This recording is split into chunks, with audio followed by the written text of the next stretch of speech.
Hello, good afternoon Tribuners. Welcome back with me Mutiara in Indonesian News of Tribun Lampung. We will present you an updating and interesting information from every place in Indonesia. And here the complete news. The first news is some areas in Sumbawa Regency are experiencing drought. Several areas in Sumbawa Regency, West Nusa Tenggara Province have been hit by drought for the past 2 months. This was stated by the head of the Emergency and Logistic Division of the Regional Disaster Management Agency of Sumbawa Regency, Rusdianto, on Monday, September 26, 2022. He explained that drought occurred in 3 zones of Sumbawa Regency. Drought spread over 18 sub-districts in the western, central, and eastern parts of Sumbawa Regency. One of those areas is the North Moyo sub-district, precisely in the Kukin village area. Many of residents' wells were dry, so they were assisted by the drop of clean water from Samarpayu. Still in the exact same sub-district in the Labu Sawo area, Filter Village, the community also lacks clean water that is suitable for consumption. The residents' well water is mixed with seawater because it is located on the coast. The man, who is familiarly called Anto, estimates that this phenomenon will last until the beginning of November 2022. Even though it is the beginning of the rainy season, people still need clean water supplies. For this need, the Sumbawa Regional Disaster Management Agency cooperates with various private parties to provide clean water.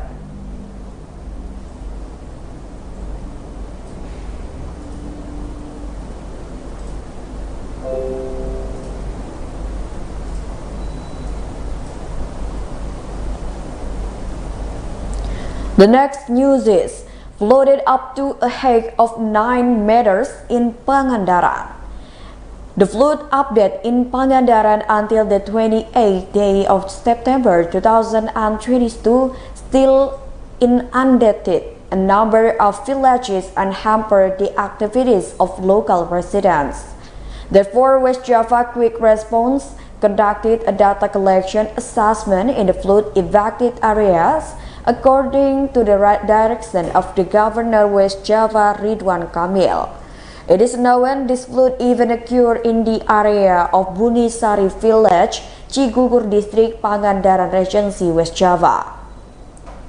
7 hectares of land in the village area was flooded, with a total loss suffered by the community around 50 million. The head of Bunisari Village, Saifuddin, said that the flooding in Bunisari Village had spread to several remote locations which were considered low. Of the 7 hectares, apart from settlements, there is also about 1 hectare of rice fields and the rest area plantation planted with crops such as cucumbers, eggplant, and chilies. According to him, if it doesn't rain this week, there is a possibility that the flood will recede and dry up again. But if it rains, the flood will surely increase again.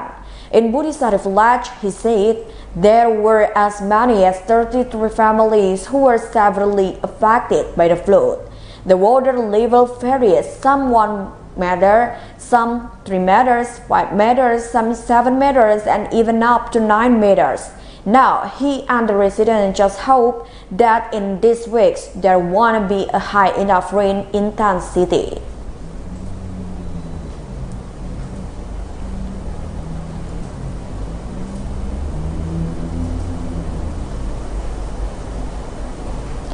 The next news is KM Sabuk Nusantara ship stranded in South Bengkulu. The evacuation of the 46 KM Sabuk Nusantara ship that was stranded on Pino Beach Market, Pino Raya District, South Bengkulu Regency on Tuesday, September 27, 2022 was still waiting for orders from the Directorate General of Sea Transportation.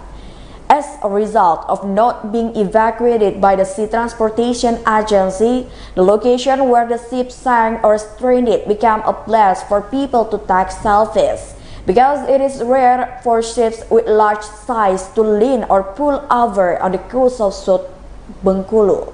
The head of the Pino Raya Sector Police, Junaidi, said that until now there has been no coordination from the machinists, captains and crew related to the evacuation of the 46 km Sabuk Nusantara ships.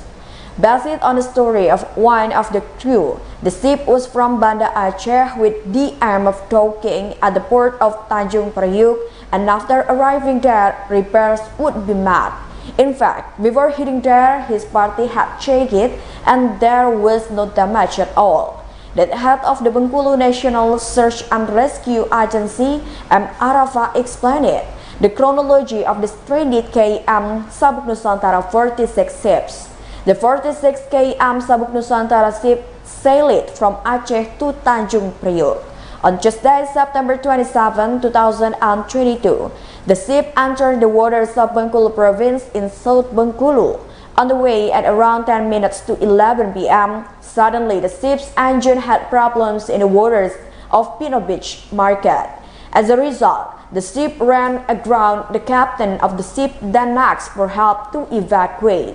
At 11:30 p.m., the Bengkulu National Search and Rescue Agency received this report and dispatched a search and rescue team from Rescue Mana to evacuate the crew of the KM Sabuk Nusantara ship, which consists of 19 people.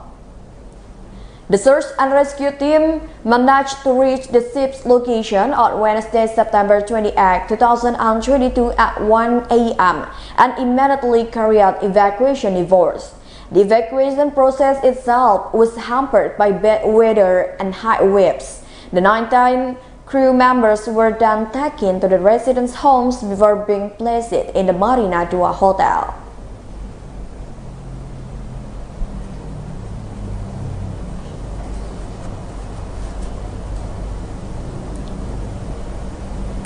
The next news is deadly accident leaves 3 people died.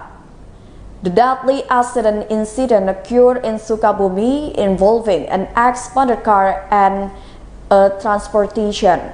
The police determined that H.H. was 71 years old, who is an expanded car driver who was involved in a fatal accident on route RA Kosasi Sukabumi, West Java. The expanded car driven by E.H. crashed into a public transportation and resulted in the death of 3 people. The head of the Law Enforcement Unit of Sukabumi City Resort Police Traffic Unit, 2nd Police Inspector Jajat Munajat, said that on the 5th day the case had entered the investigation stage. Since being raised to the investigation process, at that time the person concerned or E.H. sister automatically rose to become a suspect. Even the Law Enforcement Unit, the Traffic Unit, has issued a warrant from the start of an investigation to reveal the fatal accident. As a result, the suspect E.H. is threatened with being charged with Article 310 paragraphs 4 and 3, namely negligence that could result in the death of another person. For the threat of a sentence of 6 years and a fine of 12 million rupiah.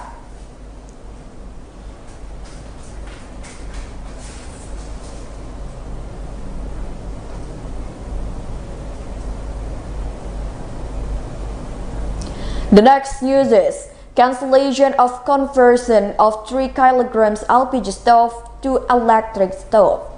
Deputy Chairman of Commission 7 of the House of Representatives of the Republic Indonesia, Edi Suparno, appreciated the decision of the State Electricity Company to cancel the program to transfer or convert 3 kilograms of LPG stoves to electric stoves, because according to him, the use of induction cookers requires in-depth analysis and involves all stakeholders.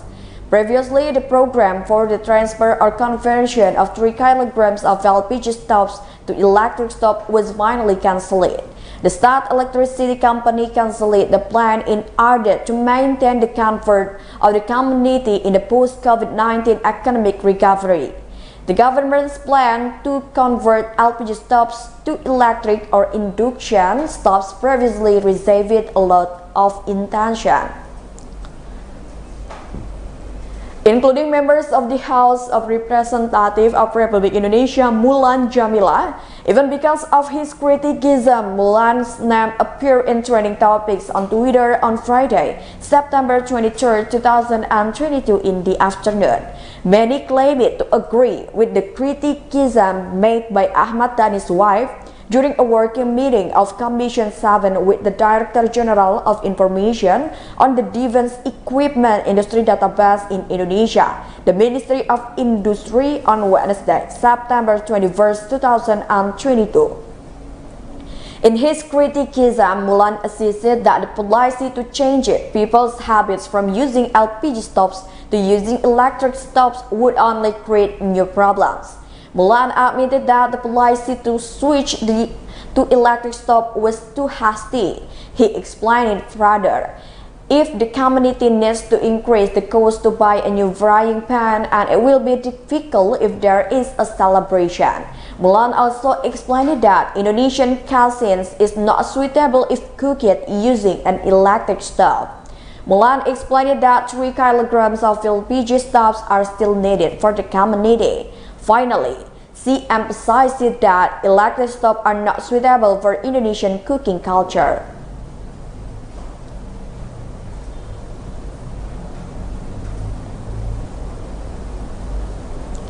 The next news is 1,000 Sasando Sound concert in Labuhan Bajo.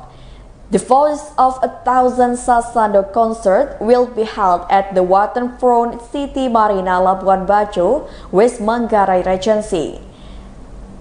The 1,000 Sasando Voice concert station, which involves students in Labuan Bajo, West Manggarai Regency, is currently in the rehearsal stage. A number of students claim to be enthusiastic about participating in the rehearsal for the 1,000 Sasando Voice concert at the waterfront City Marina Labuan Bajo, West Manggarai Regency, East Nusa Tenggara on Tuesday, September 27, 2022. The activity, entitled Magical Sound of Sasando for the World, was attended by students from East Nusa Tenggara Province. The event is scheduled to be attended by First Lady Iriana Joko Widodo and the wife of Vice President Wuri Ma'ruf Amin, and their entourage in a series of activities for 2 days in Labuan Bajo.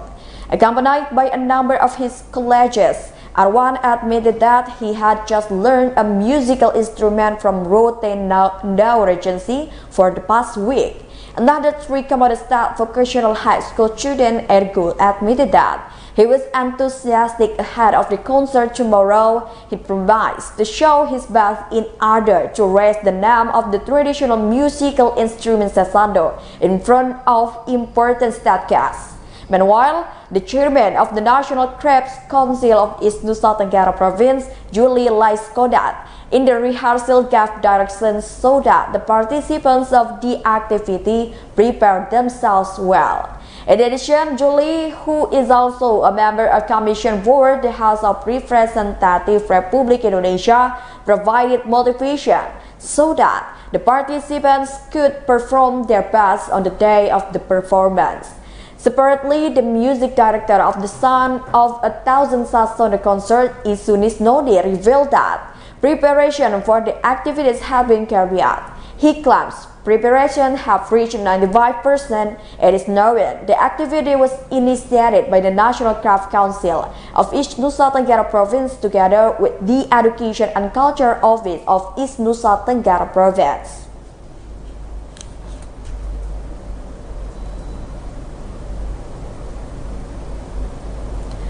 The last news is thousands of workers demonstrate in front of the Purwakarta District Government Office. Thousands of workers who are members of the Purwakarta All Indonesian Union held a demonstration in front of the Purwakarta Regency Government Office on Wednesday, September 28, 2022 in the afternoon. According to tribunjabar.id's observation at the location, the bus of action arrived in front of the Purwakarta Regency Government Office precisely on Ganda Negara route at around 12:30 p.m. The head of the SPSI branch of Purwakarta Regency, Ira Nur Laila, said that there were 4 demands made at the demonstration, which was held this Wednesday afternoon. He said his party also demanded the cancellation of the employment creation law. In addition, Ira said that this demonstration also asked the government of Purwakarta Regency to recommend to the central government that the wages of workers in Purwakarta be increased by 24%. As for the demonstration, the region of Purwakarta Anaratna Mustika met the crowd and boarded a command car. The region, who is usually called Ambu Anes, said that the Purwakarta Regency government had actually supported it by making a recommendation letter to the central government regarding the increase in fuel prices after the Job Creation Act.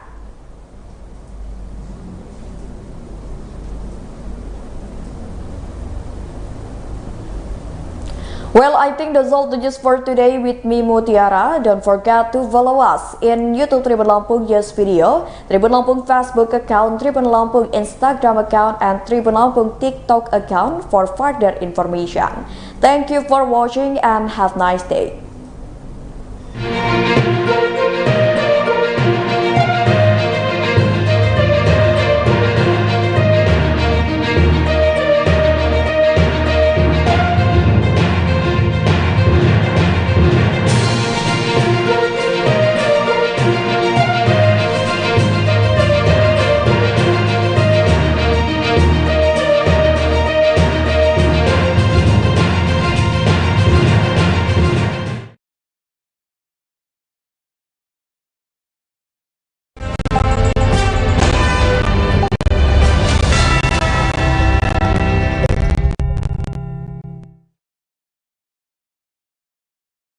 Selamat siang Tribuners, kembali hadir di hadapan Anda live update siang edisi Jumat 30 September 2022.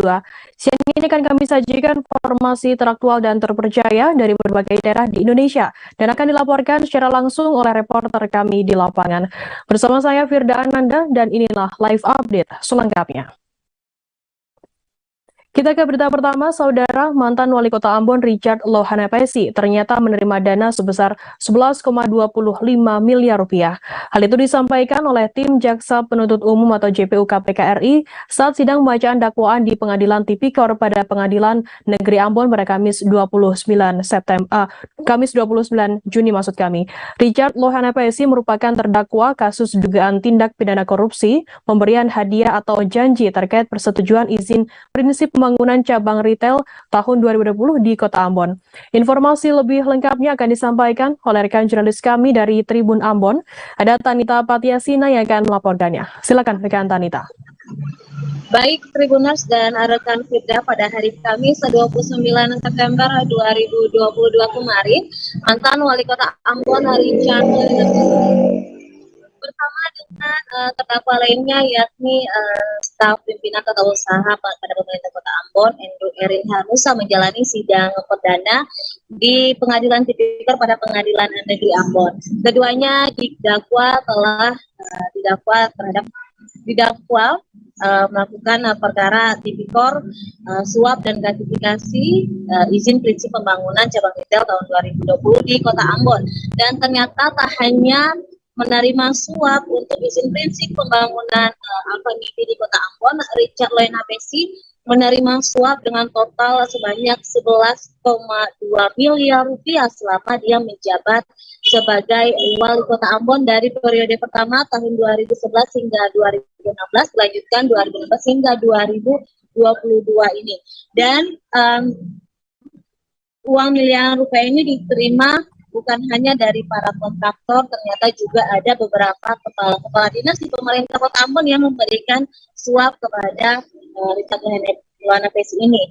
Total uang yang diserahkan langsung, suap yang diserahkan langsung ke Lohanapesi ini sekitar 8 miliar sekian, dan dia juga menerima suap melalui 5 orang lainnya sekitar 3 miliar rupiah, dan itu ada salah satunya dari Endu Erin Hanusa yang juga menjadi terdakwa dalam kasus yang sama.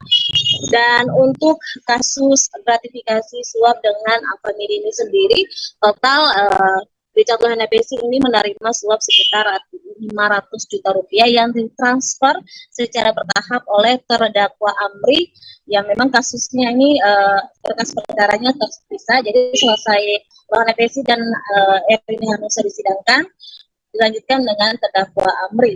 Dan untuk kasus gratifikasi dengan Alfamidi sendiri ternyata juga sepengetahuan dari beberapa pimpinan Alfamidi yang ada di Kota Ambon.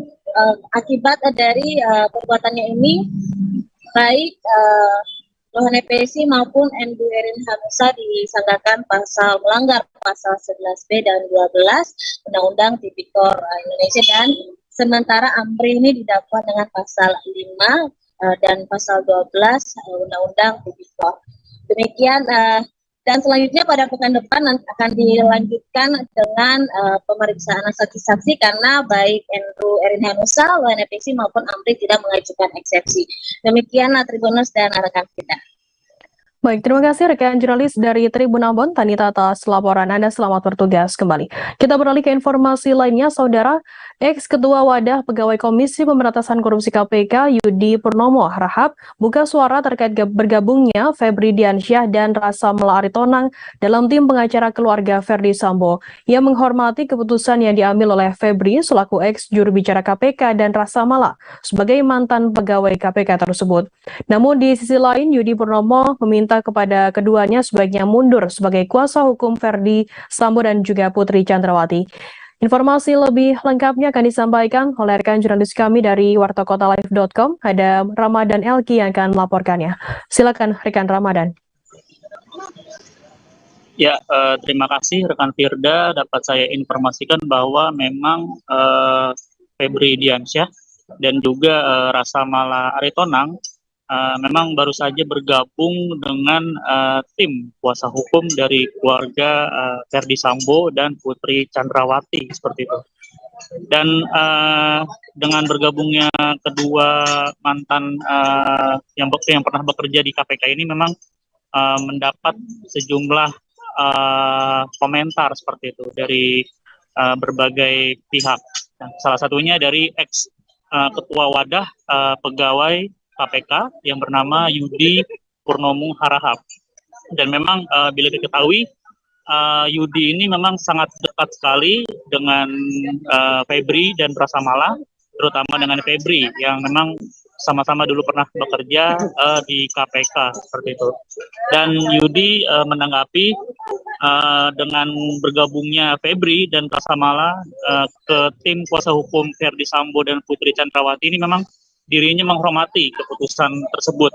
Namun di sisi lain memang Yudi meminta kepada keduanya untuk sebaiknya mundur sebagai kuasa hukum Verdi Sambo dan Putri Chandrawati, karena memang setelah keduanya bergabung memang muncul berbagai sentimen negatif seperti itu, seperti yang diutarakannya pada Kamis kemarin di Bareskrim Polri Kebayoran Baru, Jakarta Selatan.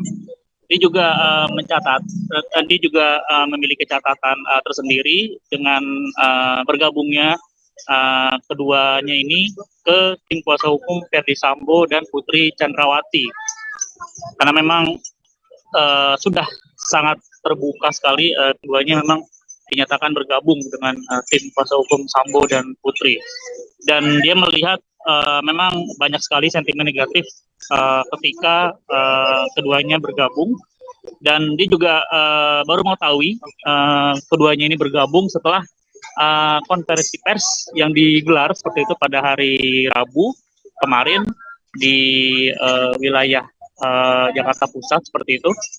Dan atas hal itu dirinya berkomentar atas bergabungnya dari Sambo dan bergabungnya Febri dan Rasa Mala seperti itu ke tim kuasa hukum Sambo dan Putri. Dan bila memang dilihat Febri menyatakan memang akan melakukan tugasnya seperti itu secara profesional, terbuka, akuntabilitas dan sebagainya. Namun kembali lagi Yudi meminta agar sebaiknya Febri untuk mundur saja seperti itu karena dirinya menganggap masih ada kegiatan lain seperti itu di luar mendukung atau sebagai pengacara tim kuasa hukum Sambo dan Putri. Apalagi seperti diketahui memang Febri dan Rasa Mala ini sebelumnya pernah bekerja di KPK dan Yudi meminta agar keduanya bergabung dengan gerakan-gerakan anti korupsi. Seperti itu, rekan Firda. Baik, terima kasih rekan jurnalis dari wartakotalive.com, Ramadan, atas laporan Anda. Selamat bertugas kembali. Dan Tribuners, akan kami tampilkan wawancara dari ex-ketua Wadah Pegawai KPK Yudi Purnomo Harahap. Dan berikut liputannya untuk Anda. Pertama, ya jelas kami menghormati ya, saya pribadi menghormati keputusan yang diambil oleh Mas Febri dan Mas Mala ya. Namun, ada banyak hal yang menjadi catatan saya dan itu yang kemudian saya sampaikan secara terbuka ya kepada Mas Febri dan Mas Mala untuk mengundurkan diri ya menjadi penasihat hukum dari Pak Sambo dan Bu Putri. Mengapa? Karena pertama saya melihat bahwa banyak sentimen negatif ya ketika berita itu mencuat. Saya sendiri baru tahu kemarin ya ketika ada konferensi pers yang dilakukan oleh tim penasihat hukumnya, di mana saya lihat ada dua yang saya kenal dan tentu saya sebagai sahabat dari Mas Febri ya, kami sudah berjuang bersama dari sejak KPK yang lalu. Tentu ketika ada yang menurut saya tidak pas gitu ya, tentu akan saya sampaikan secara terbuka. Dan Mas Febri ketika kemarin menyampaikan ya sama seperti yang di media ya, akan berlaku profesional, terbuka, akuntabilitas dan sebagainya. Kemudian ya saya tetap dengan pendirian saya bahwa ya Mas Febri harus mundur gitu kan. Ini apa? Ini bukan hanya untuk nama Mas Febri juga gitu kan, tapi juga untuk gerakan kedepannya gitu. Namun ya sekali lagi saya melihat bahwa ternyata memang Mas Febri masih tetap ingin menjadi pendamping. Sehingga ya saya melihat ya kita lihatlah apa yang disampaikan oleh Mas Febri dan itu kan dilihat ya oleh masyarakat gitu ya, beliau ingin apa. Karena bagi saya sendiri kasus ini kan Mas Febri nggak ikuti dari awal, yang pertama. Kemudian yang kedua, kasus ini juga kan berubah-ubah dari awal gitu kan, sampai sekarang kita nggak tahu yang benar yang mana. Tapi yang jelas masyarakat sudah melihat bahwa tersangka sudah ada dan pasalnya kenakan pun sudah jelas seperti itu. Jadi sekali lagi bahwa saya tetap meminta ya Mas Febri untuk mundur bersama dengan Mas Mala. Meski pasar Boswesen sudah digusur oleh pemerintah kota Sorong, Papua Barat, puluhan mama-mama Papua bertekad untuk tetap berjualan di pasar tersebut. Mereka pun menggelar aksi protes dan mengatakan akan berjualan di lokasi pasar Boswesen meskipun hanya beralaskan karung. Menurut mereka, aktivitas berjualan di pasar Boswesen berlangsung sejak 1976 lalu. Informasi lebih lengkapnya akan disampaikan oleh rekan jurnalis kami dari Tribun Papua Barat, ada Petrus Boli yang akan melaporkannya. Silakan rekan Petrus. Selamat siang rekan Firda dan juga Tribuners dimanapun Anda berada. Dapat kami laporkan dari Kota Sorong bahwa pemerintah Kota Sorong resmi menggusur pasar Boswesen yang berlokasi di Kampung Baru, Kota Sorong, Provinsi Papua Barat pada Rabu 28 September 2022. Di mana satu alat berat dikerahkan untuk membongkar lapak-lapak jualan di pasar tersebut. Pembongkaran pasar Boswesen ini mendapat pengawalan ketat dari aparat TNI Polri. Penggusuran itu mendapat penolakan keras dari pedagang pasar yang didominasi oleh mama-mama Papua. Meski adanya protes, pembongkaran pasar itu tetap dilakukan hingga selesai. Dalam protes yang disampaikan, pedagang tetap bertekad berjualan di pasar Boswesen meski hanya beralaskan karung. Penggusuran dilakukan pemerintah agar pedagang bisa berjualan dengan tempat yang layak di pasar modern Rufai yang dibangun tidak jauh dari pasar Boswesen. Namun, pedagang merasa kurang nyaman saat berjualan di pasar modern Rufai.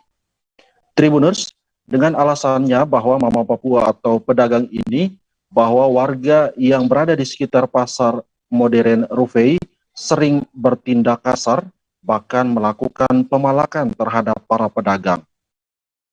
Dan Tribuners, berdasarkan pantauan terakhir kami, masih ada beberapa pedagang Mama Papua yang berjualan di pasar Boswesen pasca digusur oleh pemerintah Kota Sorong. Mereka terlihat berjualan beralaskan karung di pinggir jalan utama di kawasan tersebut, Tribuners. Demikian rekan Firda. Baik, terima kasih rekan Petrus Boli dari Tribun Papua Barat atas laporan Anda. Selamat bertugas kembali. Dan Tribuners, akan kami tampilkan wawancara dari pedagang pasar Boswesen, Siska Narwadan. Berikut liputannya untuk Anda. Ada banyak yang jadi orang besar karena pasar ini. Amin. Kenapa Bapak Lambertus mau tidak melihat sejarah dari pasar ini dan melihat kembali mengkaji ulang? Pada waktu pembuatan pasar baru, dia tidak mempertanyakan itu sama kita, maunya kita, pasar di mana? Dia membangun itu sesuai dengan keinginan dia. Ada apa di balik itu? Penimbunan di laut ini buat penghijauan itu tidak ada guna. Yang nanti orang mabuk ada, bisnis narkoba ada, bisnis minuman ada. Kenapa tidak dipakai itu untuk penjualan? Mendatangkan pendapatan bagi daerah ini. Itu satu. Waktu Bapak Yalaga menjanjikan kita pertemuan di hotel lagi di atas, itu kita jumlahnya 6 orang yang pergi. Bapak berbicara begini, kamu pergi dulu 1 minggu kah, 2 minggu kah, nanti kalau sudah bisa kalian boleh berjualan kembali, nanti kita pemerintah mengkaji ulang. Kenapa Bapak tidak bertanggung jawab sebagai seorang pejabat kata-kata itu? BPJS Kesehatan menggelar rekonsiliasi untuk mensosialisasikan mengenai iuran yang belum sepenuhnya disetor oleh pemerintah daerah. Kepala Kantor BPJS Kesehatan Cabang Manokwari, Denny Eka Putramase, mengatakan masih ada Pemda yang hanya membayar 3 komponen iuran BPJS untuk pekerja penerima upah atau PPU. Padahal sesuai Permendagri nomor 70 tahun 2020, pemerintah daerah seharusnya mengakomodasi 5 komponen gaji. Informasi lebih lengkapnya akan disampaikan oleh rekan jurnalis kami dari Tribun Papua Barat. Ada Marvin yang akan melaporkannya. Silakan rekan Marvin. Ya, baik Firda dan juga Tribuners di mana saja Anda berada, dapat saya laporkan langsung dari Manokwari, Papua Barat. Pada Kamis 29 September kemarin, BPJS Kesehatan Manokwari menggelar rekonsiliasi untuk mensosialisasikan terkait dengan Permendagri yang terbaru, di mana menurut Kepala Kantor Cabang BPJS Manokwari, masih ada Pemda yang membayar 3 komponen iuran. 3 komponen tersebut ialah gaji pokok, tunjangan keluarga, dan tunjangan jabatan. Sedangkan dari Permendagri nomor 70 tahun 2020, pemerintah seharusnya mengakomodir 5 komponen gaji, yakni 2 komponen tambahan, yaitu tunjangan penghasilan tambahan dan tunjangan profesi. Berdasarkan Permendagri tersebut, BPJS Manokwari menggelar rekonsiliasi ini. Para narasumber yang dihadirkan pun sudah ahli di bidangnya, yakni dari Kemendagri sendiri, ada direktorat yang turun langsung. Terus dari BPK Perwakilan Papua Barat juga hadir sebagai narasumber, dan Dirjen Perbendaharaan Papua Barat. Kegiatan yang berlangsung di Swiss Bell Hotel Manokwari tersebut diharapkan oleh Kepala BPJS dapat memberikan pemahaman kepada para peserta yang mengikutinya, khususnya pegawai negeri sipil dan pemerintah daerah terkait. Demikian Firda yang dapat saya sampaikan. Baik, terima kasih rekan jurnalis dari Tribun Papua Barat, Marvin, atas laporan Anda. Selamat bertugas kembali. Dan Tribuners, akan kami tampilkan wawancara dari Kepala Kantor BPJS Kesehatan Cabang Manokwari, Denny Eka Putramase. Berikut liputannya untuk Anda. Jadi sebenarnya tidak ada masalah apa-apa. Ini hanya memang kami sengaja untuk melakukan kegiatan tekon yang berbeda dari yang biasanya. Kalau seperti tadi mungkin teman-teman ketahui bahwa tekon-tekon sebelumnya ini kita hanya sekedar mencocokkan angka-angka aja, sudah sama belum. Tapi rekon kali ini kami BPJS Kesehatan saya coba membuat agak dengan sesuatu yang berbeda, karena memang masih ada beberapa hal. Kalau dibilang masalah sih tidak sih, cuma ada miskomunikasi sedikit terkait dengan pembayaran iuran ataupun kewajiban daripada pemerintah daerah yang belum sepenuhnya disetor. Seperti mungkin Bapak Ibu tadi tahu atau lihat bahwa selama ini untuk iuran BPJS Kesehatan khususnya untuk segmen PPU, pekerja penerima upah. Pekerja penerima upah dalam hal ini adalah ASN yang ada di Provinsi Papua Barat dan juga di 7 kabupaten yang ada menjadi wilayah kerja dari BPJS Kesehatan Cabang Manokwari. Petugas gabungan yang terdiri dari Dinas Kelautan dan Perikanan atau DKP Kalimantan Timur bekerja sama dengan Satpol Airut Polres Kutai Barat kembali menggelar razia kegiatan illegal fishing di perairan Sungai Mahakam, Kabupaten Kutai Barat, Kalimantan Timur. Dalam kegiatan tersebut, seorang nelayan berinisial DS, 38 tahun tak berkutik saat diamankan oleh petugas telah tertangkap tangan melakukan penangkapan ikan dengan cara menggunakan alat setrum listrik di sekitar perairan Muara Pahu, Kutai Barat. Informasi lebih lengkapnya akan disampaikan oleh rekan jurnalis kami dari Tribun Kaltim. Ada Zainul yang akan melaporkannya. Silakan rekan Zainul. Ya baik rekan Firda dan juga Tribuners dimanapun Anda berada. Di sini dapat saya laporkan bahwa pada Kamis kemarin tim gabungan dari Dinas Perikanan, Kelautan dan Perikanan bekerja sama dengan Satuan Polisi Perairan Polres Kutai Barat kembali melakukan operasi razia gabungan. Dalam hal ini dengan sasaran kegiatan illegal fishing di sekitar perairan Sungai Mahakam, Kalimantan Timur. Dalam kegiatan razia ini, petugas gabungan memergoki salah satu nelayan berinisial DS yang tengah asik melakukan aktivitas penangkapan ikan dengan cara-cara terlarang, yaitu menggunakan alat setrum. Nah, dalam penangkapan ini pula, petugas gabungan berhasil menyita sejumlah barang bukti yang digunakan oleh tersangka DS, di mana barang bukti tersebut terdiri dari 2 buah aki yang digunakan sebagai alat setrum, kemudian 1 unit mesin perahu ces atau yang dikenal sebagai mesin ketinting, kemudian 1 perahu kayu atau perahu papan, kemudian 1 buah inverter atau alat penguat arus listrik yang digunakan oleh tersangka saat melakukan penyetruman ikan. Selanjutnya juga ada 1 buah tombak yang digunakan oleh tersangka sebagai alat untuk menembak ikan yang terjaring dalam setrum listrik tersebut. Operasi gabungan ini dilakukan bertujuan untuk memberantas aktivitas illegal fishing yang kerap kali terjadi di wilayah perairan Sungai Mahakam, Kalimantan Timur. Menurut pengawas perikanan ahli muda bidang pengawasan DKP Provinsi Kalimantan Timur, Irmanto, bahwa kegiatan illegal fishing selain dapat merusak ekosistem Sungai Mahakam, juga dapat mengancam keberlanjutan hewan-hewan atau ikan kecil lainnya. Sehingga aktivitas illegal fishing ini sendiri sangat dilarang keras untuk dilakukan oleh para nelayan. Sementara itu, Kepala Satuan Polisi Perairan Polres Kutai Barat, AKP Heru Santoso, mengatakan bahwa penangkapan terhadap salah satu nelayan berinisial DS di perairan Muara Pahu merupakan salah satu bukti bahwa petugas gabungan dalam hal ini Polisi Perairan dan DKP Provinsi Kalimantan Timur serius melakukan pemberantasan tindak illegal fishing. Memang illegal fishing ini sendiri sudah sering kali terjadi dan sering pula dilakukan razia.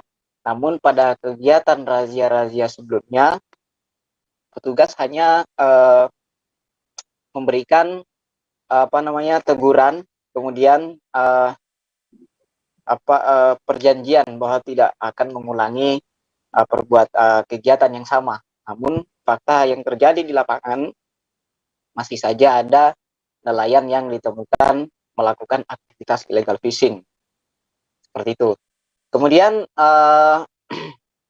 AKP Heru Santoso juga menegaskan bahwa kegiatan razia illegal fishing ini sendiri akan terus dilakukan di wilayah perairan Sungai Mahakam. Dan apabila nantinya didapati nelayan yang masih melakukan aktivitas penangkapan ikan dengan cara-cara terlarang, maka pihaknya tidak segan-segan untuk melakukan tindakan tegas berupa penyitaan barang alat-alat tangkap ikan, kemudian penahanan terhadap pelaku. Demikian untuk sementara informasi yang dapat saya sampaikan. Kembali ke Firda.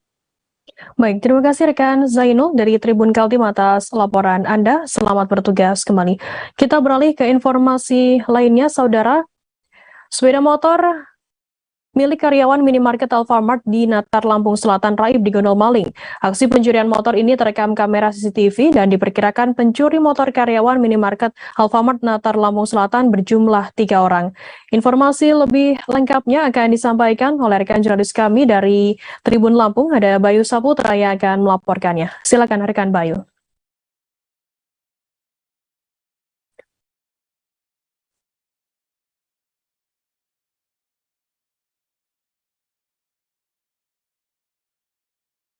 Kita beralih ke informasi lainnya, Saudara. Banjir merendam permukiman penduduk Dusun 3, Desa Ketapang Indah, Kecamatan Singkil Utara, Kabupaten Aceh Singkil pada Jumat 30 September. Banjir mulai masuk malam hari, kemudian terus meninggi seiring datangnya kiriman dari hulu sungai. Banjir tersebut terjadi setelah hujan mengguyur kabupaten tersebut selama 2 hari berturut-turut. Setidaknya ada 12 rumah penduduk di kawasan tersebut yang terendam banjir. Informasi lebih lengkapnya akan disampaikan oleh rekan jurnalis kami dari Serambi News Indonesia, ada Dede Rosadi yang akan melaporkannya. Silakan rekan Dede. Ya, Firda, dapat saya laporkan bahwa banjir menggenang setidaknya 12 rumah di Dusun 3, Desa Ketapang Indah, Kecamatan Singkil Utara, Kabupaten Aceh Singkil, Provinsi Aceh. Banjir masuk sejak tadi malam, kemudian meninggi pada pagi hari ini. Banjir tersebut akibat guyuran hujan yang terus turun sepanjang 2 hari 2 malam ini di wilayah Kabupaten Aceh Singkil. Kecuali hari ini pada pagi sampai siang ini hujan belum turun, tapi mulai gerimis tempat saya melaporkan ini, dan itu memungkinkan ketinggian air bertambah. Memang pantauan saya tadi ketinggian air ketika masuk di lokasi banjir sekitar sedengkul orang dewasa, tetapi memang rumah penduduk belum semuanya terendam, terutama lantainya, karena memang dibangun konstruksinya lebih tinggi dari biasanya menggunakan kayu, sementara rumah penduduk yang menggunakan beton atau dari tembok memang terpantau tadi sudah terendam banjir karena konstruksinya memang rendah. Jadi banjir ini kemungkinannya sampai siang ini terus meningkat karena aliran atau kiriman air sungai dari hulu terus datang ke hilir yang ada di wilayah Singkil Utara. Diketahui memang Kabupaten Aceh Singkil ini merupakan muara dari sungai-sungai besar yang ada di kabupaten kota tetangga. Catatan saya setidaknya ada 3 sungai besar yang bermuara di Aceh Singkil, seperti Sungai Lai Soraya, kemudian Sungai Lai Cenendang, dan Sungai Alas yang ada di Kabupaten Aceh Tenggara. Dan catatan saya juga, Firda, bahwa wilayah Dusun 3, Desa Ketapang Indah, Kecamatan Singkil Utara ini dalam sebulan ini sudah 2 kali terkena banjir. Maksud saya banjir sebelumnya cukup besar hingga badan jalan provinsi yang dilintasi di daerah itu tidak bisa dilewati kendaraan. Sementara untuk saat ini banjir baru masuk sebagian kecil badan jalan yang tepat berada di lokasi pemukiman penduduk yang terkena banjir. Pantauan saya juga air sungai yang ada di daerah situ memang terus meningkat volumenya. Kemudian juga penyebab banjir menurut warga yang saya tanya tadi ada di situ, karena memang saluran pembuangan yang ada di situ itu hanya ada 1 titik yang lancar, yaitu dari sisi sebelah timur, sementara sisi sebelah barat agak terhambat karena di sana ada jembatan yang di bagian bawahnya itu ada jembatan bekas lama, ternyata ketika dibangun tidak dibuang sempurna sehingga menghambat saluran pembuangan air ke arah laut. Kemudian juga karena di lokasi itu jarak dari laut itu hanya kurang dari 1 kilometer, sehingga terpengaruh juga dengan air pasang.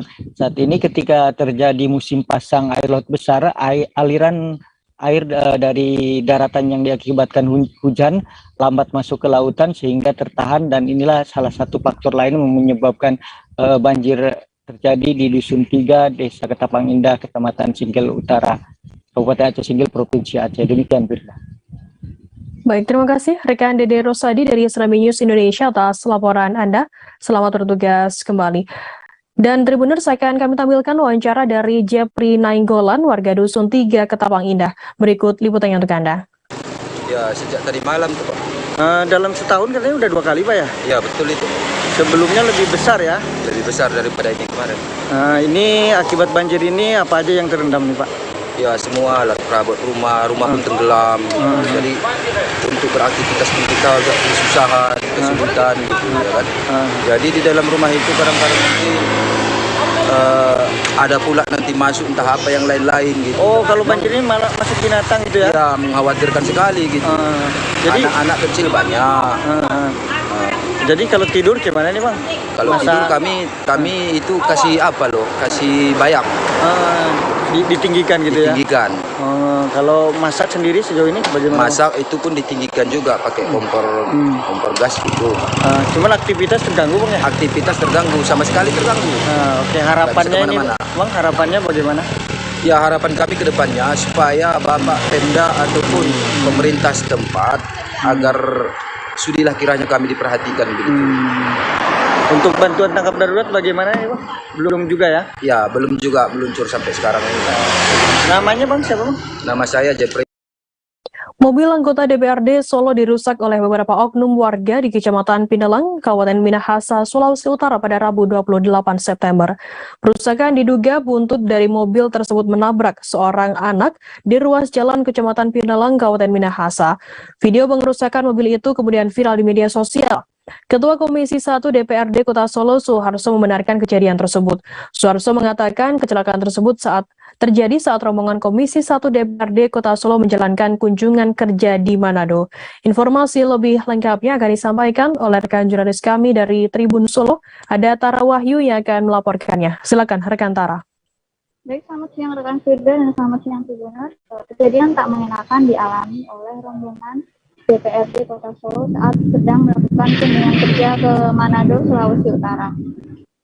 Di mana saat melakukan kunjungan kerja ke daerah Komohon, Sulawesi Utara, rombongan atau di salah satu rombongan mengalami kecelakaan dengan menabrak anak kecil pada saat itu sedang berjalan dari arah kiri ke kanan. Rombongan tersebut berada di bagian paling belakang, di mana menurut Suharso, Ketua Komisi 1 DPRD Solo, mengatakan untuk mobil yang menabrak anak kecil tersebut tidak mengetahui jika ada anak kecil yang sedang melaju dari arah kiri ke kanan.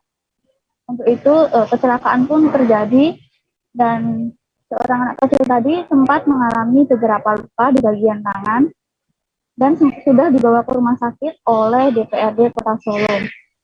Namun Firda dan Tribuners mengetahui kejadian tersebut, masyarakat yang berada di Komohon melakukan tindakan yang kurang mengenakan, di mana mereka memukul bagian depan mobil yang mana diketahui itu adalah mobil rental yang digunakan oleh para rombongan. Atas kejadian tersebut, mobil rental berwarna hitam itu rusak pada bagian sekian kanan kiri dan bodinya lecet-lecet. Usai kejadian tersebut, Firda dan Tribuners, anak tersebut langsung dibawa ke rumah sakit dan sudah dilakukan penanganan secara medis. Namun, Suharso mengatakan ada kejadian yang kurang mengenakan tersebut. Pihak dari GATE atau dari DPRD yang di sana ada pelaporan hukum di mana melaporkan seseorang yang menjadi provokator, karena provokator tersebut bukanlah warga asli sana dan hanya orang lain. Seperti itu rekan Firda. Ya, baik. Terima kasih rekan Tara Wahyu dari Tribun Solo atas laporan Anda. Selamat bertugas kembali. Dan Tribuners, kita beralih ke informasi lainnya, Saudara. Kasih Humas Polres Sumeneb AKP Widiarti Sutioning Tias mengungkapkan kronologi penangkapan dua tersangka berinisial NA 30 tahun dan P 45 tahun yang sama-sama berasal dari Kabupaten Sampang, Madura. Kedua tersangka ditangkap di ruang tamu rumah warga di Desa Babalan, Kecamatan Batuan, Kabupaten Sumeneb pada hari Selasa 27 September sekira pukul 6 sore. Informasi lebih lengkapnya akan disampaikan oleh rekan jurnalis kami dari Tribun Madura, ada Ali Syahbana yang akan melaporkannya. Silakan rekan Ali. Baik, Firda, dari Sumeneb melaporkan dua warga Kabupaten Sampang, Madura, Jawa Timur ditangkap Satres Narkoba Polres Sumeneb karena kasus narkoba. Kasih Humas Polres Sumeneb AKP Widiarti Sutioning Tias mengungkapkan penangkapan pada dua tersangka yang berinisial NA dan P itu di tempat kejadian di Desa Bebelen, Kecamatan Batuan, Kabupaten Sumeneb pada hari Selasa 27 September 2022. Penangkapan oleh Satres Narkoba Polres Sumeneb karena dua tersangka ini terlibat dalam kasus narkotika jenis sabu di Kabupaten Sumeneb. Penangkapan tersebut seperti yang diungkapkan oleh AKP Widiarti Sutioning Tias, dua tersangka diduga akan melakukan transaksi narkotika jenis sabu di wilayah hukum Kabupaten Sumeneb. Dari informasi masyarakat, maka Satres Narkoba Polres Sumeneb melakukan penyelidikan dan ditemukan tersangka NA di tempat kejadian di rumah warga di Desa Bebelen, Kecamatan Batuan, Kabupaten Sumeneb, dan dilakukan penangkapan. Hasil dari interogasi terhadap inisial NA dari warga Kabupaten Sampang ini, barang bukti tersebut kurang lebihnya 0,30 gram yang diamankan dari tersangka NA, dan hasil dari interogasi kepada NA didapat dari saudara P yang juga berasal dari Kabupaten Sampang, Firda. Selanjutnya berselang kurang lebih 1 jam, polisi Satres Narkoba Polres Sumeneb juga berhasil menangkap inisial P, tersangka inisial P ini di wilayah Kabupaten Sampang. Seperti itu, Firda dari Sumeneb melaporkan. Ya, baik, terima kasih rekan jurnalis dari Tribun Madura, Ali Syaban atas laporan Anda. Selamat bertugas kembali. Kita beralih ke informasi selanjutnya, Saudara. Nasib tragis dialami oleh seorang wanita berinisial MA, 26 tahun yang mengalami keterbelakangan mental. Wanita tersebut mengalami pelecehan seksual yang diduga dilakukan oleh FA, 63 tahun, yang tinggal masih satu gang dengan korban. Atas perbuatannya, warga kota Sabang ini diamankan oleh unit Opsnal Satreskrim Polres Sabang yang dipimpin oleh KBO Ibda Rizal Nur pada Rabu 28 September. Informasi lebih lengkapnya akan disampaikan oleh rekan jurnalis kami dari Surami News Indonesia.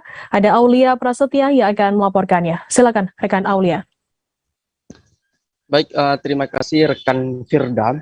Unit Opsnal Satreskrim Polres Sabang berhasil mengamankan seorang pelaku pelecehan seksual pada Rabu 28 September 2022 sekitaran pukul 15:30 waktu Indonesia Barat. Selain mengamankan pelaku, petugas juga mengamankan pakaian korban sebagai barang bukti. Kapolres Sabang AKBP Muhammad Dun SH melalui Kasat Reskrim Polres Sabang AKP Bukhari SH mengatakan pelecehan seksual terjadi pada Kamis 22 September 2022 sekitaran pukul 10:30 waktu Indonesia Barat. Awal mula kejadian saat itu rumah korban sedang kosong ataupun melainkan tidak ada orang, sedangkan diketahui korban juga tinggal bersama abang kandungnya, dan di waktu hari tersebut abang kandungnya sedang berada di luar rumah ataupun sedang bekerja. Lantaran kondisi rumah korban dalam keadaan sepi, kemudian pelaku masuk ke dalam rumah korban. Lalu pelaku memegang kaki korban yang diketahui kaki korban juga sakit. Dengan modus tersebut alasan untuk memijat kaki korban yang sedang sakit. Ternyata itu hanyalah modus karena kemudian pelaku malah melakukan pelecehan seksual terhadap korban. Kemudian korban juga sempat melawan dan berteriak, namun dikarenakan di rumah korban sepi dan tidak ada orang, sehingga korban tidak sanggup untuk melawan pelaku yang sudah kesetanan tersebut. Usai melakukan pelecehan seksual tersebut terhadap korban, pelaku keluar dan meninggalkan korban sendirian di rumah.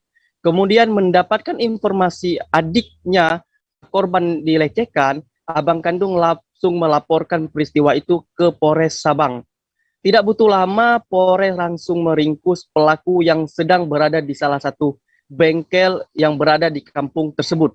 Kini tersangka telah ditahan di Mapolres Kota Sabang untuk ditindaklanjuti, dan juga kini tersangka akan dijerat dengan pasal 46 Kanun Aceh nomor 6 tahun 2014 tentang hukum jinayah yang berlaku di Aceh dengan ancaman hukuman cambuk paling banyak 45 kali atau denda paling banyak 450 mayam emas murni atau penjara paling lama sekitaran 45 bulan. Begitu rekan Firda. Baik, terima kasih rekan jurnalis dari Tsunami News Indonesia atas laporan Anda. Selamat bertugas kembali. Kita beralih ke informasi lainnya, Saudara. Direktorat Lalu Lintas Polda Kepulauan Riau mencatat ada sebanyak 72.885 pelanggar lalu lintas tertangkap kamera ETLE melakukan pelanggaran. Jumlah itu diakumulasi sejak Electronic Traffic Law Enforcement atau ETLE berlaku di Batam pada 22 September lalu. Informasi lebih lengkapnya akan disampaikan oleh rekan jurnalis kami dari Tribun Batam. Ada Beres Lumban Tobing yang akan melaporkannya. Silakan rekan Beres.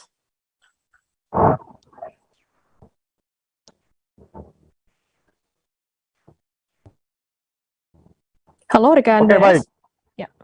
Ya, kedengaran ya? Ya, silakan rekan Beres. Baik, selamat siang Tribuner, selamat siang rekan Firda.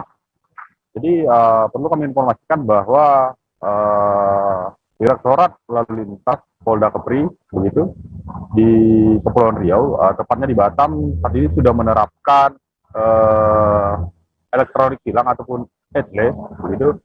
Nah, jadi sejak diterapkan sepekan berlangsung, nah jumlah pelanggaran yang tercapture ataupun tertangkap kamera ETLE itu jumlahnya cukup fantastis ya begitu, di angka 72.885. Nah, saat ini ada 3 titik kamera ETLE yang terpasang di sejumlah titik lampu merah di Kota Batam. Nah, jadi ada 3 titik. Nah, dari 3 titik ini dominan yang tertangkap melakukan pelanggaran itu mereka karyawan industri ataupun kendaraan roda 2, sepeda motor dan roda 4. Nah, untuk pelanggaran roda 2 itu lebih dominan mereka yang melakukan menerobos lampu merah, terus tidak menggunakan helm. Nah, sementara untuk kendaraan roda 4 itu mereka pelanggaran yang tertangkap kamera itu tidak menggunakan safety belt, dan ada juga yang menerobos lampu merah. Nah, jadi penerapan ETLE sepekan sudah berlangsung. Nah, untuk 1 bulan ke depan ini masih dalam tahap percobaan begitu. Nah, jadi sistemnya nanti para mereka yang melakukan pelanggaran akan dikirim surat begitu, surat bukti penilangan ataupun mereka pelaku pelanggaran.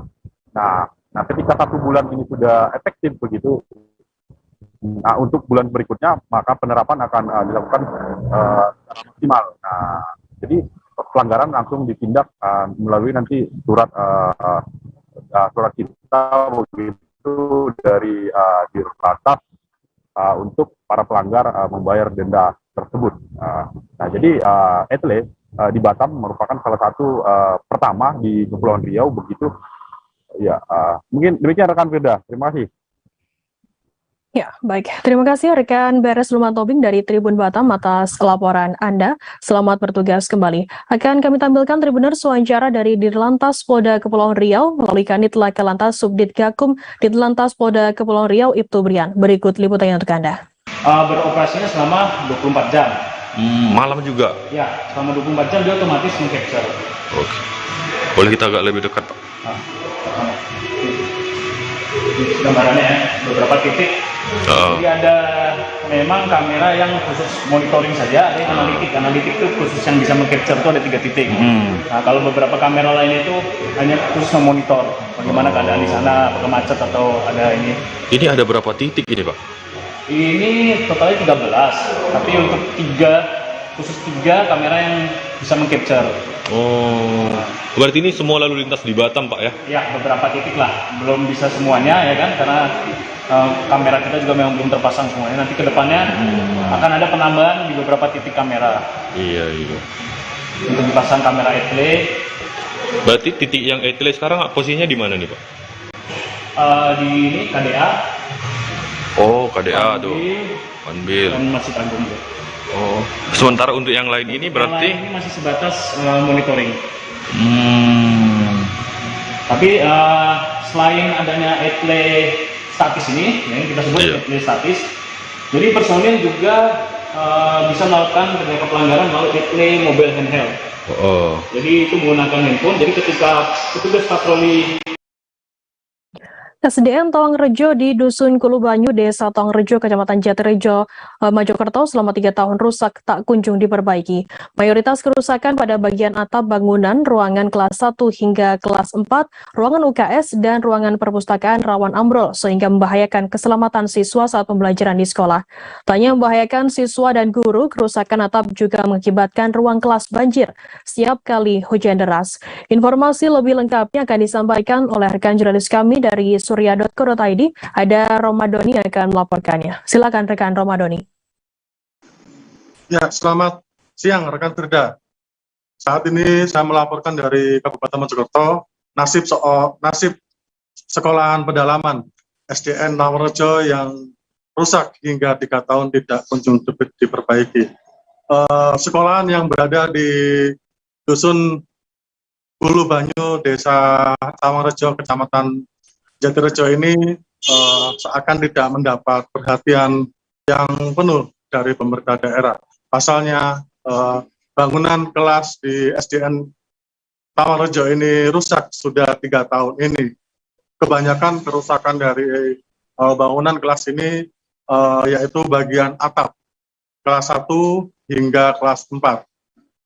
Kerusakan atap dan plafon ini tidak hanya mengancam keselamatan siswa maupun guru, namun akibat kerusakan ini juga seringkali ruangan kelas khususnya kelas 4 terendam banjir setiap kali hujan deras.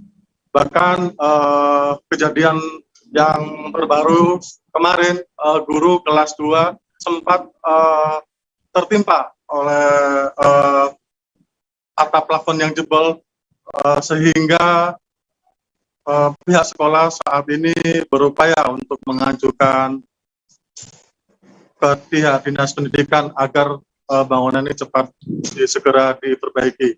Dari pengamatan di lokasi juga kondisi atap bangunan SD Tawangrejo ini sangat memprihatinkan, di mana atap bangunan di bagian kelas 1 itu sudah banyak yang berlubang. Bahkan bagian plafonnya juga terlihat ada rembesan usai dari hujan itu.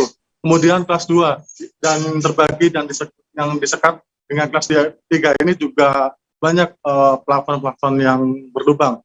Bahkan saat itu ada beberapa siswa yang sedang belajar di dalamnya.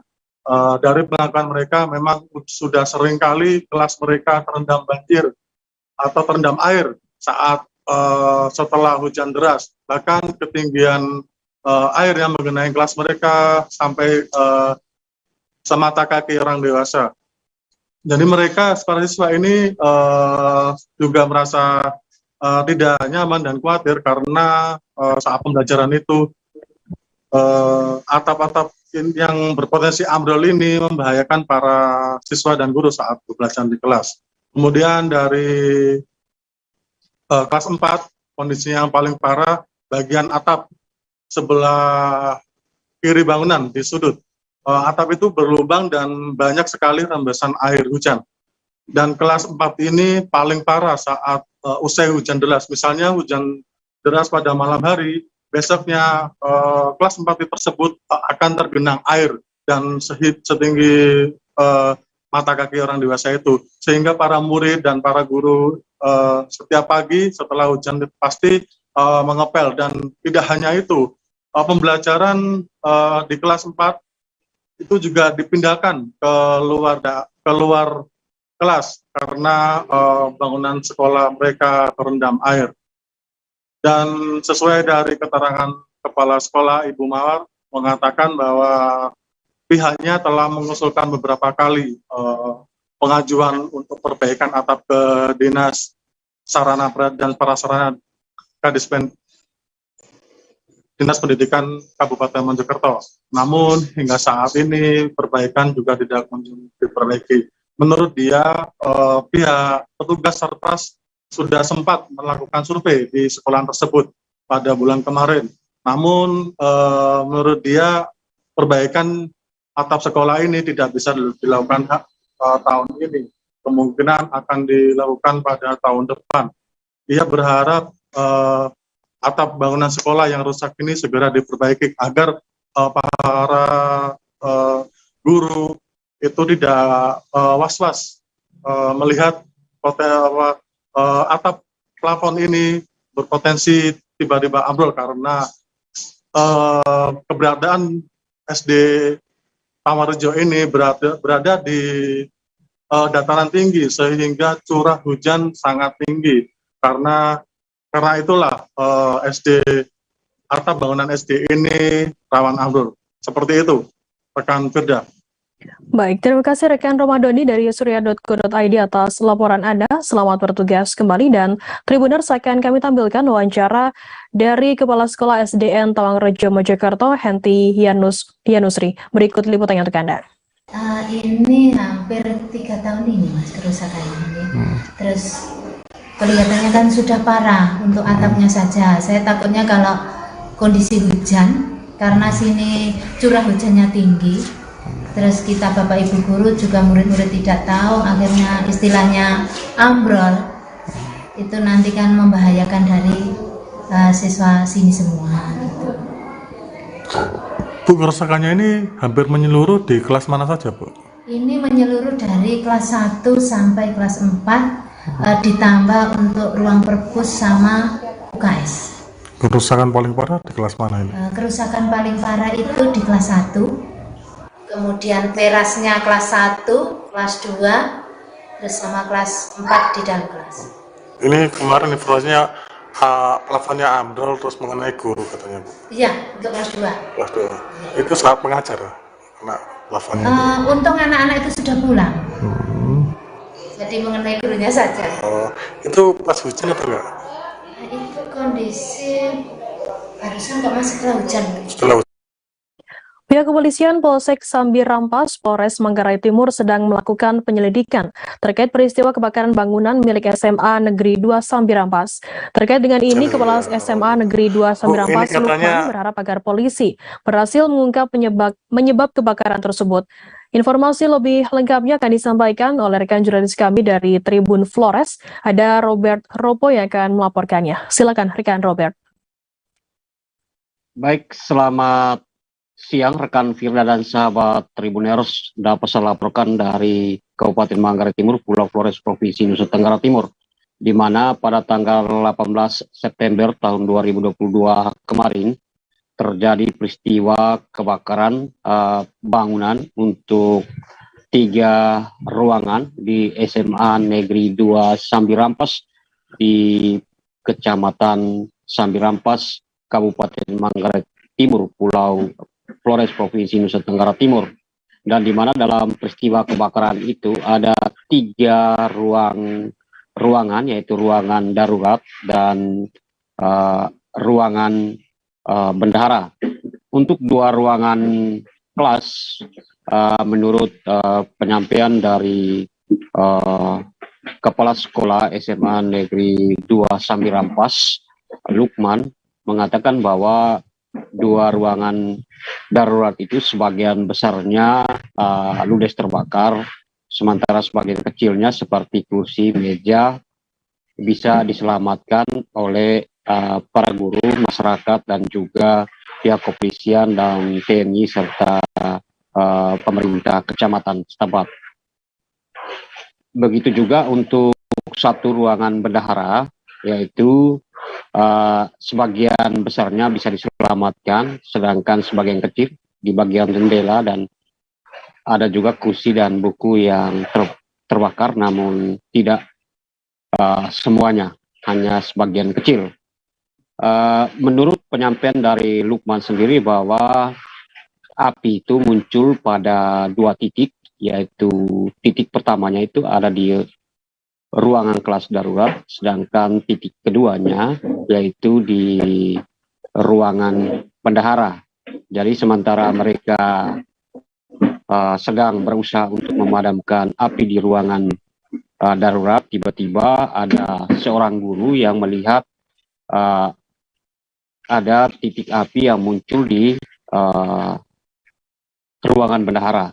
Karena itu mereka cepat-cepat untuk pergi untuk berusaha memadamkan api tersebut. Dan terkait dengan peristiwa ini,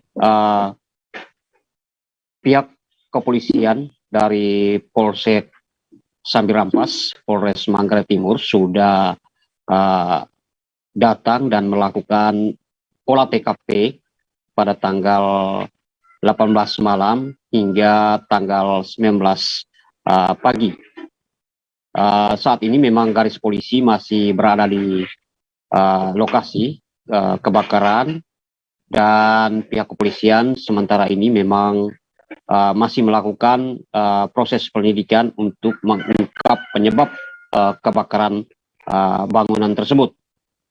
Memang dari keterangan Kapolsek Sambirampas melalui Kanitreskrim Polsek Sambirampas Hamdan, bahwa memang pihaknya sudah sedang dalam melakukan penyidikan, dan sudah ada lima orang saksi yang diperiksa. Kelima orang saksi itu adalah sebagian para guru dan juga security di sekolah tersebut.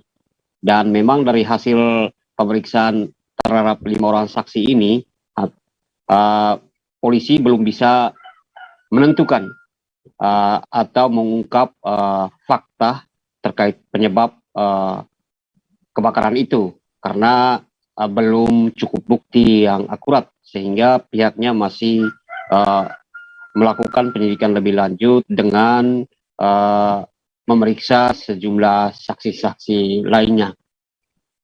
Sementara itu, Kepala Sekolah SMA Negeri 2 Sambirampas berharap agar pihak kepolisian sebagai aparat penegak hukum bisa mengungkap terkait penyebab kebakaran sekolah tersebut.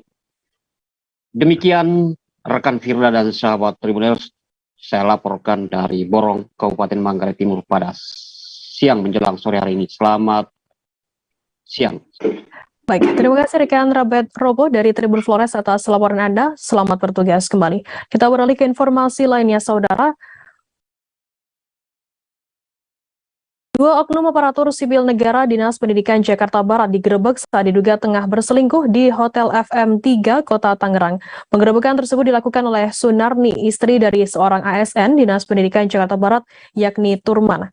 Kuasa hukum Sunarni, Tris Haryanto, mengatakan Turman diduga telah berselingkuh dengan seorang wanita berinisial ST. Informasi lebih lengkapnya akan disampaikan oleh rekan jurnalis kami dari wartakotalive.com. Ada Gilbert Semsandro yang akan melaporkannya. Silakan rekan Gilbert. Ya, Firda, 2 aparatur sipil negara Dinas Pendidikan Jakarta Barat digerebek oleh istri sah antara juga tengah berselingkuh di Hotel FM3 yang berada di kawasan Kota Tangerang. Penggerebekan itu dilakukan oleh Sunarni, istri dari seorang ASN Dinas Pendidikan Jakarta Barat, yaitu Turman. Kuasa hukum Sunarni, Tris Haryanto, mengatakan Turman juga telah berselingkuh dengan seorang wanita berinisial ST, yang mana ST ini merupakan stafnya, sedangkan Turman sendiri menjabat sebagai Kepala Seksi Pendidikan Anak Usia Dini atau PAUD Suku Dinas Pendidikan Jakarta Barat, dan ST yang selingkuhnya merupakan staf dari Turman sendiri. Lebih lanjut, Tris menjelaskan penggerebekan terhadap 2 ASN tersebut dilakukan pada Kamis 29 September 2022 sekira pukul 20.30 Indonesia Barat. Penggerebekan disaksikan langsung oleh Sunarni bersama dengan personel kepolisian sektor Polsek Pinang dan didampingi tim kuasa hukum. Saat dipergoki istri tersebut, Turman dan stafnya itu diduga baru saja melakukan hubungan layaknya suami istri. Dan wanita yang bersama dengan Turman tersebut disebut oleh tim kuasa hukum bahwa saya telah berkeluarga dan memiliki anak serupa dengan Turman. Namun demikian, pihak dari kuasa hukum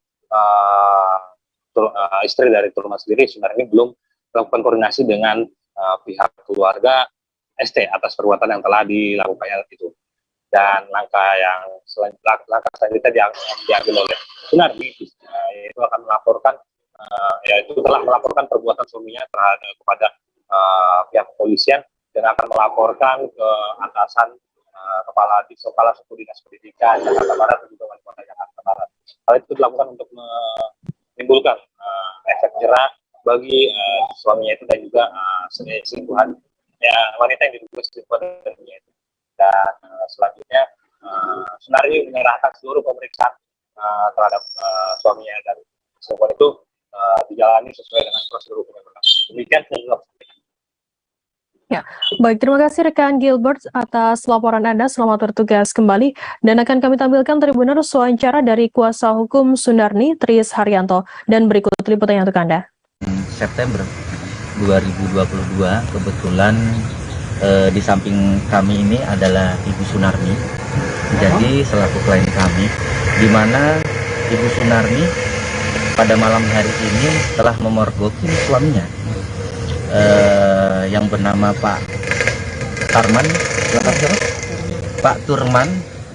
Jadi kebetulan beliau sedang bersama perempuan lain, yaitu stafnya sendiri. Jadi kebetulan dia selaku kepala seksi PAUD di Dinas Pendidikan di Jakarta Barat. Nah, kebetulan dia selingkuh, kita pergokin, sedang berada di hotel FM3 di Tangerang ini. Kemudian kami melakukan penggerbekan dan akhirnya kami bawa ke Polsek Pinang ini. Seperti itu. Saat digerebek kondisinya sedang apa nih? Ya, kondisinya pada saat kami masuk itu mereka sedang beres-beres, mungkin sedang pakai baju, mungkin ya dugaan kami baru saja melakukan hubungan seperti suami istri. Nah, kebetulan si selingkuhannya ini juga sudah bersuami. Jadi ini kebetulan sama-sama ASN. Kebetulan selingkuhannya ini adalah bawahannya. Bahu jalan dan trotoar di hampir setiap sudut Kota Pangkal Pinang kini perlahan mulai banyak disalahgunakan hingga ditempati oleh para pedagang Kamis 29 September.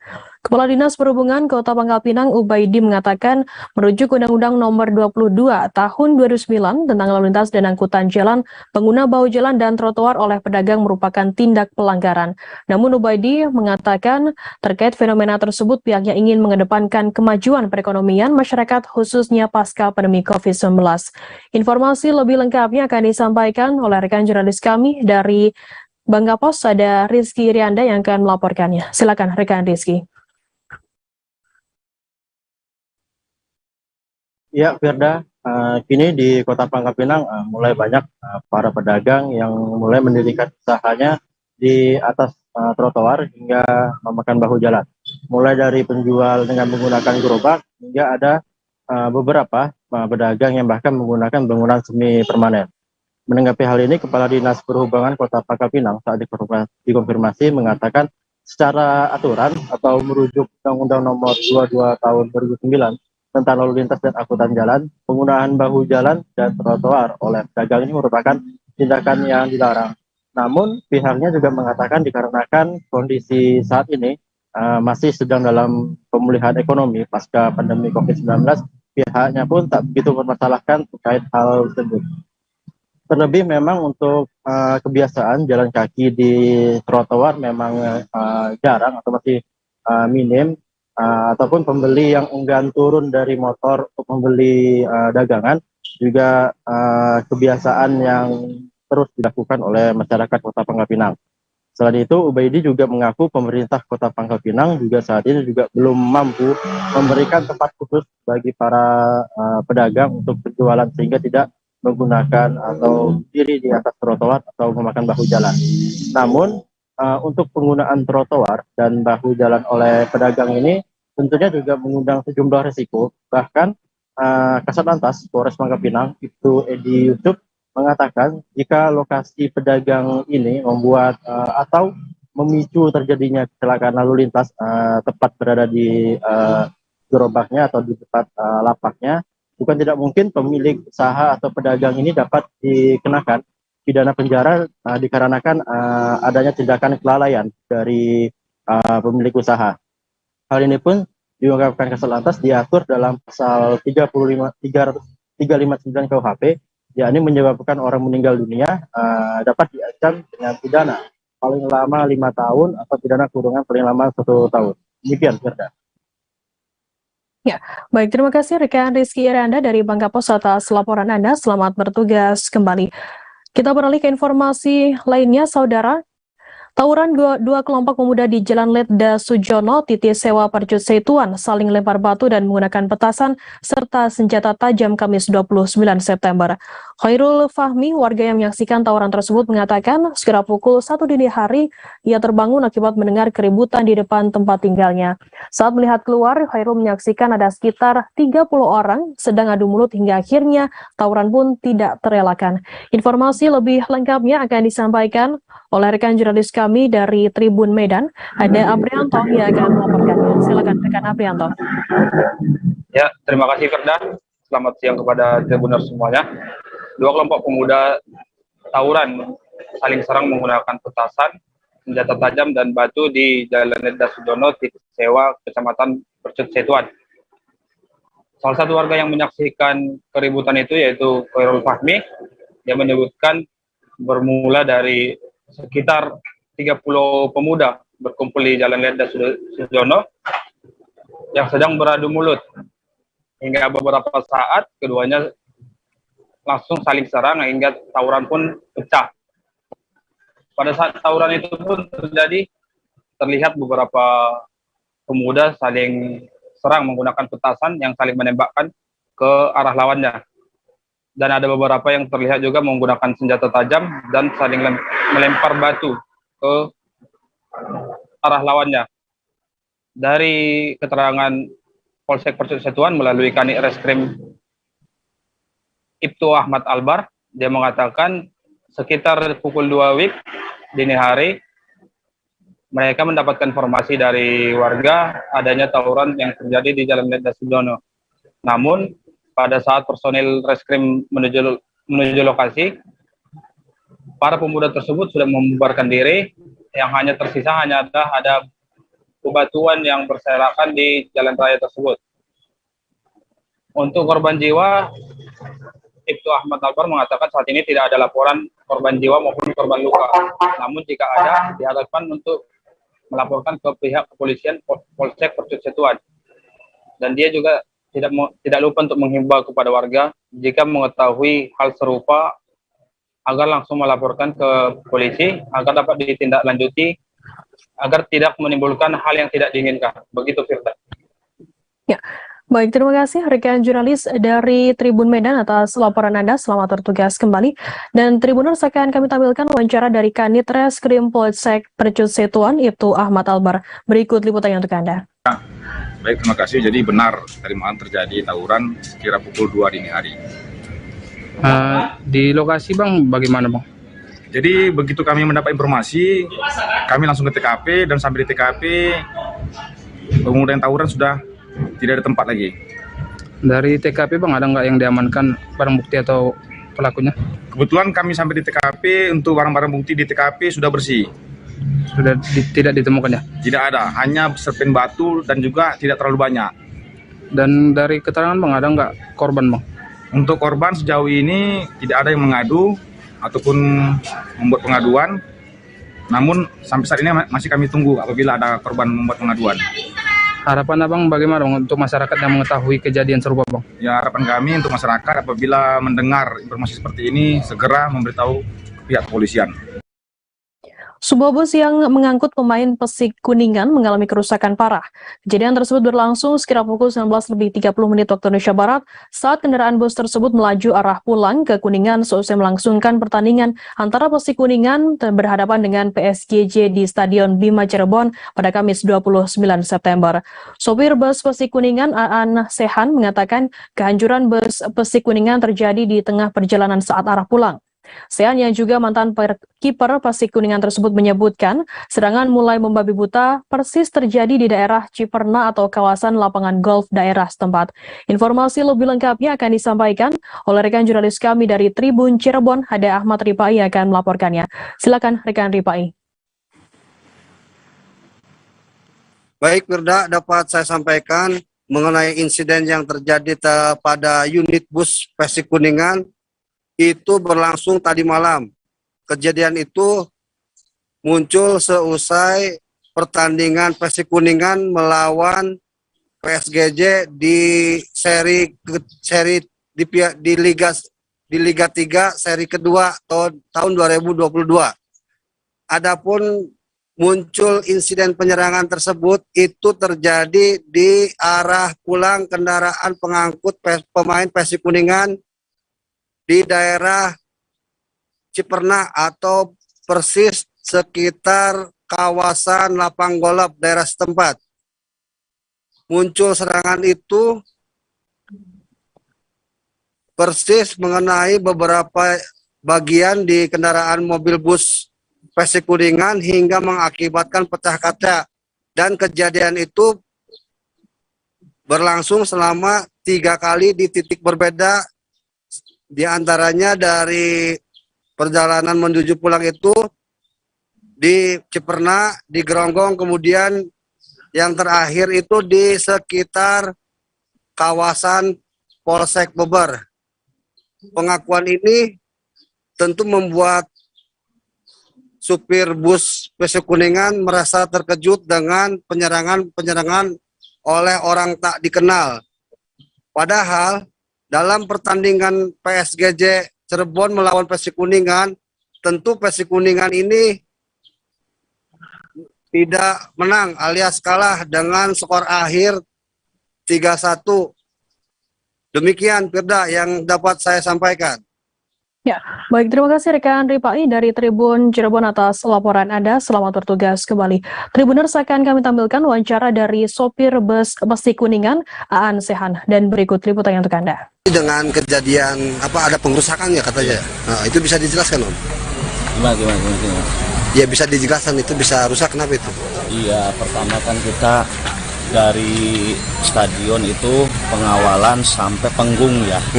Sampai Penggung dikiranya mau selamat di perjalanan. Ternyata masih ada supporter dari Cirebon, dari PSGJ, entah dari mana lah, di Jalan Baru Penggung yang ada jualan kopi manis tuh, tape itu ya. Ya, jalan Penggung yang mau ke Talun itu tiba-tiba melempar, semua habis itu. Otomatis kita turun, kita juga mau nabrak motor. Setelah itu lagi pada kisu tuh disuruh jalan lagi sama bapak polisi tugas pengawalan di sana. Nah, kita suruh jalan, naikkan ke mana? Ke Geronggong. Disangka di Geronggong sih udahlah sudah habis di situ. Ternyata di Geronggong masih ada serangan lagi. Penyerangan kembali. Depan KP apa tuh ya? Dangdingdong itu. Dangdingdong. Iya. Di depan itu kita dihujani batu lagi sampai semua habis kacanya. Ya, ada juga ke karoserinya. Sedikitnya ada 13 orang diamankan oleh Satpol PP Banjarbaru karena diduga terlibat praktik prostitusi online. Sejumlah remaja dan orang dewasa tersebut ditertibkan di 3 lokasi berbeda, di antaranya yakni di kawasan Guntung Cingah, Guntung Paikat, dan juga Komet. Tak hanya anak di bawah umur, personel Satpol PP Banjarbaru juga turut menertibkan 1 perempuan dewasa bersama anaknya. Informasi lebih lengkapnya akan disampaikan oleh rekan jurnalis kami dari Banjarmasin Pos. Ada Muhammad Rahmadi yang akan melaporkannya. Silakan rekan Rahmadi. Oke, baik Firda dan juga Tribunner kemarin siang Satpol PP Kota Banjarbaru berhasil menertibkan belasan anak di bawah umur dan juga beberapa remaja yang diduga terlibat traffic prostitusi online.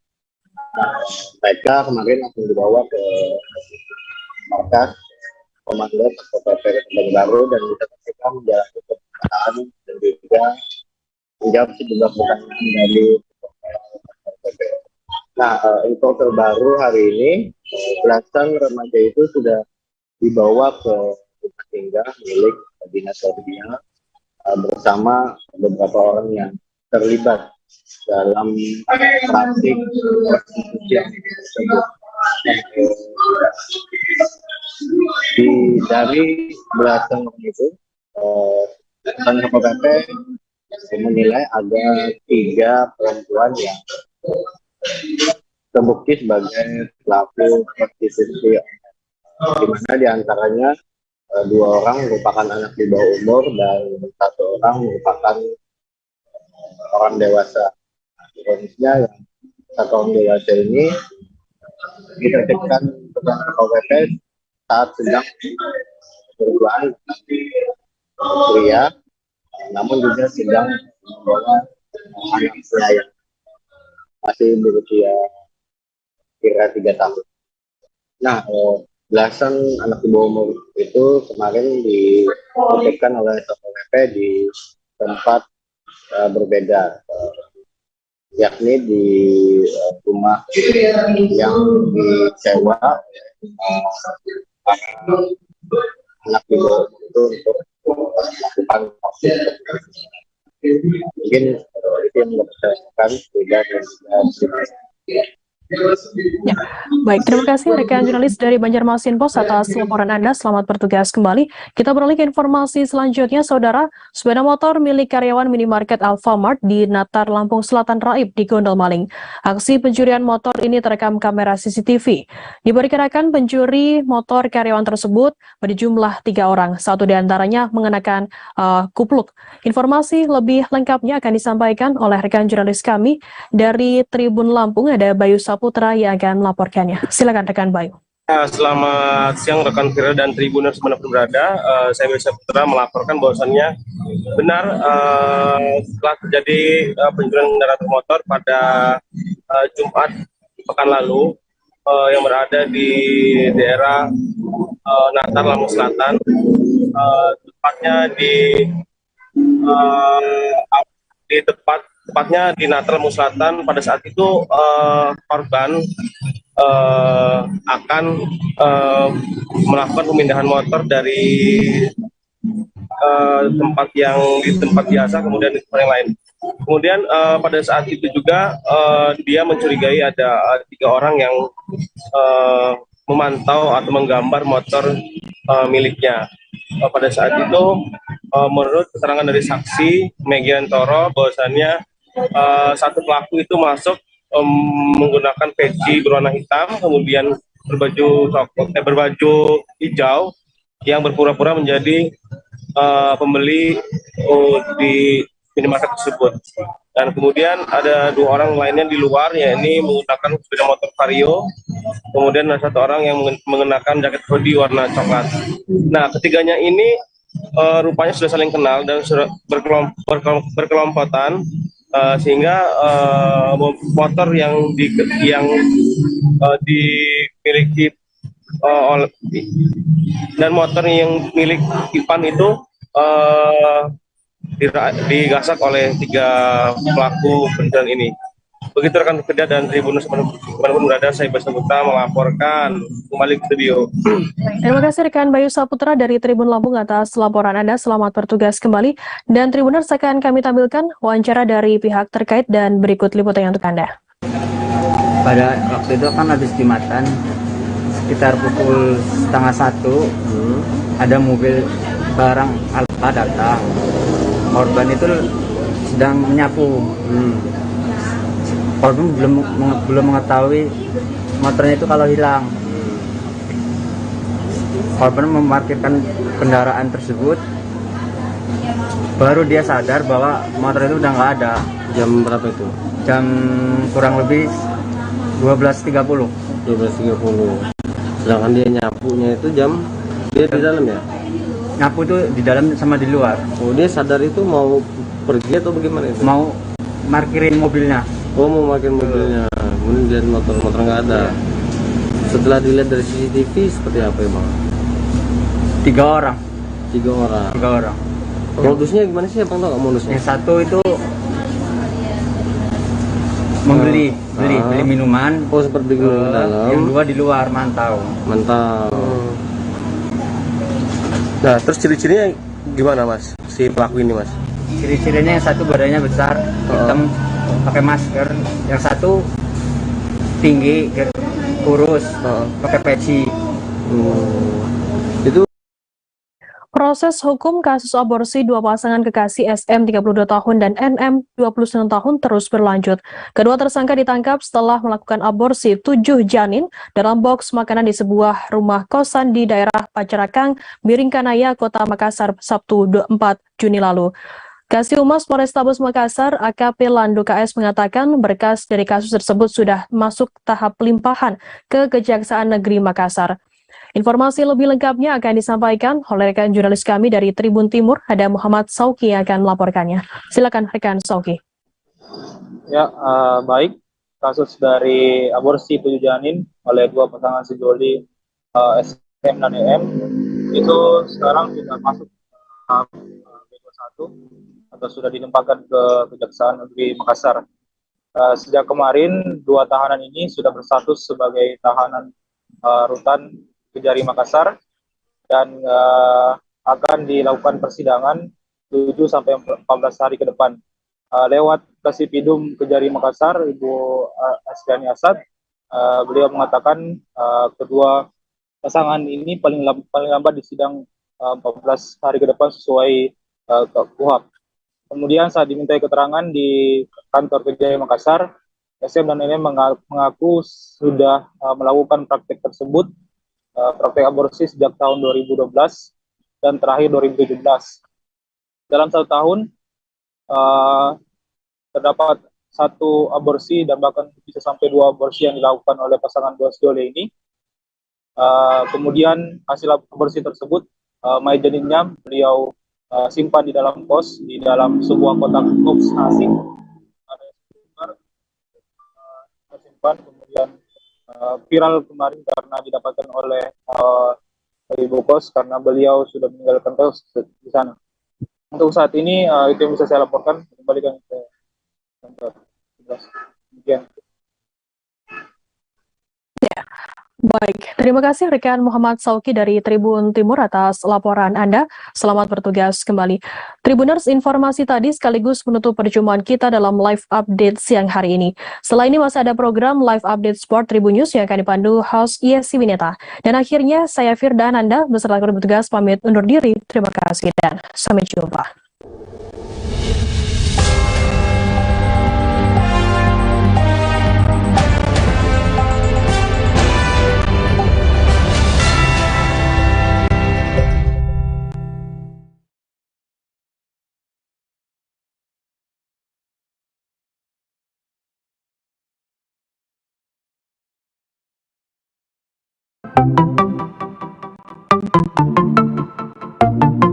Halo Tribuners, waktu sudah menunjukkan pukul 8 waktu Indonesia Timur. Langit tampak mendung dan tak lama kemudian hujan pun turun. Satu persatu dari kami menaiki speedboat dari pelabuhan usaha Mina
Halo Tribuners, jumpa lagi bersama dengan saya Mutiara dalam tayangan berita selebritis di Tribun Lampung. Kami akan menyajikan informasi terkini dan terupdate seputar selebritis tanah air untuk Anda. Dan inilah berita selebritis selengkapnya. Kabar pertama datang dari Lesti Kejora laporkan Rizky Bilar atas dugaan KDRT. Lesti Kejora resmi melaporkan sang suami yakni Rizky Bilar atas dugaan tindak KDRT. Laporan Lesti Kejora terhadap Rizky Bilar dilakukan di Polres Jakarta Selatan pada Rabu 28 September 2022 kemarin. Menurut Kasih-Humas Polres Jakarta Selatan, Lesti Kejora datang pada malam hari didampingi dengan kuasa hukumnya. Terkait luka yang dialami Lesti Kejora atas tindak kasus dugaan KDRT, pihak kepolisian pun belum bisa memastikan. Pihak kepolisian juga masih mendalami apakah kejadian kekerasan tersebut dialami berulang oleh Lesti Kejora. Ketika mendatangi kantor polisi, Lesti Kejora pun langsung menjalani visum untuk membuktikan ada atau tidaknya kekerasan yang dialami sang pedangdut. Berikut wawancara dengan pihak kepolisian.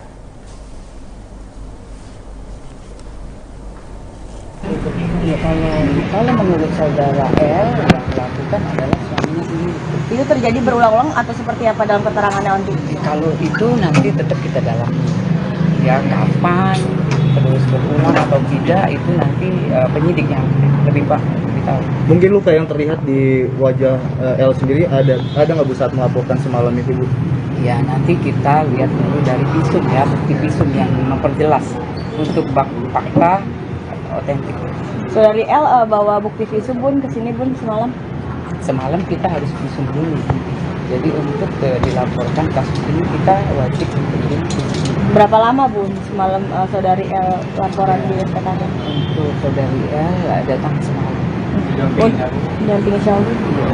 Dan sendiri adalah pengacara sendiri. Kapan Bun Rizky Bilar datang ke Polres Jakarta Selatan untuk pemeriksaan? Ya, kalau itu nanti kita penyidik yang meminta keterangan. Sudah ada penjadwalannya Bun? Penjadwalannya nanti penyidiknya. Tapi sudah dikomunikasikan maupun dilayangkan surat Bun ke saudara Rizky Bilar? Oh jelas. Nanti saksi kemudian yang terkait dalam kasus ini kita pastikan. Berapa lama Bun semalam Lesti Kejora datang? Semalam datang pemeriksaan. Semalam. Pemeriksaannya berapa lama? Berapa lama Bun pemeriksaannya? Mungkin nomor laporan yang udah diterima Lesti Kejora berapa Bu biar bisa dikonfirmasi? Laporannya semalam. Laporan polisi saudari L melaporkan semalam. Dari pengakuan KDRT sendiri itu berlangsung berapa lama atau nanti kita melakukan keterangan yang jelas dari saudara korban maupun dari yang disampaikan. Kalau saudari L mengaku masih satu rumah Bun dengan saudara R. Untuk itu nanti kita dalami. Berarti konfirmasi ya Bu ya, semalam saudari L datang kemari untuk mengatakan mengalami KDRT dari suaminya.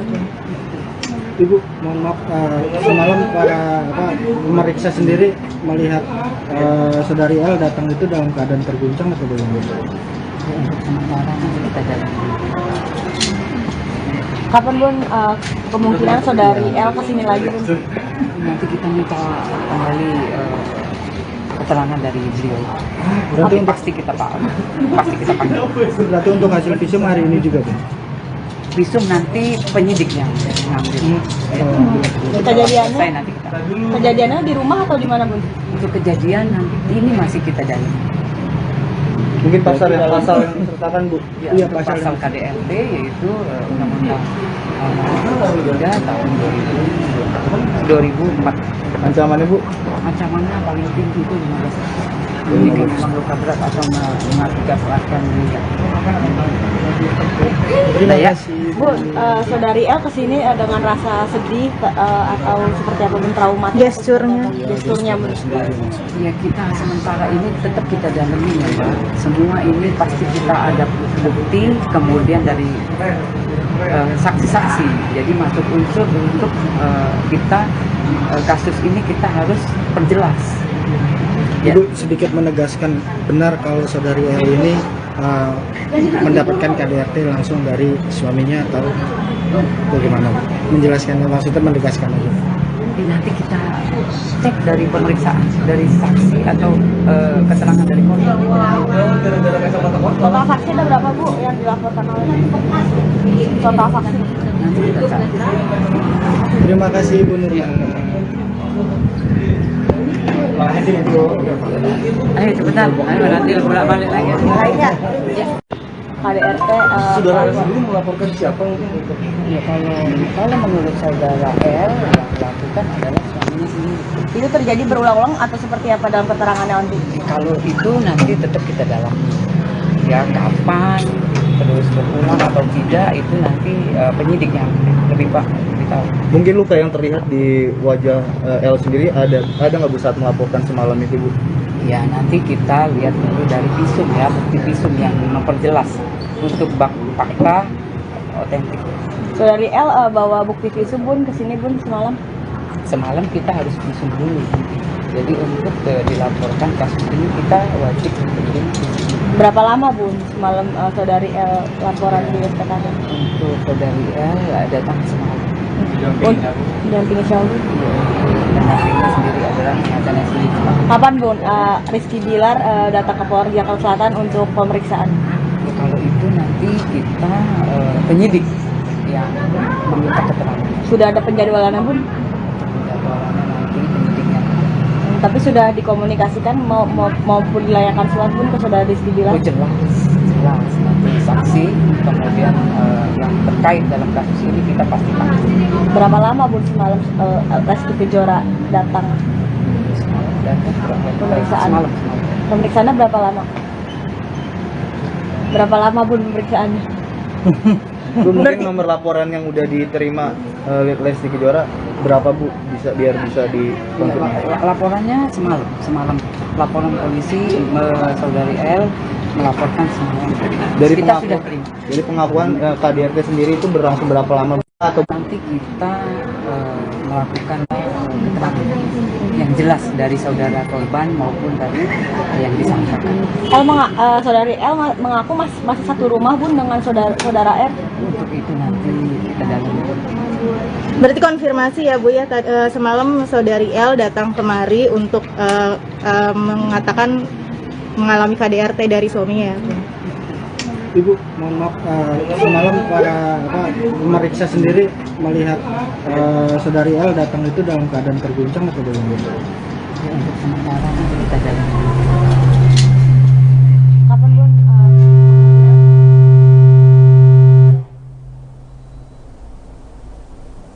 Berita selanjutnya datang dari pedangdut senior Inul Daratista tanggapi kasus Lesti Kejora dan Rizky Bilar. Inul Daratista dulu sempat memperingatkan Rizky Bilar soal menjaga Lesti Kejora. Inul Daratista memang merupakan salah satu orang terdekat dari Lesti Kejora. Inul Daratista pun memberikan tanggapan terkait dengan kabar Lesti Kejora yang mengalami tindak KDRT. Lesti diketahui melaporkan sang suami Rizky Bilar ke Polres Metro Jakarta Selatan. Dalam laporan tersebut tertulis bahwa pedangdut kondang itu mengalami kekerasan dalam rumah tangga atau KDRT. Bersamaan dengan kabar KDRT itu, pesan Inul Daratista pada Rizky Bilar pun mendadak mencuat ke publik lagi. Bahkan pelantun lagu Buaya Buntung itu mengaku akan pasang badan jika Rizky Bilar menyakiti Lesti. Saat seorang netizen mempertanyakan perihal kabar tersebut, Inul pun meminta maaf. Hal itu lantaran dirinya mengaku belum mengetahui berita yang beredar di publik.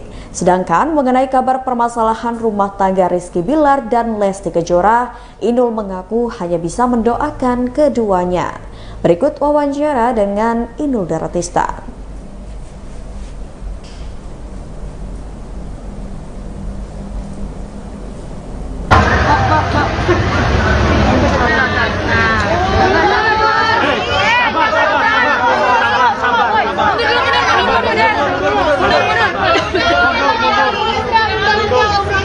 Mundur dulu.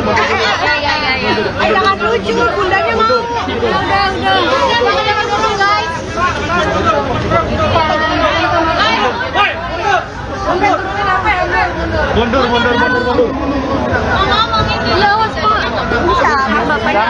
didorong, kursinya kena ntar. Mejanya jangan didorong, mejanya jangan didorong. Iya, nggak didorong. Oke, Bun. Bunda. Bisa apa dikit, Pak? Bisa. Kayak gini. Pak geser.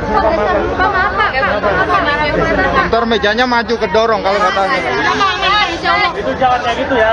Jangan kayak gitu, sportif. Yang benar. Udah, yuk. Oke. Ini tentang Lesti kan? Iya, benar. Ya, saya berharap semuanya bisa dihadapi buat anak saya Lesti. Mudah-mudahan ini nanti ada jalan titik temu yang baik antara Lesti sama Bilar. Tapi kalau mengingat KDRT, sebenarnya saya sudah peringatkan dari awal untuk Bilar harus benar-benar mau jagain Lesti. Dan kita belum tahu ya hasil visumnya seperti apa nanti kan. Saya juga baru tadi pagi nih ya dengar beritanya, karena dari tadi malam tuh saya lagi syuting sampai selesai. Mudah-mudahan ini semuanya bisa di-handle dengan baik dengan Mas Andi yang selaku lawyernya Dede Lesti, dan mudah-mudahan dia kuat.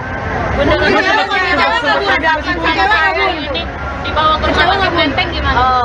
Nanti saya harus konfirmasi sama Mas Andi dulu untuk bisa jenguk dan bisa lihat.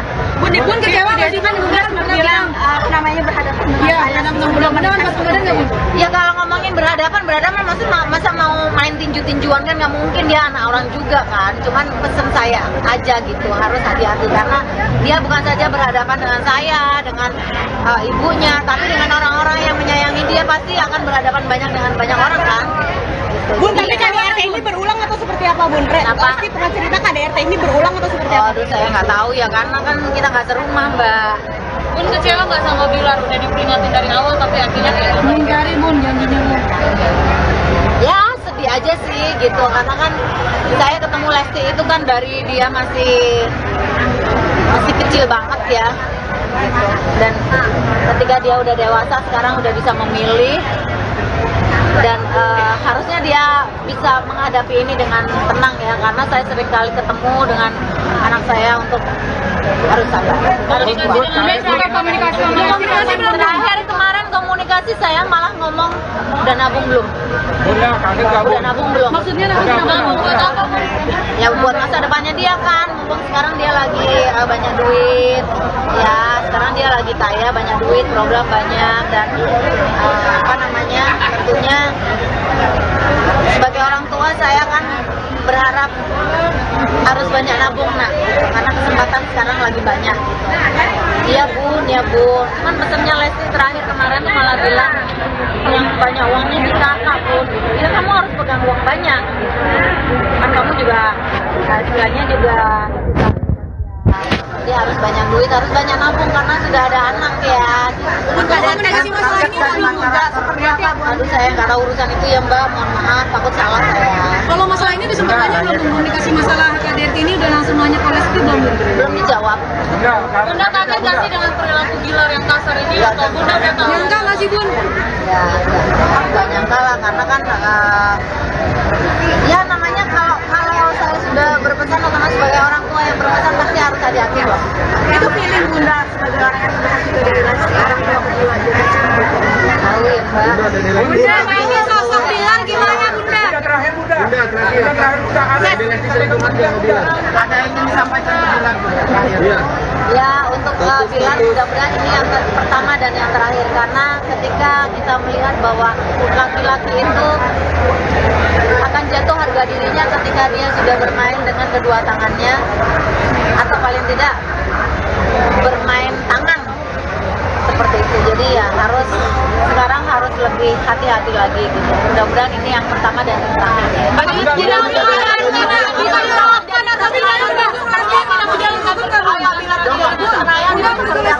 Caranya gimana Bun? Begini loh, dalam rumah tangga itu, ini kan anak-anak saya ini kan masih muda, ya pasti akan mengalami hal-hal dalam berproses. Berita selanjutnya datang dari Marissa Ica bersyukur kasusnya dengan Medina Zain telah capai putusan. Hasil sidang memutuskan Medina Zain divonis 6 bulan penjara dan denda senilai 50 juta rupiah atas kasus pencemaran nama baik yang dilaporkan Marissa Ica. Menanggapi hal tersebut, Marissa Ica menghaturkan rasa syukur karena kasusnya dengan Medina Zain telah mencapai putusan.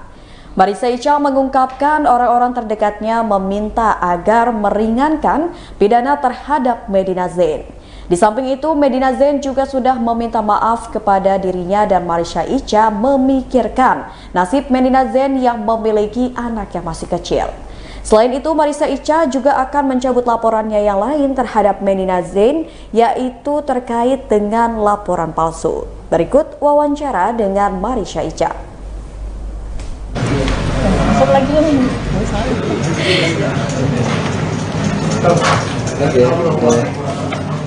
Yuk. Hujan, Bang. Yuk, hujan. Sip. Gas. Oke. Kak Ica, Bang, mungkin tanggapannya sendiri tentang vonis MZ sendiri hari ini 6 bulan penjara. Tanggapannya seperti apa? Alhamdulillah udah dari sekian lama ditunggu sudah selesai putusan, yang dimana sebenarnya dengan putusan yang ditetapkan 6 bulan aku nggak kaget. Karena apa? Itu sebenarnya kemarin Medina juga dari pihak keluarga, dari teman-teman, Kak Tasya, Kak Tia Arstia, semuanya meminta kepada aku untuk meringankan pidana yang akan didapatkan Medina hari ini.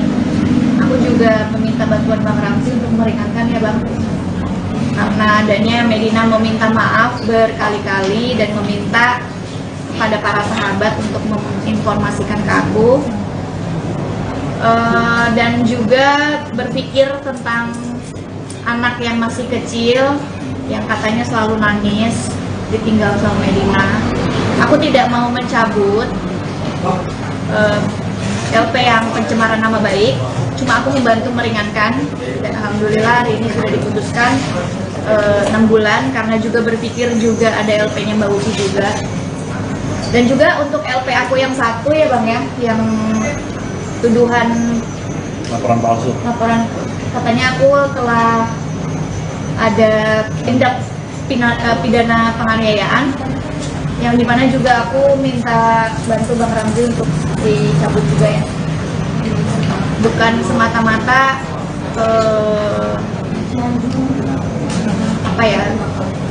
berbaik hati sama Medina, enggak. Cuma atas dasar hati nurani kemanusiaan, yang saya punya anak, dia juga punya anak kecil yang anaknya terus mencari-cari dia. Artinya legowo banget sih enggak, tapi setidaknya saya sudah ringankan. Dari 3 minggu lalu saya minta sama Bang Ramzi untuk Bang diringankan aja tapi nggak usah dicabut. Tapi kakak puas nggak dengan keputusan vonis tersebut? Iya, tadi yang seperti saya jelaskan, ini saya nggak kaget dengan hasil yang 6 bulan, karena memang saya meminta untuk dibantu ke Bang Ramzi untuk diringankan hasilnya, tapi tidak saya cabut gitu. Tetap ada hukumannya, tapi kalau bisa nggak usah lama-lama, karena atas dasar kemanusiaan saya seorang ibu, dia juga anaknya katanya nangis-nangis terus. Terus LP saya yang kedua juga saya minta Bang Ramzi untuk cabut juga. Sudah dicabut Pak? Rencananya ke depan setelah hari ini mendengar keputusan, untuk kedepannya laporan yang Ica buat kaitannya laporan palsu yang dilaporkan Medina, yang waktu itu kejadiannya kaitan waktu dimediasi, yang mana senyatanya tidak ada penganiayaan, tapi dia melaporkan klien saya penganiayaan, itu akan mau kita drop, artinya kita cabut laporan polisinya. Nanti akan saya berikan suratnya kepada polisi, kepada penyidik, agar laporan ini bisa dihentikan. Artinya Ica sudah berbesar hati ingin menyudahi, artinya menyudahi di sini sudah tidak ada lagi perkara hukum kaitan dengan Medina. Mudah-mudahan juga putusan yang diberikan Majelis Hakim PN Jakarta Selatan yang sama-sama tadi kita dengar 6 bulan, tidak ada lagi upaya hukum yang dilakukan Medina, artinya bisa menerima putusan 6 bulan tersebut. Dan ke depan saya juga akan memastikan mencabut laporan polisi yang telah dibuat Saudara Ica yang kaitan laporan palsu itu. Jadi benar-benar sudah selesai semua, Ca. Tugas dan tanggung jawab saya mengawal perkara ini dari laporannya Ica tentang pencemaran nama baik dan juga laporan palsu yang dibuat oleh Medina. Komunikasi langsung ke sana? Gimana? Komunikasi langsung? Iya, itu teknis saya berkomunikasi. Saya juga sudah sampaikan ke Ica ya, memang hukumannya sudah oke lah, dari 1 tahun dihukum 6 bulan. Artinya mudah-mudahan juga saya sampaikan tadi bahwa dengan putusan 6 bulan tersebut sudah memberikan putusan yang adil di sini. Ica sudah memberikan maaf dan Medina harusnya bisa menjalani dan menjadi pelajaran yang baik agar berhati-hati bermain sosial media, bersosmed seperti itu. Kak Ica, melihat perjalanan hukum antara dirimu dan Medina seperti apa sih, dan pada akhirnya kan sudah diputus? Berita selanjutnya datang dari Wanda Hamidah yang kini mantap berhijab. Pemain film Wanda Hamidah terlihat mengenakan hijab. Ia pun mulai merasa nyaman saat menggunakan pakaian tertutup. Wanda Hamidah yang kini berusia 45 tahun itu merasa yakin untuk berhijab. Janda 6 anak itu berharap menjadi pribadi yang lebih baik. Wanda Hamidah mengatakan hijrah bukan berarti untuk mengubah penampilannya saja. Berikut wawancara dengan Wanda Hamidah.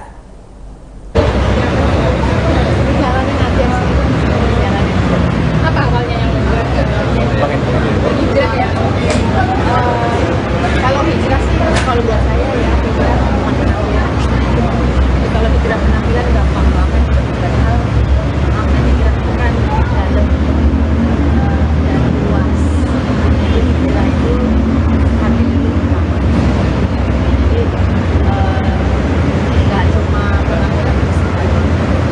Apa yang membuat penampilannya berubah nih dari awal? Ya kan udah proses hidup ya, yang semakin umur semakin semoga semuanya semakin baik. Tapi yang pasti, yang jawaban yang paling singkat yang saya bisa katakan, sekarang saya lebih nyaman. Waktu itu pas mantep seperti apa sih, Mbak? Pas maksudnya yakin udah mau nih mantap. Saya nggak bilang saya yakin, Kak. Pokoknya saya melakukan sesuatu yang karena hati dan saya merasa nyaman. Jadi ya kayak fashion aja ya. Misalnya Mbak merasa nyaman dengan nggak pakai kerudung, ya saya merasa nyaman. Sebetulnya sesimpel itu aja. Tapi ada pengalaman mungkin Pengalaman spiritual gitu, kawan dah. Ya proses hidup aja, proses hidup kan nggak mungkin nggak pengalaman spiritual yang dapet mimpi berhijab besok pagi pakai hijab nggak gitu, kan. Memang pengalamannya dan proses kehidupan yang ya tentu semua orang punya proses kehidupan yang berliku-liku, banyak pelajaran, banyak cobaan, dan proses kehidupan yang mematangkan saya untuk penampilan. Ada yang berubah nggak dari penampilan? Iya, itu dari setelah berpenampilan seperti ini. Apa yang berubah ya? Mungkin dari tujuh pekerjaan atau apa?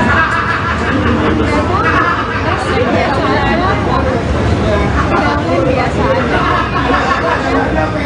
Kalau pergaulan ya sebelum saya berkerudung ya saya memang udah nggak pernah pergi seperti dulu ya, pergi party atau pergi ke tempat malam dan lain-lain.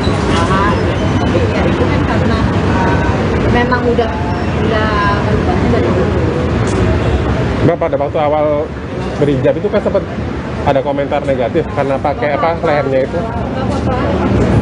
Apakah komentar negatif ya wajar ya, mana ada public figure selebriti nggak ada komentar negatif kan nggak mungkin. Tapi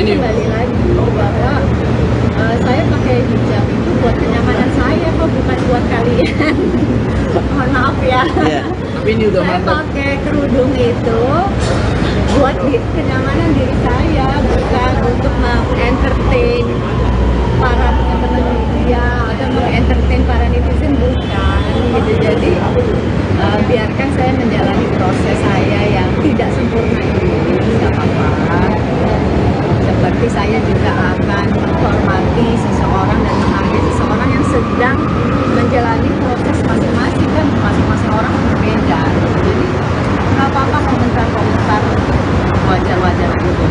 Kalau Anda kan tadi ngomongin berhijab karena proses kehidupan ya, dan ada di titik seperti apa sih sampai akhirnya kalau Anda tuh mulai Berita selanjutnya, sempat vakum selama pandemi COVID-19, kini bisnis karaoke milik Inul kembali beroperasi. Bisnis karaoke yang dilakoni oleh pedangdut Inul Daratista tidak beroperasi selama pandemi. Akibatnya Inul Daratista mengaku mengalami banyak kerugian selama pandemi COVID-19. Inul Daratista mulai lega saat bisnis karaoke di banyak wilayah Indonesia kini sudah mulai dibuka kembali. Ia berharap bisnisnya tersebut kembali berdenyut. Inul Daratista bahkan bahagia saat banyak karyawan yang bekerja di outlet rumah karaoke-nya bisa bekerja kembali seperti sebelum pandemi. Berikut wawancara dengan Inul Daratista. Senang aja, tapi yang jelas harus ada sesuatu lagi, nanti kita tunggu aja seperti apa. Sesuatunya itu kayak gimana maksudnya? Kenapa? Sesuatunya itu kayak gimana maksudnya? Sesuatu itu diperbaiki atau gimana sih? Oh, kalau diperbaiki kan kita udah renovasi terus kan. Ada sesuatu yang nanti akan menjadi sesuatu. Apa itu? Nggak bisa diomong dong, karena ini kan masih project. Di karaoke itu atau di tempat lain atau di karaoke? Saya kemarin kan terobosan barunya kayak yang animasi-animasi itu ya? Bukan animasi, itu apa namanya, panoramik. Nah itu apa itu perkembangannya itu benar?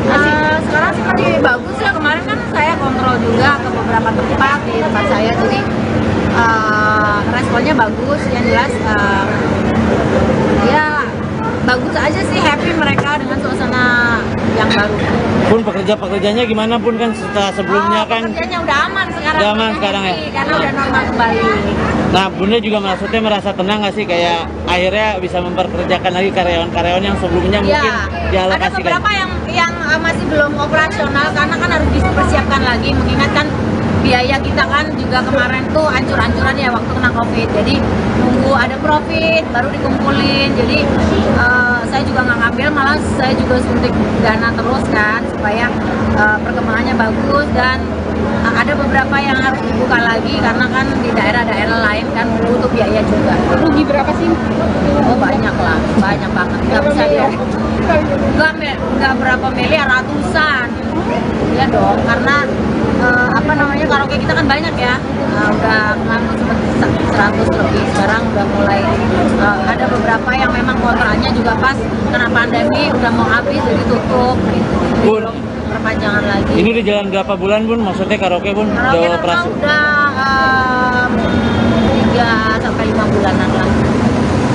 Bun, boleh sedikit kan ini festival musik udah mulai jalan lagi, offer udah mulai jalan lagi. Bunda maksudnya offer udah mulai kencang lagi, semakin bergairah lagi nggak sih buat bermusik gitu? Ya, aku harap sih tidak akan mati suri lagi untuk para pemusik, dan tentunya apa ya, kalau aku sih di dangdut ya, mudah-mudahan nanti bisa lebih berkibar lagi lah. Udah aku tambahin sedikit dong soal ini. Ini alat pijit tradisional yang ada di pasar. Apa tadi video tambah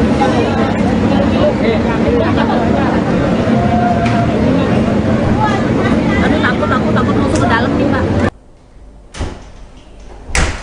Baiklah Tribuners, itulah berita selebritis bersama dengan saya Muntiara. Jangan lupa untuk terus saksikan YouTube Tribun Lampung News Video, Facebook Tribun Lampung, Instagram @tribunlampung, dan TikTok @tribunlampung untuk informasi terupdate lainnya.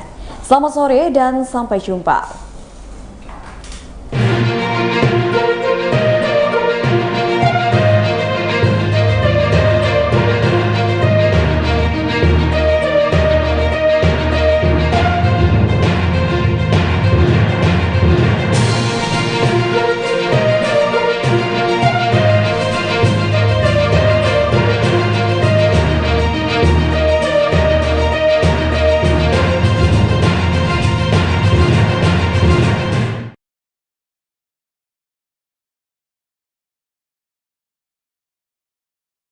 Selamat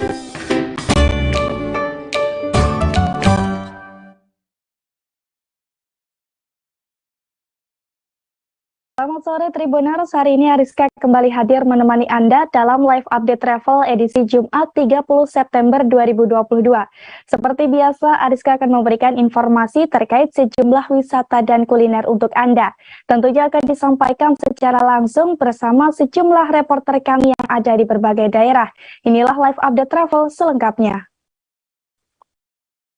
Tribuners, saat liburan ke Bali, kuliner seafood bisa menjadi pilihan yang tepat.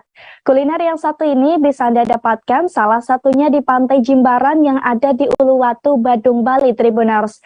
Di tempat ini ada banyak warung yang menjajakan kuliner seafood, termasuk warung Intan Sari Cafe, Tribuners. Namun jika tidak mau ribet, Anda juga bisa membeli ikan di Pasar Kedonganan, lalu menitip olahannya ke salah satu warung. Dan bagaimana serunya kulineran di sana akan disampaikan oleh rekan Arini Valentia Kusni dari Tribun Bali. Silakan rekan Arini. Halo, selamat sore rekan Ariska dan Tribuners. Jadi Tribun Bali punya rekomendasi, salah satunya yaitu kuliner Bali yang berlokasi di Pantai Jimbaran. Nah, Pantai Jimbaran ini memang sudah terkenal rekan Ariska akan seafoodnya, dan beberapa warung di sekitar Pantai Jimbaran ini menjadi salah satu destinasi wajib yang pasti dikunjungi oleh wisatawan domestik maupun wisatawan mancanegara. Nah, bagi Tribuners yang bingung ingin mencari makan seafood di mana, salah satunya yaitu ada di Pantai Jimbaran, kemudian ada juga di Pantai Kedonganan. Pantai Kedonganan ataupun Pantai Tuban itu berlokasi sebelum Pantai Jimbaran, namun biasanya paling terkenal itu yaitu di Pantai Jimbaran ini.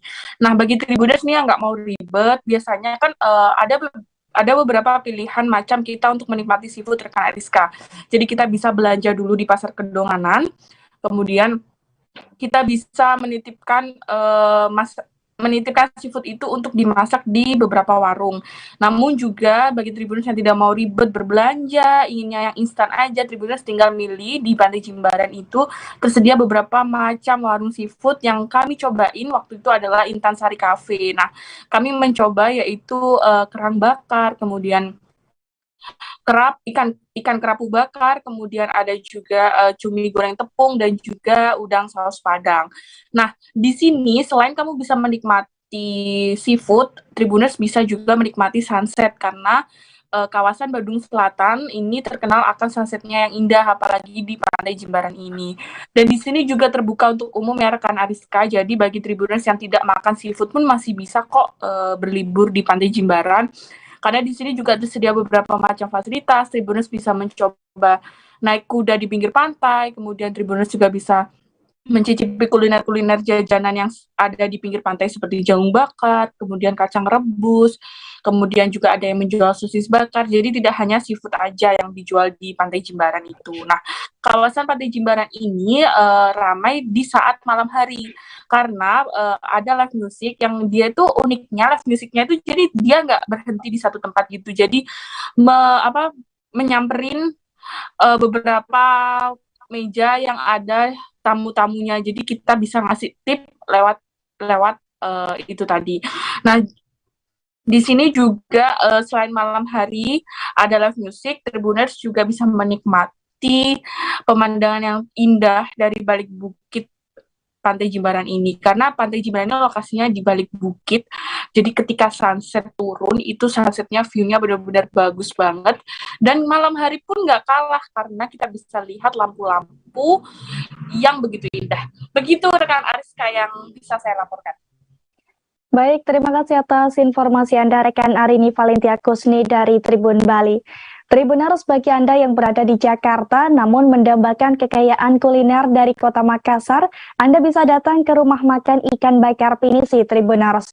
Tepatnya di Jalan Kebun Kacang Raya nomor 12, Kacang, Kecamatan Tanah Abang. Di tempat makan ini, Anda bisa menikmati beragam menu khas Makassar dengan harga terjangkau, Tribuners. Meski baru buka pada Kamis 22 September 2022 lalu, tempat makan ini bahkan sudah ramai dikunjungi pembeli. Dan untuk mengetahui suasana serta menu kuliner yang ada di sana, kita sudah tersambung dengan rekan Yolanda Putri Dewanti dari Warta Kota. Silakan rekan Yolanda. Ya baik Ariska, terima kasih dan selamat sore Tribuners. Memang bagi Anda yang merindukan akan kuliner Kota Makassar, cita rasa yang kuat dan bumbu yang beragam membuat orang ketagihan terus untuk mencicipi dan merindukan kuliner khas Makassar. Namun bagi Tribuners yang ingin menuntaskan kerinduan yang berada di Jakarta, yakni tepatnya bernama Rumah Makan Ikan Bakar Pinisi yang berlokasi di Jalan Kebon Kacang Raya RT 10 RW 4 yang berada di kawasan Tanah Abang, Jakarta Pusat. Nah, saat ditemui wartakotalive.com, Ferdinand selaku pemilik rumah makan ikan bakar Pinisi mengatakan bahwa memang meski usahanya baru resmi dibuka beberapa hari yang lalu, sudah ramai diburu pembeli. Ia mengatakan sebagai pelaku usaha mikro kecil menengah atau biasa kita kenal UMKM, dengan hadirnya rumah makan ini, Ferdinand berharap bahwa ia dapat mengajak dan memberikan contoh kepada UMKM lainnya agar semangat dan berani membangun sebuah usaha. Dan Tribuners, adapun menu yang disajikan sangat beragam, mulai dari ikan bakar kerapu, kakap putih, ikan bakar kue, ikan bakar baronang, ikan bakar bumbu, sop kepala kakap merah, palu mara ikan bandeng bakar, ikan bakar bawal, cumi bakar, udang bakar, ayam bakar.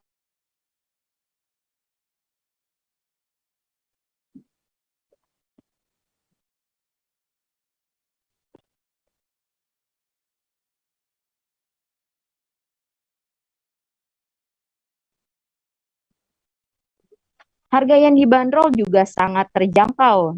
Nanti pembeli bisa langsung memilih menu serta harga pun tertera di dalam list menu yang ada di rumah makan tersebut. Selain itu, rumah makan ikan bakar Pinisi ini juga berkolaborasi dengan pelaku UMKM lainnya. Rumah makan ikan bakar Pinisi beroperasi setiap hari mulai pukul 10 pagi hingga pukul 4 dini hari. Dan saat itu saya mencicipi satu porsi ikan bakar kue dan juga mencicipi sayur kacang panjang. Nah, untuk ikannya tuh terasa begitu segar, tidak bau amis, dan bumbu yang ada di ikan bakar ini pun sangat kuat dan rempah-rempahnya tidak pelit. Begitu Ariska. Baik, rekan Yolanda Putri Dewanti dari Warta Kota, terima kasih dan selamat bertugas kembali.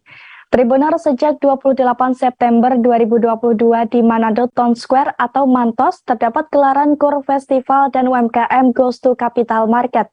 Dalam kegiatan tersebut, PT Bank Syariah Indonesia Tbk turut terlibat langsung Tribuners.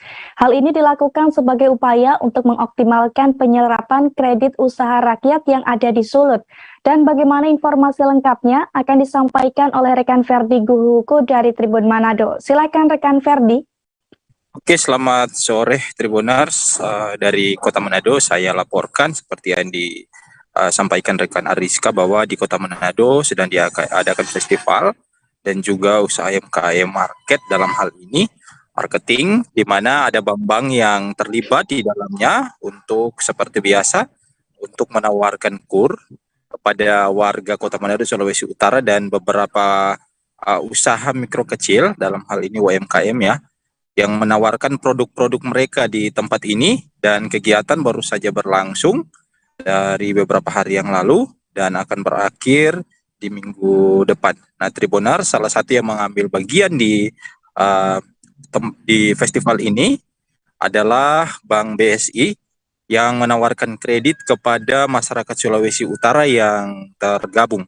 Nah, Tribuners, mereka mengatakan dalam hal ini dari pihak manajer sendiri ketika diwawancarai Tribun Manado yang mengatakan bahwa kredit Bank BSI ini untuk semua masyarakat, karena beredar statement di tengah-tengah masyarakat bahwa Bank BSI ini hanya melayani kaum muslim, dan itu dipatahkan oleh manajer. Dia menyampaikan bahwa Bank BSI melayani semua masyarakat, baik Muslim maupun non-Muslim, dalam hal ini Kristen. Bahkan ia mengungkapkan bahwa di Sulut nasabah terbanyak adalah masyarakat Kristen. Dan itu ia menyatakan bahwa benar-benar Bank BSI melayani semua pelanggan, tidak memilih hanya yang Muslim saja. Nah, selain Bank BSI ada juga bank-bank lain contohnya Bank BNI dan juga Bank BRI. Nah, kegiatan UMKM juga ini melibatkan masyarakat dan pemilik usaha kecil. Mereka menjajakan jajanan mereka di tempat ini dan boleh dicoba. Dan untuk masyarakat yang membeli boleh dan boleh dicoba juga di tempat dan dibawa pulang. Nah, kegiatan ini berlangsung cukup meriah dan juga ada live musik yang seperti Tribuners bisa saksikan sendiri. Kegiatan dimulai dari pagi hingga di sore hari. Itu mungkin penyampaian saya, rekan Ariska, dikembalikan ke Anda di studio.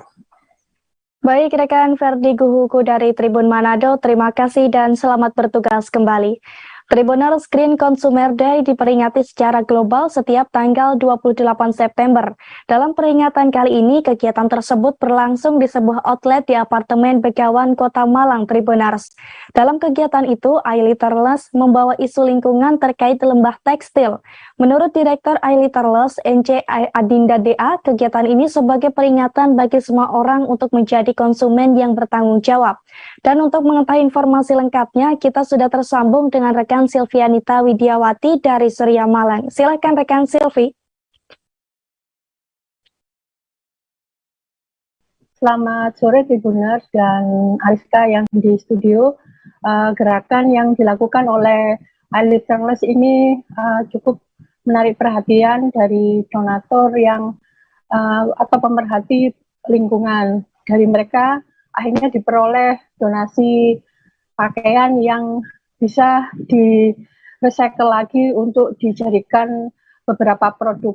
Untuk itu dari iLitterless menggandeng para pengrajin, terutama dari pengrajin yang suka membuat produk yang bisa mendaur ulang dari produk yang ada. Saya sempat berbincang dengan Desi Ramora, dialah yang mengolah lagi produk dari donasi warga masyarakat dan dijadikan berbagai produk dan serta dipamerkan di acara itu seperti topi juga barang tas tote bag yang dipamerkan di kegiatan ini. Menurut dia dari berbagai produk yang masuk di pengrajin akhirnya dibuat model dan dijadikan sesuatu yang memiliki fungsi lebih dari pakaian yang sudah didonasikan. Menurut dia sebenarnya dari pakaian-pakaian yang kita beli tidak harus selalu membeli yang baru, tapi bisa dimanfaatkan lagi dengan menjadi sesuatu yang berubah fungsinya. Bahkan ini akan memberi nilai lebih lagi pada produk tersebut.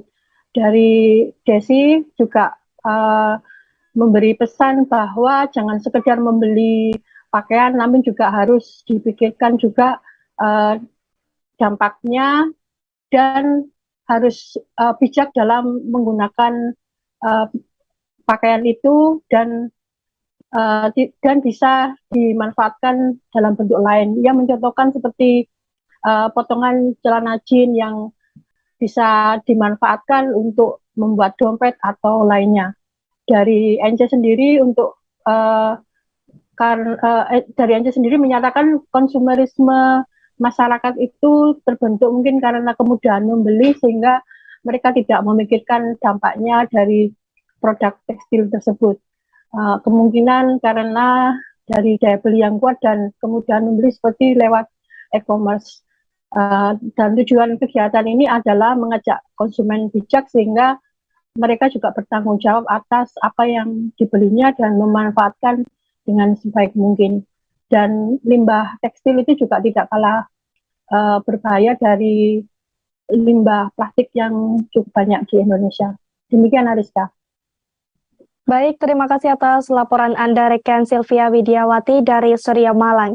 Dan Tribuners, ada pula video sambutan dari Direktur E-Literness NC Adinda DA. Berikut liputannya untuk Anda. Ceritanya ya, ini adalah apresiasi bagi masyarakat Kota Malang yang sudah berpartisipasi secara aktif untuk mengamalkan ide-ide dari 3R atau yang kita tahu dengan konsep reduce, reuse, dan juga recycle. Nah, sebelum malam ini kita tuh sudah ada program-program sebelumnya tuh, yang tadi sudah disebutin kan ya sama teman-teman. Beberapanya itu adalah ada program Waste to Learn. Jadi kemarin sudah ada belasan mahasiswa yang belajar ke TPS Kurang. Nah, kami berusaha untuk membawa realitas yang mungkin selama ini teman-teman nggak tahu isu sampah itu seperti apa sih sebenarnya, karena setiap kali kita bangun di pagi hari ya, kita udah bersih, sama-sama udah diangkutin sama petugas kebersihan gitu. Nah, jadi ini adalah, kami rasa ini adalah waktu yang tepat untuk bisa membawa realitas yang mungkin tidak tersentuh oleh generasi muda, dan akhirnya mereka bisa menjadi lebih tahu, mereka bisa membuka diri terhadap. Tribuners, kabar gembira bagi Anda yang ingin merasakan naik kereta api dengan fasilitas lebih mewah dari kelas eksekutif. Sebab kereta api priority dengan layanan bintang 5 kini bisa dipesan perseorangan atau per kursi, Tribuners. Diketahui sebelumnya, kereta api jenis ini dulunya hanya bisa dipesan dengan sistem reservasi gerbong, di mana reservasi ini biasanya hanya digunakan untuk acara rombongan saja, Tribuners. Sebab kereta ini termasuk ke dalam tipe kereta wisata yang dikelola oleh PT Kereta Api Pariwisata, anak perusahaan PT Kereta Api Indonesia. Dilansir dari kompas.com, kereta api priority ini memiliki total 30 seat. Semua kursi dalam gerbong ini bisa Tribuners pesan dengan cara yang sama seperti pembelian tiket kereta api reguler, Tribuners. Kereta api ini memiliki perbedaan yang mencolok dengan kereta api wisata pada umumnya. Dominasi warna coklat dan emas menunjukkan kesan eksklusif, elegan, dan juga modern. Kereta api priority memiliki kursi yang lebar dengan formasi 2-2, Tribuners. Selain lebar, kursi di kereta ini juga bisa diatur kemiringannya untuk bersandar ataupun diputar. Hampir sama dengan pesawat tertentu, setiap kursi kereta api priority ini juga dilengkapi dengan TV LCD 52 inci lebar dengan layar sentuh. Menurut petugas yang berjaga, penumpang juga akan mendapatkan sejumlah fasilitas lain, mulai dari selimut, bantal kecil, meja, wifi gratis, hingga stop kontak, Tribuners. Sementara itu, di atas kursi terdapat penyimpanan bagasi seberat 20 kg. Barang-barang seperti koper dapat diletakkan di kompartemen atas yang tertutup layaknya di pesawat. Tak sampai di situ saja, dalam kereta ini juga terdapat minibar dengan kursi dan meja di bagian belakang dan depan kursi penumpang. Ada pula toilet yang didesain dengan mewah. Toilet kering yang disediakan juga memiliki wastafel, lengkap dengan kaca besar, pengering, dan juga kloset duduk serta pancuran air. Kemudian berbeda dari kereta reguler, terdapat kru kabin eksklusif yang akan bertugas melayani penumpang secara khusus di gerbong kereta api priority.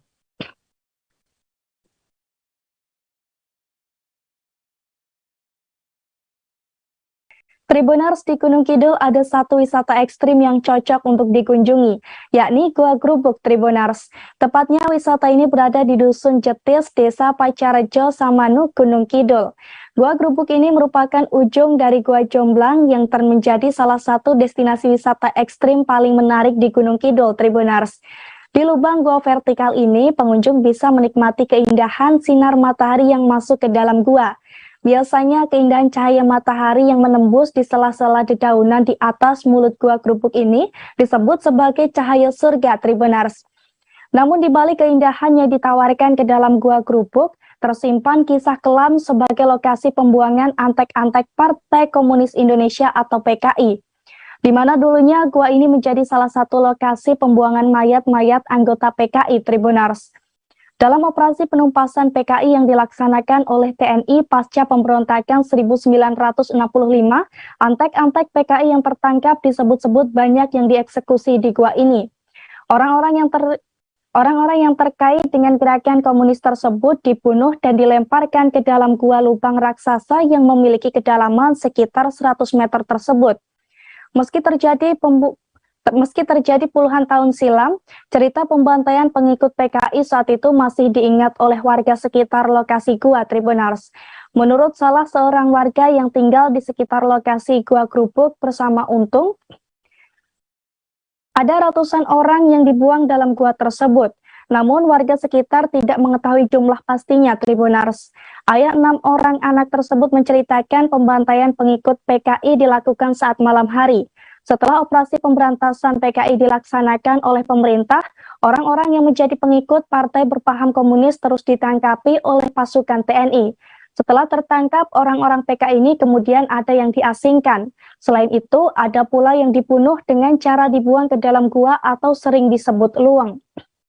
Pasalnya pembantaian PKI ini hampir berlangsung setiap malam. Orang-orang yang akan dieksekusi diturunkan dari kendaraan di jalan raya dan kemudian disuruh jalan kaki menuju ke bibir gua. Setelah sampai di bibir gua, satu persatu pengikut PKI langsung dieksekusi dan mayatnya dibuang ke dalam gua. Menurutnya pembantaian pengikut PKI ini berlangsung cukup lama Tribunars. Bahkan pernah dimulai sekitar pukul 22 waktu Indonesia Barat hingga pagi hari. Saat pembantaian, warga yang tinggal di sekitar lokasi gua saat itu tidak ada yang berani untuk keluar rumah. Warga memilih tinggal di dalam rumah hingga pembantaian selesai dilaksanakan. Meski sudah puluhan tahun, Untung mengaku sampai saat ini masih trauma Tribunars. Setelah era PKI berhasil ditumpas, perlahan keseraman Gua Krupuk pun mulai pudar.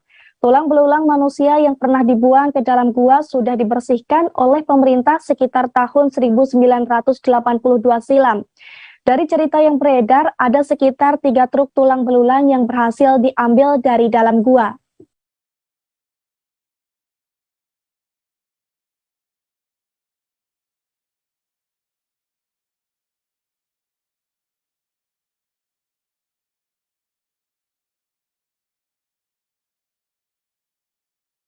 Acara musik Synchronize Fest 2022 akan segera digelar, tepatnya tanggal 7 hingga 9 Oktober 2020 mendatang di Gambir Expo Kemayoran, Jakarta Pusat.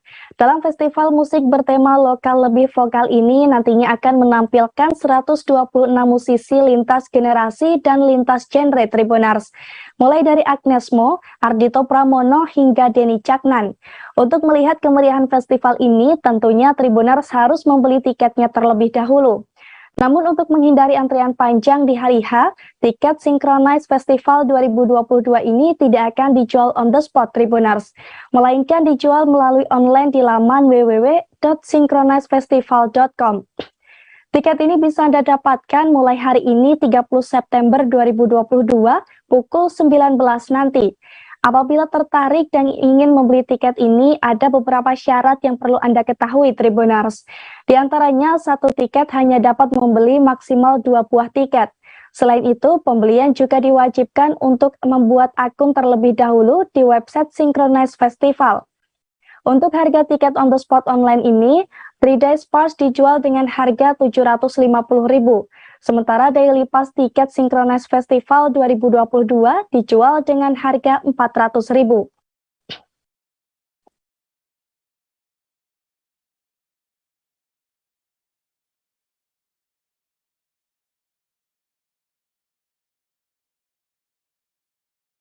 Tribunars, kabar kurang menyenangkan datang dari pasangan suami istri Lesti Kejora dan Rizky Bilar banyak menghebohkan publik.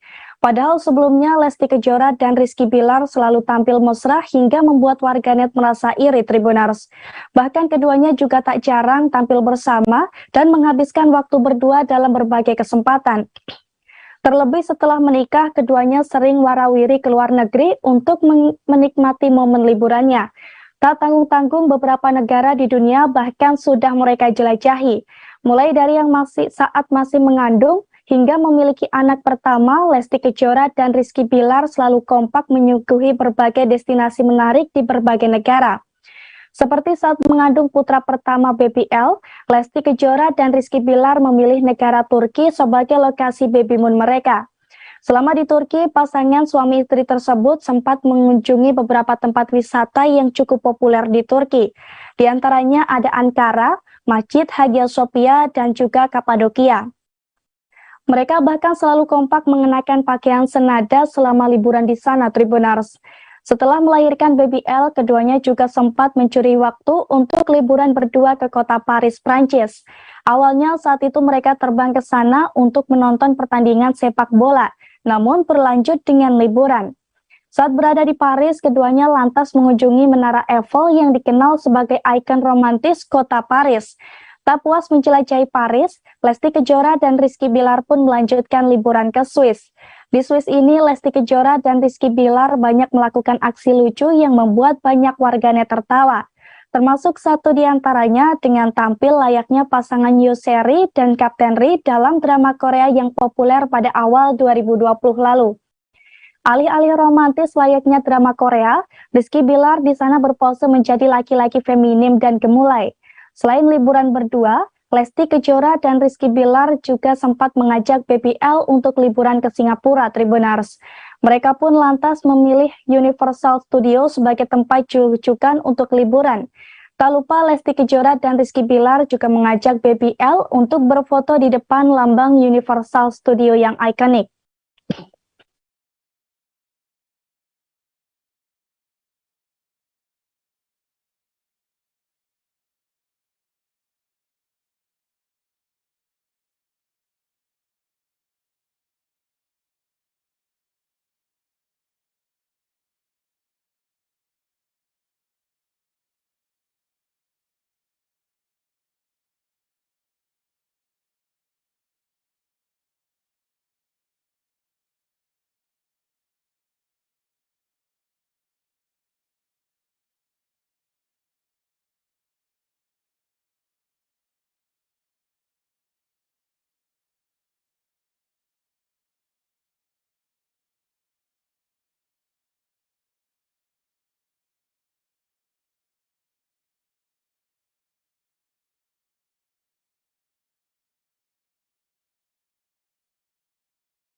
Kita beralih ke informasi selanjutnya, Tribuners. Kolam renang Pelangi merupakan wisata air ramah beranak pertama di Jati Agung. Lokasi tepatnya kolam renang Pelangi ini berada di Jalan Senopati, Karangsari, Kecamatan Jati Agung, Kabupaten Lampung Selatan. Berdasarkan keterangan Adi, pemilik kolam renang Pelangi, kolam renangnya pertama kali dibuka pada tahun 2010 lalu. Dan untuk mengetahui informasi lengkapnya, kita sudah tersambung dengan rekan Agustina Suryati dari Tribun Lampung. Silakan rekan Agustina. Baik, terima kasih rekan Ariska. Jadi kami melaporkan dari Kota Bandar Lampung bahwasanya ada kolam renang Pelangi yang memang tidak jauh dari Kota Bandar Lampung. Jadi kolam renang Pelangi ini merupakan wisata air yang ramah untuk anak, yang lokasinya itu ada di Karangsari, ada di Jalan Senopati, Karangsari, Kecamatan Jati Agung, Kabupaten Selatan, Lampung Selatan. Jadi kolam renang Pelangi ini memang menjadi salah satu pelopor kolam renang pertama di Jati Agung ya, karena berdasarkan keterangan dari sang pemilik kolam renang Pelangi, kolam renang ini pertama kali buka pada tahun 2010 lalu. Jadi dikatakan memang waktu itu hanya kolam renang Pelangi ini saja yang buka, sehingga waktu saat itu kolam renang ini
Selamat sore Tribuners, Live Update Tribun News kembali hadir menyapa Anda pada hari ini Jumat 30 September 2022 sore. Sejumlah peristiwa yang terjadi di berbagai wilayah di Indonesia akan kami hadirkan untuk Anda. Bersama saya Diamita dan dilaporkan oleh reporter kami di lapangan, inilah Live Update selengkapnya. Kita menuju kabar pertama, Tribuners, istri Verdi Sambo, yakni Putri Chandrawati kini resmi ditahan di rumah tahanan atau rutan Mabes Polri. Kabar ini pun diumumkan langsung oleh Kapolri Jenderal Listio Sigit Prabowo hari ini Jumat 30 September 2022. Penahanan dilakukan setelah penyidik melakukan pemeriksaan kesehatan terhadap Putri Chandrawati. Untuk laporan lengkapnya akan disampaikan reporter dari Tribun News. Kami sudah terhubung dengan rekan Ikman Ibrahim di sana. Silakan dengan informasi Anda.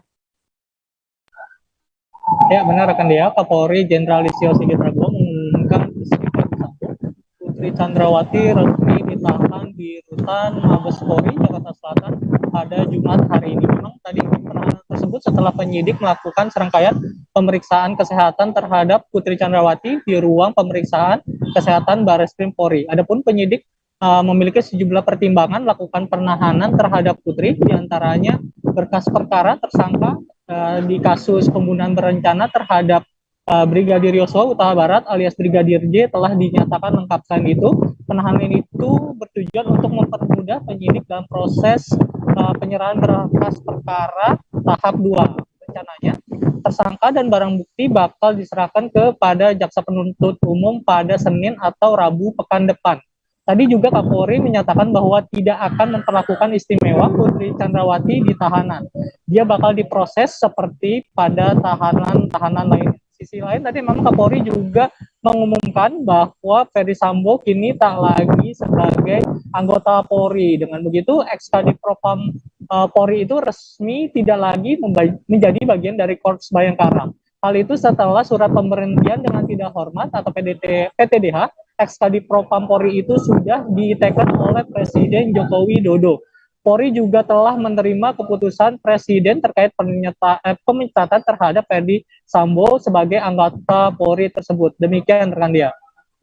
Baik, terima kasih rekan Ikman untuk laporan Anda, dan berikut kami tampilkan keterangan dari Kapolri Jenderal Listio Sigit Prabowo selengkapnya. Dan tentunya terkait dengan posisi tersangka Saudari PC. Hari ini Saudara PC melaksanakan wajib lapor. Hari ini juga kami telah melaksanakan pemeriksaan terkait dengan kondisi kesehatan, baik kondisi jasmani dan juga melakukan pemeriksaan psikologi. Baru saja kami mendapatkan laporan bahwa terkait dengan kondisi jasmani dan psikologi dari Saudara PC saat ini dalam keadaan baik. Oleh karena itu, untuk mempersiapkan dan mempermudah proses penyerahan berkas tahap 2, hari ini Saudara Visit kita nyatakan, kita putuskan untuk ditahan di rutan Mabes Polri. Jadi ini juga untuk menjawab beberapa pertanyaan. Komisi Pemberantasan Korupsi atau KPK terus mengusut kasus yang menjerat mantan Rektor Universitas Lampung, Profesor Karomani. Terbaru sebanyak 9 saksi kembali diperiksa, mulai dari Warek hingga Dekan Kampus. Selengkapnya terkait informasi ini akan dilaporkan rekan Bayu Saputra, reporter dari Tribun Lampung yang sudah siap dengan informasinya. Silakan rekan.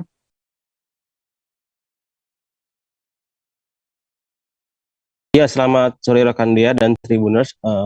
Benar, kemarin dari Komisi Pemberantasan Korupsi KPK memeriksa 9 saksi terkait dugaan kasus suap yang menimpa mantan Rektor Universitas Lampung, Profesor Karomani. Berdasarkan keterangan dari Kabak Pemberitaan KPK, Ali Fikri, menyatakan bahwasannya ada 9 orang yang diperiksa pada kemarin.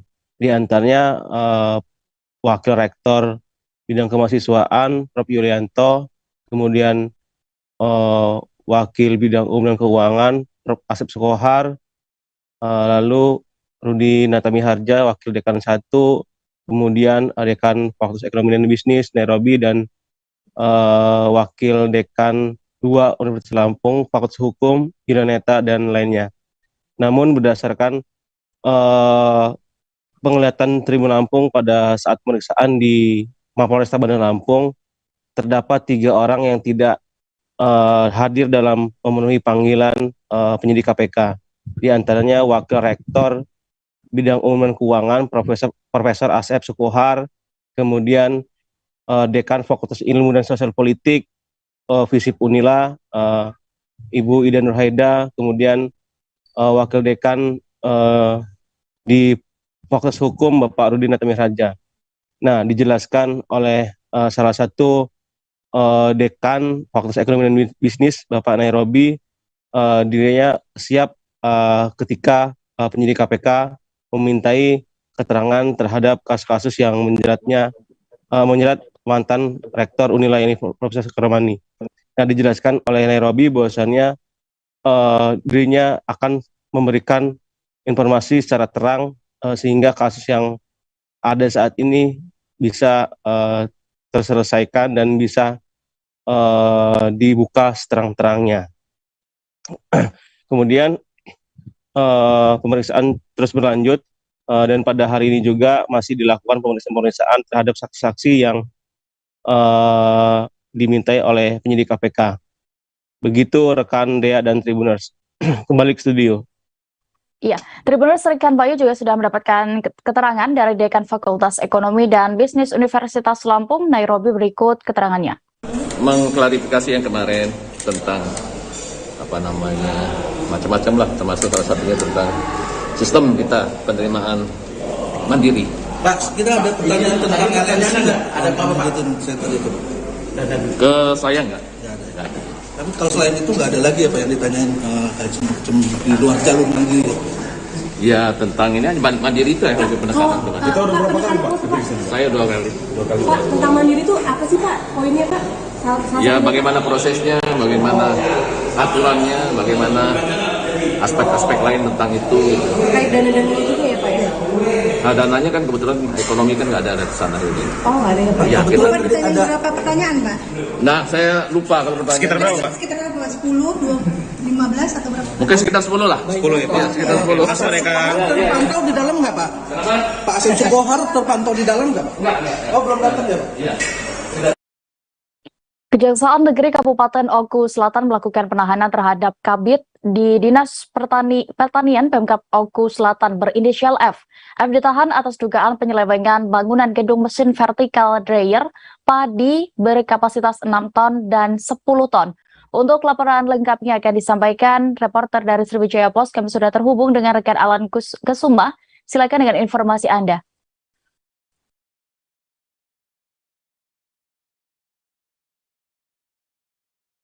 Baik, terima kasih rekan ya. Dapat kami laporkan untuk di Kabupaten Komering Ulu Selatan dari bergulirnya kasus penyelewengan dana bantuan dari pusat atau Kementerian Pertanian senilai Rp 5.778.700.000 rupiah.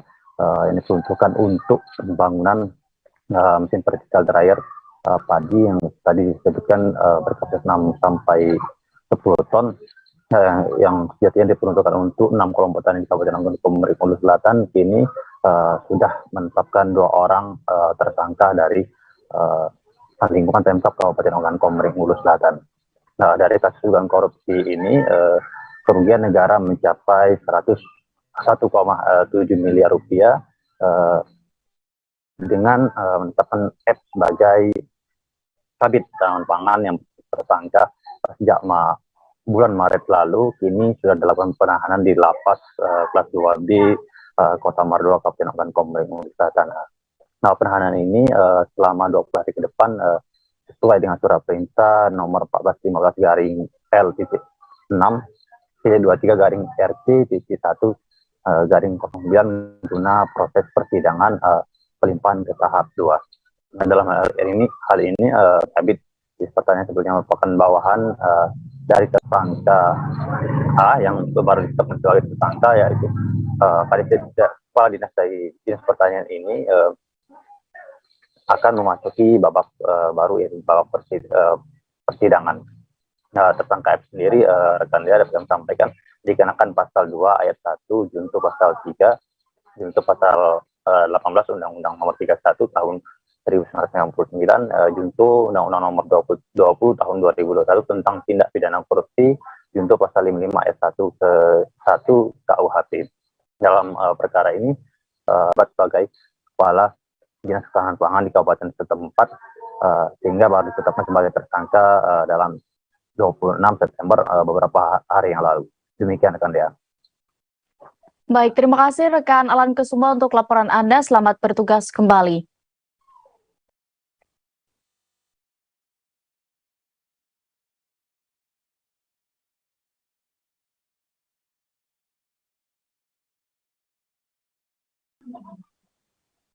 Kita beralih ke informasi selanjutnya. Tribuners, di Papua, 3 tersangka penyuplai senjata api ke kelompok kriminal bersenjata atau KKB yang dibekuk oleh Satgas Gakum Operasi Damai Kartens 2022 pada Jumat 24 September 2022 lalu di Timika menjalani rekonstruksi. Ketiganya diketahui berinisial BK, MN yang merupakan adalah perpanjangan tangan dari pelaku YA, di mana YA ini merupakan Ketua Komite Nasional Papua Barat atau KNPB di Kabupaten Mimika. Selengkapnya, Tribuners terkait rekonstruksi akan dilaporkan reporter Tribun Papua. Sudah ada rekan Marcelinus Labulela yang sudah siap dengan informasinya.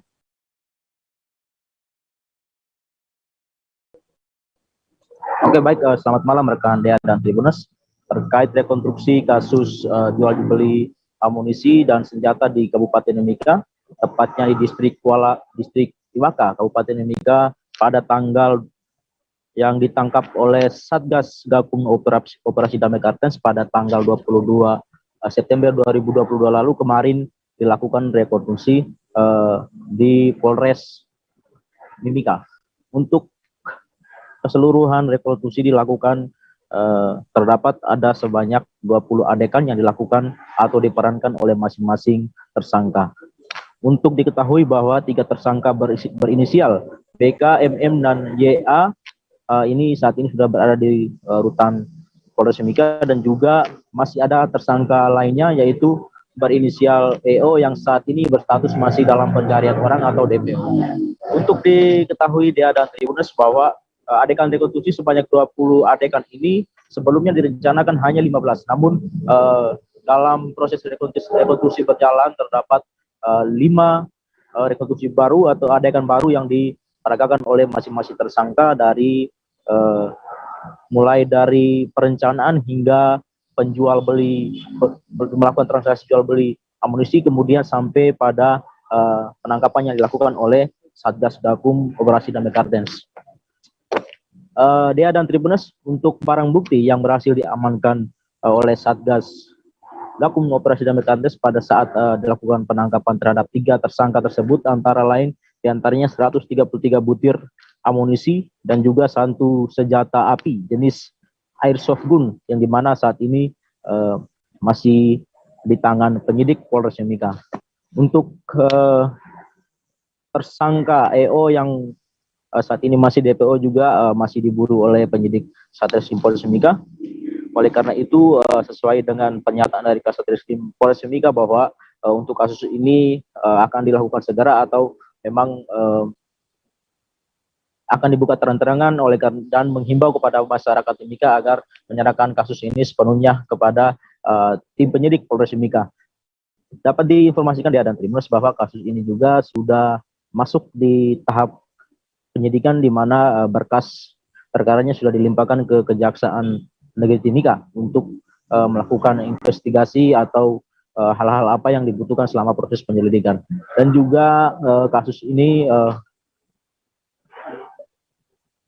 memang sangat tidak disadari bahwa ini adalah merupakan sesuai dengan laporan dari salah satu tersangka yang berinisial YA yang merupakan ketua KNPB Mimika bahwa amunisi yang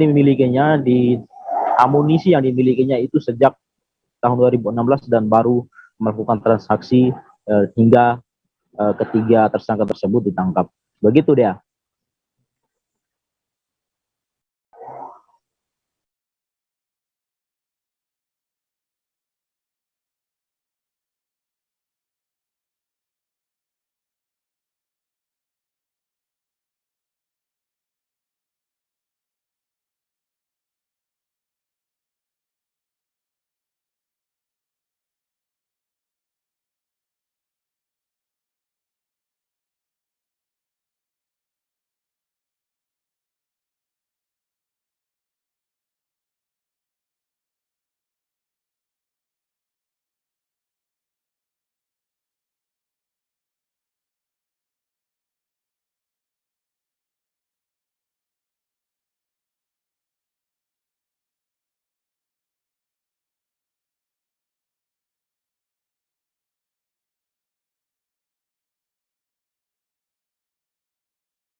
Aditya BT selengkapnya.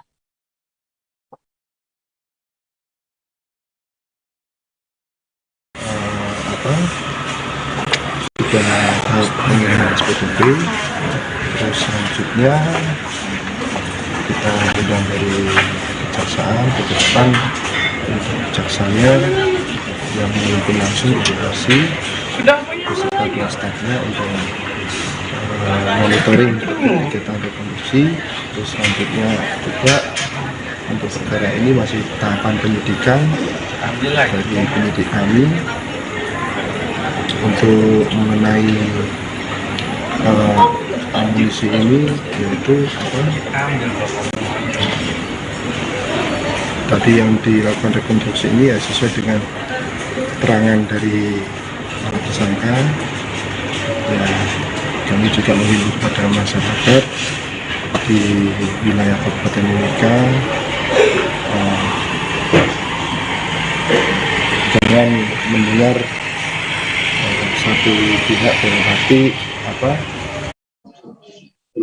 Massa yang tergabung dalam Koalisi Rakyat Menolak Penggusuran atau KRMP menggelar aksi unjuk rasa di depan Balai Kota DKI Jakarta pada hari ini, Jumat 30 September 2022 siang.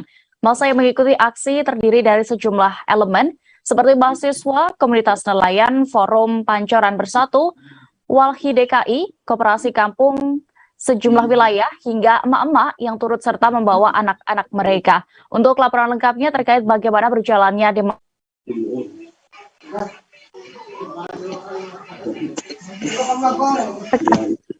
Baik, terima kasih Dea. Ya, aksi massa kali ini membawa tuntutan agar Gubernur DKI Jakarta Anies Baswedan mewujudkan reforma agraria sejati dengan mencabut peraturan gubernur atau Pergub DKI Jakarta nomor 207 tahun 2016 tentang penerbitan pemakaian atau penguasaan tanah tanpa izin yang berhak.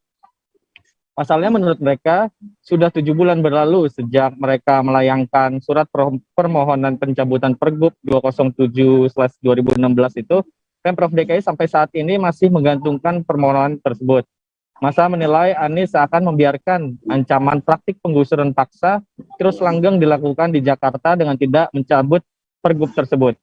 Adapun sejumlah alasan dan catatan penting KRMP atas Pergub 207 tahun 2016 diantaranya, peraturan itu dianggap sebagai bentuk main hakim sendiri, kemudian melangkahi kekuasaan kehakiman, melegalkan keterlibatan aparat tak berwenang dalam penggusuran, melanggar hak konstitusi dan HAM warga. Massa aksi juga turut mengingatkan Anies Baswedan soal janji politik saat kampanye Pilkada DKI 2017 silam, yang menyatakan Anies akan melakukan pembangunan tanpa penggusuran. Namun realita yang terjadi, kata KRMP, adalah di penghujung masa jabatannya, Anies masih saja membiarkan ancaman praktik penggusuran paksa yang dicerminkan lewat tidak mencabutnya pergub tersebut. Selain itu, masa KRMP juga menyebut Anies selaku kepala daerah di DKI Jakarta tak serius dan membiarkan ruang terbuka bagi aparat menggunakan kekerasan dalam penggusuran. Di sisi lain, korban penggusuran juga dinilai tak diberikan ruang untuk membela diri dan kepentingannya. Atas hal ini, masa menuntut Anies mencabut Pergub 207/2016 yang melegitimasi penggusuran paksa, serta menuntut Anies merumuskan bersama masyarakat soal peta jalan reforma agraria di Jakarta yang sesuai dengan Undang-Undang Pokok Agraria. Demikian, Dea. Baik, terima kasih rekan Danang Triatmojo untuk laporan Anda di Jakarta. Selamat bertugas kembali. Kita bergeser ke Jawa Barat, Tribuners. Sekelompok remaja melakukan tindak kekerasan kepada seorang remaja di Kecamatan Sukasari, Kabupaten Sumedang. Video kekerasan yang dilakukan remaja usia sekolah menengah pertama atau SMP itu pun viral di media sosial. Unit Perlindungan Perempuan dan Anak atau PPA Polres Sumedang lantas turun tangan untuk menelusuri kasus ini. Terkait bagaimana penelusurannya, Tribuners, hasilnya akan dilaporkan rekan Kiki Andriana, reporter dari Tribun Jabar yang sudah siap di sana. Silakan rekan. Selamat sore, Dea, juga Tribuners dimanapun berada. Benar, warga di Kabupaten Sumedang dihebohkan dengan beredarnya video aksi kekerasan yang dilakukan oleh 4 orang remaja di Kecamatan Sukasari, Kabupaten Sumedang. Berdasarkan informasi yang saya dapatkan, keempat pelaku merupakan berinisial HE, MNA, RE, dan RI. Korban sendiri diketahui berinisial AG yang merupakan siswa di MTS Saadah, Kecamatan Sukasari. Berdasarkan keterangan dari pihak korban, selain dipukuli dengan menggunakan bambu, korban pun oleh para pelaku disulut pada bagian wajahnya dengan menggunakan puntung rokok. Tak hanya itu, korban pun hampir ditabrak dengan menggunakan 2 unit sepeda motor.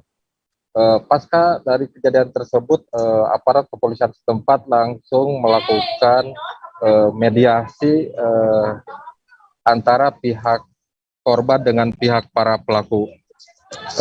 Berdasarkan pantauan saya di Mapolsek Sukasari, hasil mediasi tersebut antara pihak keluarga pelaku dengan pihak korban berujung damai.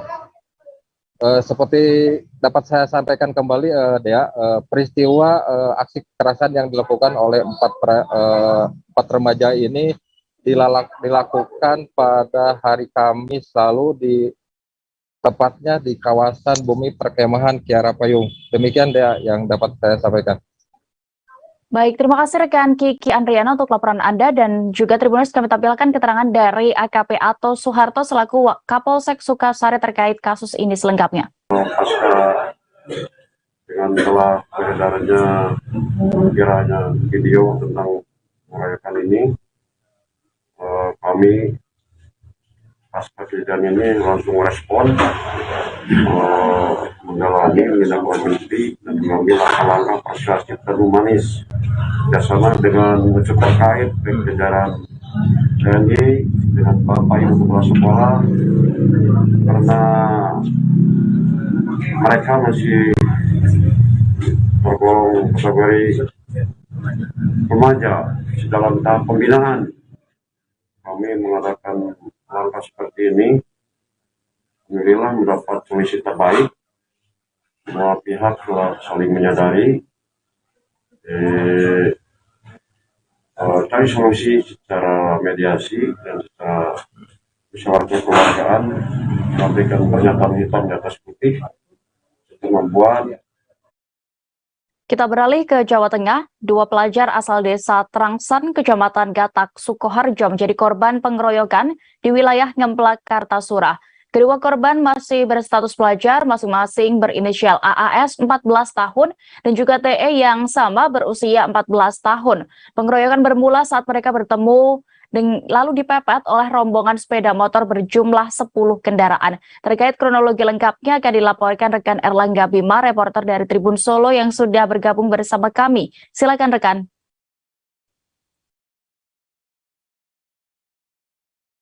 Ya, terima kasih Dea. Jadi bisa saya laporkan untuk kejadian pengeroyokan ini terjadi di wilayah Ngemplak, Kartasura pada Minggu, tanggal 25 September lalu. Jadi ini menurut keterangan Kapolres Sukoharjo, AKBP Wahyu Nugroho Setiawan, kejadian ini bermula saat kedua korban keluar rumah pada hari Sabtu atau malam Minggu itu hendak melihat balapan herek atau balapan sepeda motor itu di wilayah Boyolali, berangkat jam 9 malam. Tapi kedua korban itu tidak langsung menuju ke lokasi balapan, melainkan mampir di sejumlah tempat untuk nongkrong, misalnya di depan SMP Negeri 3 Kartasura, kemudian juga sempat mengisi bahan bakar di SPBU Kertonatan dan kemudian menuju ke alun-alun Pungging sebelum menuju ke lokasi balapan. Nah, setelah di lokasi balapan itu sampai di sana sekitar setengah 1 dini hari, sudah hari Minggu. Nah, selanjutnya sekitar pukul 2, jadi sekitar 1,5 jam, kedua korban berniat untuk pulang, jadi menuju ke arah Purwosari dari Boyolali. Nah, sampai di sekitar makam Congculi di wilayah sana, kedua korban itu dipepet oleh motor KLX dengan warna hijau putih. Nah, saat itu salah satu penumpang itu mengacungkan golok dan malah terjatuh. Nah, akibat itu kemudian kedua korban dikejar oleh gerombolan motor, kurang lebih ada 10 gerombolan motor, 10 kendaraan.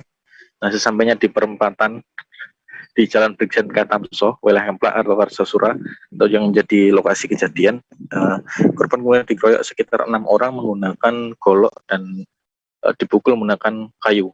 Nah, kejadian pengeroyokan itu terjadi sekitar 5 menit.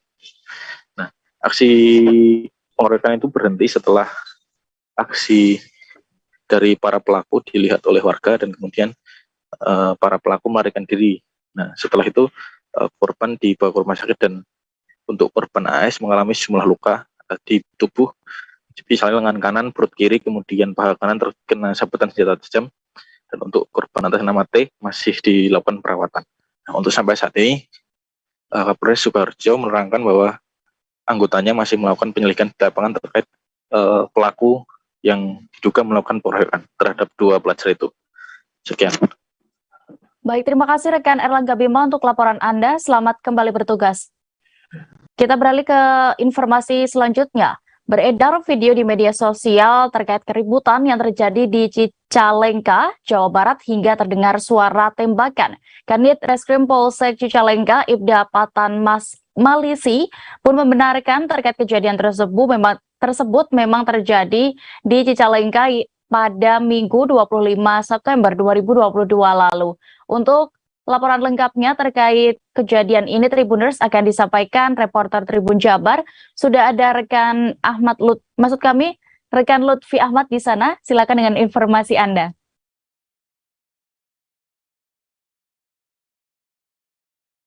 Ya baik Dea dan Tribuners dimanapun Anda berada, terkait kericuhan yang terjadi di Cicalengka itu bukan merupakan perkelahian antar ormas, namun itu merupakan kejadian yang mana polisi membubarkan ormas yang sedang berkumpul di dekat kantor polisi.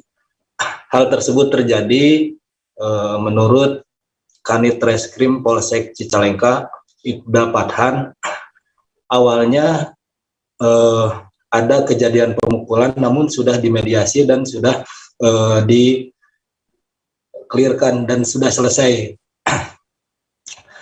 Awalnya Kanit Reskrim Polsek Cicalengka menjelaskan awalnya terdapat satu orang parkir yang merampas HP ataupun handphone anak, lalu handphone tersebut sudah dikembalikan kepada anak tersebut, namun anak tersebut berbicara atau memberitahu kepada orang tuanya yang merupakan anggota salah satu ormas.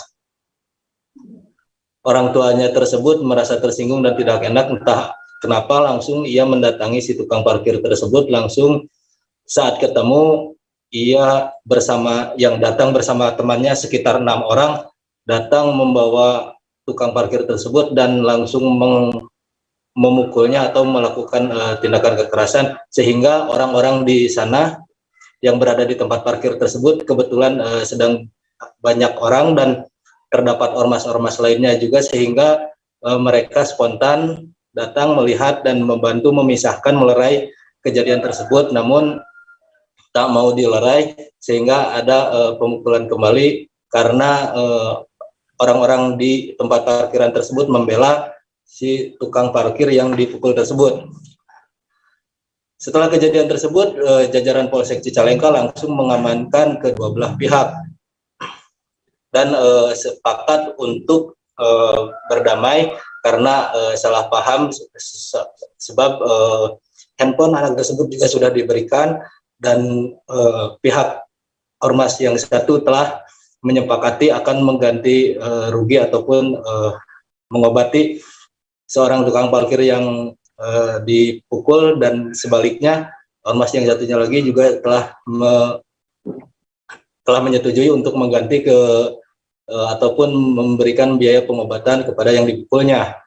Namun yang dari 6 orang datang tersebut, yang ikut mediasi di Polsek hanya 2 orang, dan yang lainnya tidak mengikuti mediasi tersebut. Mereka malah memberitahu orang-orang ataupun teman-temannya sehingga datang ke Mapolsek Cicalengka. Padahal kejadian tersebut sudah clear ataupun sudah dilakukan mediasi, sehingga dilihat kondisi kurang kondusif di luar, Polsek Cicalengka membubarkan kumpulan ormas tersebut ataupun orang-orang tersebut, sehingga terjadilah kericuhan. Dan Kanit Reskrim juga membenarkan adanya suara tembakan itu hanya untuk supaya massa yang berkumpul itu bubar. Dan saat ditanya kenapa berkumpul, apa masalahnya, dan mereka pun kebanyakan tidak mengetahuinya, sehingga kasus tersebut sebenarnya sudah clear dan sudah tidak ada masalah lagi. Namun miskomunikasi dari teman yang bermasalah tersebut. Begitu dia laporan dari kami. Baik, terima kasih rekan Lutfi Ahmad untuk laporan Anda di Jawa Barat. Selamat bertugas kembali. Kita menuju informasi selanjutnya. Kasus penjamretan ponsel milik siswa SD di Kecamatan Sario, Kota Manado yang sempat viral memasuki babak baru. Pelaku berinisial AW yang merupakan warga Kecamatan Wandea akhirnya berhasil dibekuk oleh tim Delta Resmob on the Road atau ROTR Polresta Manado. Dari tangan pelaku, polisi berhasil mengamankan 1 buah ponsel Android dan 1 unit motor yang dipakai oleh AW saat beraksi. Untuk laporan lengkapnya akan disampaikan rekan Delton Durado, reporter dari Tribun Manado yang sudah bergabung di sana. Silakan rekan. Baik, terima kasih rekan Dea. Seorang pemuda berinisial AW ditangkap oleh tim Delta Resmob on the Road atau ROTR Polresta Manado. AW sendiri adalah pelaku aksi jamret terhadap salah satu siswi SD di Kecamatan Sario, Kota Manado yang viral di media sosial baru-baru ini. Kejadian penjamretan viral karena korban yang adalah siswi berusia 10 tahun mengalami luka di bagian kedua kaki saat hendak melawan aksi penjamretan yang dilakukan oleh AW. Nah, kejadian ini berlangsung pada 2 hari lalu, dan selama itu dilaporkan ke pihak Polresta Manado. Tim lalu melakukan penyelidikan, dan Kasat Reskrim Polresta Manado mengatakan bahwa pihaknya memeriksa semua CCTV yang ada di Kota Manado, dan kebetulan ada salah satu CCTV yang merekam ciri-ciri yang sama persis dengan pelaku menggunakan motor yang sama, dan korban membenarkan bahwa itu adalah pelaku. Setelah nomor polisi dari kendaraan yang terekam CCTV ini berhasil didapatkan, polisi melakukan pengembangan dan mendapati bahwa pelaku bersembunyi di salah satu kosan di Kecamatan Wania, Kota Manado. Nah, pada Kamis 29 September 2022 kemarin, tim Delta melakukan pengembangan dan mendapati bahwa pelaku sedang bersembunyi di salah satu kos, dan mereka lalu melakukan penjemputan, dan pelaku tidak melakukan banyak tindakan perlawanan saat ditangkap. Dan dari keterangan yang kami dapatkan, pelaku ini juga seorang residivis, tapi kasusnya penganiayaan menggunakan senjata tajam. Demikian rekan Dea. Baik, terima kasih rekan Delton, dan berikut Tribuners kami tampilkan keterangan dari pihak terkait yang sudah didapatkan rekan kami selengkapnya. Pada hari Rabu tanggal 28 September 2022 sekitar jam 2 siang kita menerima laporan terkait dengan adanya jambret di daerah Sario, di mana kemudian ibunya memposting di salah satu media sosial sehingga menjadi viral. Dapat saya jelaskan, kejadian ini bermula ketika anak tersebut pulang sekolah karena pukulnya jam 2 siang, kemudian sedang bermain handphone. Si pelaku dengan inisial AW, umur 23 tahun, mendatangi anak tersebut dengan maksud menanyakan lokasi atau suatu tempat yang akan dituju. Nah, sementara menanyakan tersebut, pelaku langsung menarik handphone itu, hingga terjadi saling tarik menarik sehingga adik itu terjatuh, adik sekolah ini. Itulah yang terjadi, luka-luka yang sempat diposting kemarin. Kabar berikutnya datang dari Nusa Tenggara Timur. Tribuners, aparat Polres ND mengamankan sebanyak 200 pelajar dari STM ND pasca tawuran antar pelajar dan antara yakni STM ND dan juga SMKN 1 ND. Selain mengamankan ratusan pelajar, sejumlah guru yang ada di sekolah tersebut pun juga ikut diamankan untuk menjadi saksi. Selengkapnya terkait kronologi kejadian dan juga apa sebenarnya masalah yang memicu dari tawuran ini akan dilaporkan rekan Tommy Menunulangi, reporter dari Tribun Flores di sana. Silakan rekan.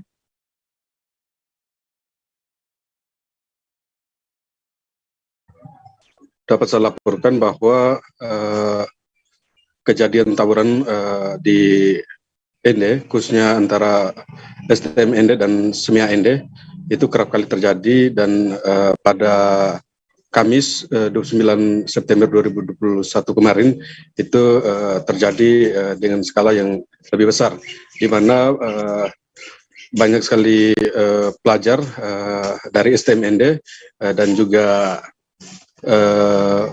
SMIA ND melakukan lemparan batu, saling melempar antara kedua sekolah, sehingga pihak kepolisian pun dikerahkan untuk mengamankan kedua sekolah tersebut. Namun setelah melakukan pengamanan di lokasi, salah seorang anggota polisi yang menjabat sebagai Kapolsek juga dilempari oleh para pelajar dari STM ND, sehingga kendaraan yang dikendarai oleh Kapolsek tersebut rusak, dan Kapolsek juga mendapat pukulan dari para pelajar. Setelah kejadian tersebut, pihak kepolisian kemudian mengamankan sekitar 200 pelajar dari STM ND untuk diamankan di Mapolres ND. Tiba di Mapolres ND, pihak kepolisian kemudian mendata para pelajar tersebut untuk mengetahui peran daripada 200 pelajar tersebut, sehingga nanti mereka mendapatkan aktor-aktor utama yang menjadi penyebab dari masalah tersebut.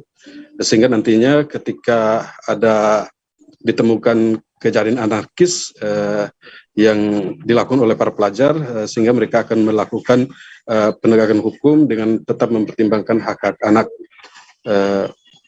Selain itu, Tribuners, pihak sekolah juga hingga hari ini juga belum mengetahui dengan pasti apa faktor penyebab dari tawuran dari kedua sekolah tersebut. Namun yang pasti bahwa kejadian tersebut kerap kali menimpa kedua sekolah tersebut, sehingga ini merupakan kejadian klasik yang kerap terjadi di dua sekolah tersebut. Demikian. Baik, terima kasih rekan Tommy untuk laporan Anda. Selamat kembali bertugas. Kita beralih ke Kalimantan Timur. Kota Balikpapan mencatat sedikitnya 3 hewan ternak positif terpapar penyakit mulut dan kuku atau PMK. Adapun hewan-hewan yang dinyatakan positif PMK tersebut yaitu 2 ekor kerbau dan 1 ekor sapi. Dinas Pangan, Pertanian dan Perikanan atau DP3 Kota Balikpapan terpaksa harus melakukan pemotongan pada 3 hewan yang terindikasi PMK tersebut. Untuk laporan lengkapnya akan disampaikan reporter Tribun Kaltim. Kami sudah terhubung dengan rekan Niken Dwi di sana. Silakan dengan informasi Anda. Baik, Dea. Betul adanya menurut informasi bahwa 3 hewan ternak di Balikpapan positif terpapar penyakit mulut dan kuku. Hal ini disampaikan oleh Kepala DP3 Kota Balikpapan, Heri Aprisni, yang mengatakan harus melakukan pemotongan pada 3 hewan yang terindikasi PMK tersebut. Temuan tersebut juga menyusul adanya hasil laboratorium yang sebelumnya telah dikirimkan dari Banjarbaru, Kalimantan Selatan, dan menyatakan 3 ekor hewan ternak tersebut positif PMK. Adapun hewan-hewan yang dinyatakan positif PMK tersebut yaitu 2 ekor kerbau dan juga 1 ekor sapi. Kemudian memang DP3 Kota Balikpapan juga sudah melakukan vaksinasi kepada 700 ekor sapi yang diharapkan tidak menularkan penyakit mulut dan kuku ini. Temuan hewan yang ternak yang dinyatakan positif PMK itu juga diketahui masuk ke Kota Balikpapan melalui jalur darat dari Kota Samarinda yang tidak melewati proses karantina. Menindaklanjuti hal tersebut, DP3 Kota Balikpapan mengaku akan melakukan vaksinasi booster kepada hewan-hewan ternak pada bulan Oktober mendatang.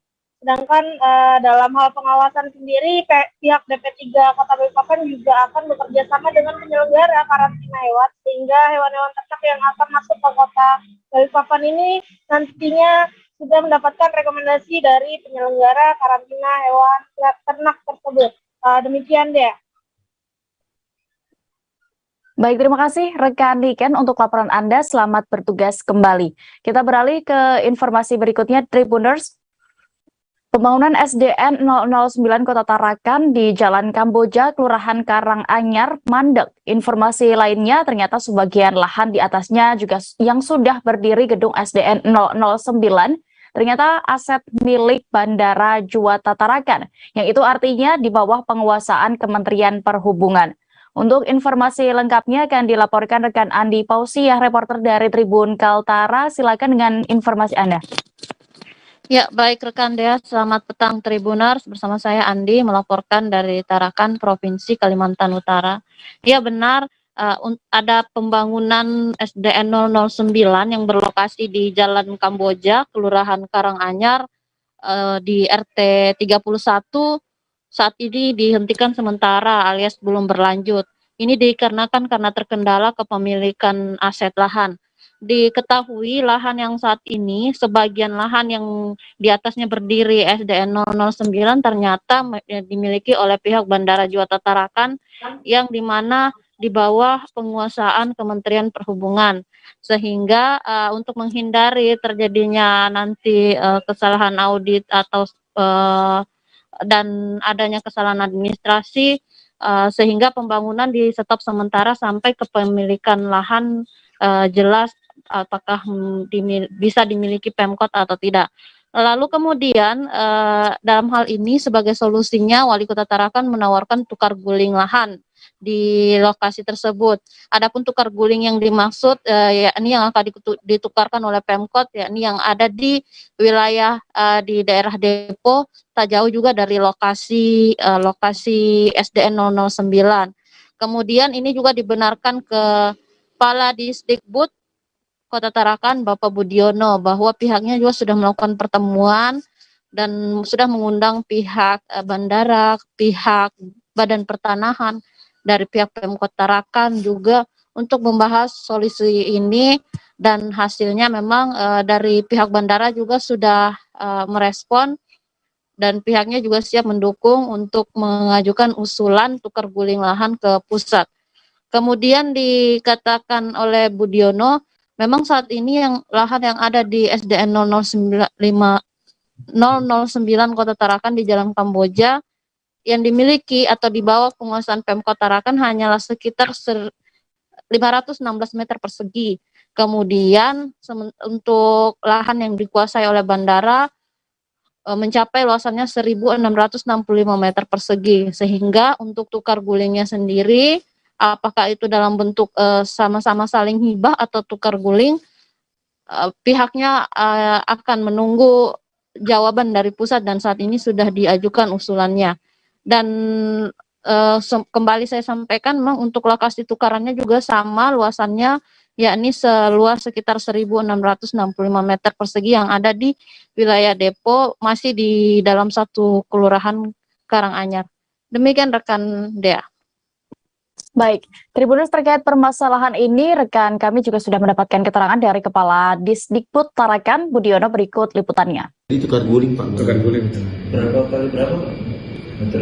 Saya meternya lupa, cuman totalnya untuk yang di lahan yang bandara yang di SSD 09 itu 1.664 meter persegi.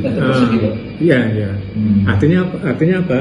Nanti yang dihibahkan kita di Depo Sapa itu sama. Sesuai dengan ukuran itu, Pak. Terus kebetulan juga kan terletak di satu kawasan kan, satu zona. Artinya tidak terlalu jauh lah. Jadi nanti hasil keputusan rapat itu nanti akan diusulkan oleh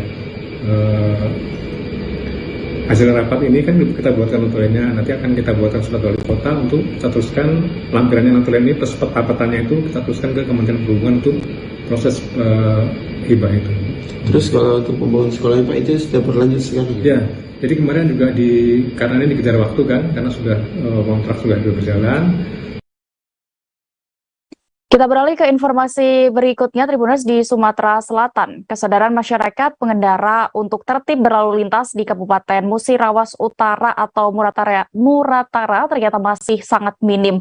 Fakta ini diketahui dari satu kamera tilang elektronik untuk masa percobaan yang sudah dipasang di sana. Sejak dipasang pada 1 Juli 2022 lalu, ada sekira 500 pelanggaran lalu lintas per harinya yang terekam kamera. Untuk laporan lebih detailnya akan disampaikan reporter Tribun Sumsel. Kami sudah terhubung dengan rekan Rahmat Aizullah di sana. Silakan dengan informasi Anda, rekan. Baik, Dea dan juga Tribuners. Sejak diuji coba pada tanggal 1 Juli tahun 2022 yang lalu, data yang kami dapatkan dari Polda Sumsel bahwa ada sekitar lebih kurang 500 pelanggaran lalu lintas yang terekam kamera tilang elektronik yang telah dipasang di Kabupaten Musirawas Utara. Lokasi tempat pemasangan kamera tilang elektronik ini yaitu persisnya berada di dekat SPBU Rupit, yaitu di wilayah ibu kota Kabupaten Musirawas Utara, tidak jauh juga dari kantor Bupati Musirawas Utara. Dalam masa percobaan ini, Dea dan juga Tribuners, memang dari Polda Sumatera Selatan menyatakan bahwa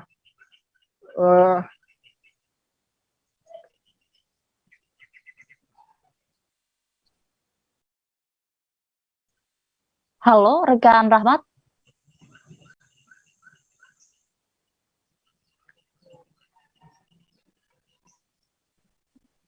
Dari Polda Sumatera Selatan, yaitu Kasubdit Kamsel Ditlantas Polda Sumsel, AKBP Erwin Arasganda, menyebutkan bahwa yang juga selaku Kalakar Satgas E-Tilang, bahwa ada sekitar 500 pelanggaran lalu lintas yang terekam kamera ET di wilayah ini.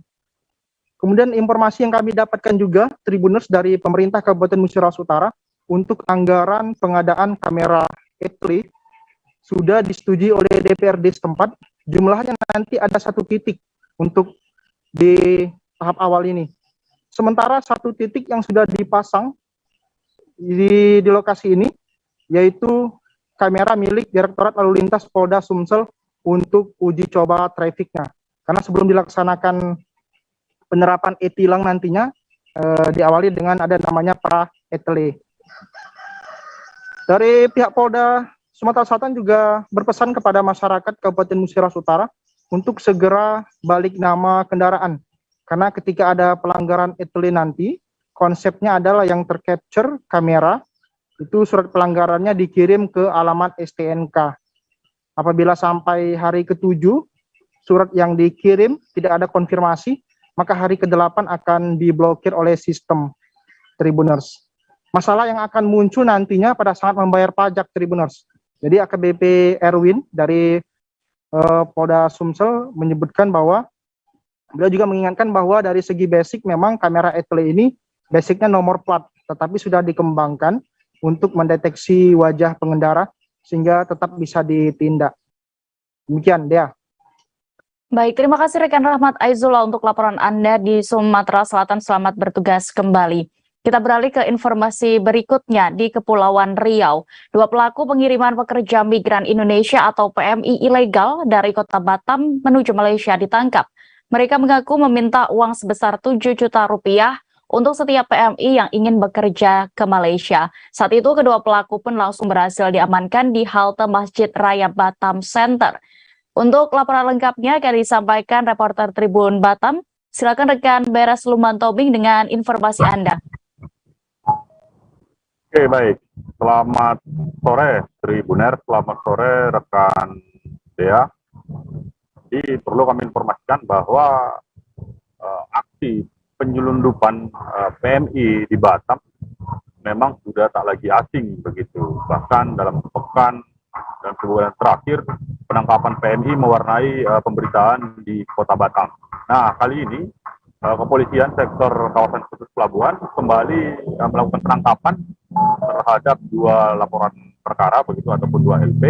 Yang pertama itu seorang pria yang dikirim oleh seorang wanita IRT, ibu rumah tangga berinisial B begitu. Nah, jadi si korban ini sudah berangkat ke Malaysia begitu. Namun saat itu ditolak masuk oleh pihak otoritas imigrasi Malaysia. Nah, jadi saat itu dia kembali ke Kota Batam. Nah, dan pada saat itu dia ataupun korban habis baterai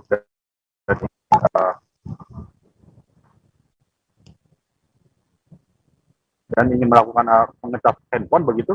Namun atas kecurigaan polisi dilakukan pemeriksaan terhadap korban dan akhirnya ditemukan identitas korban dan dokumen korban bahwa ditolak masuk oleh otoritas Malaysia. Hingga akhirnya si pengirim begitu, si pelaku yang mengirim korban pun dipancing untuk menjemput korban dan akhirnya berhasil diamankan.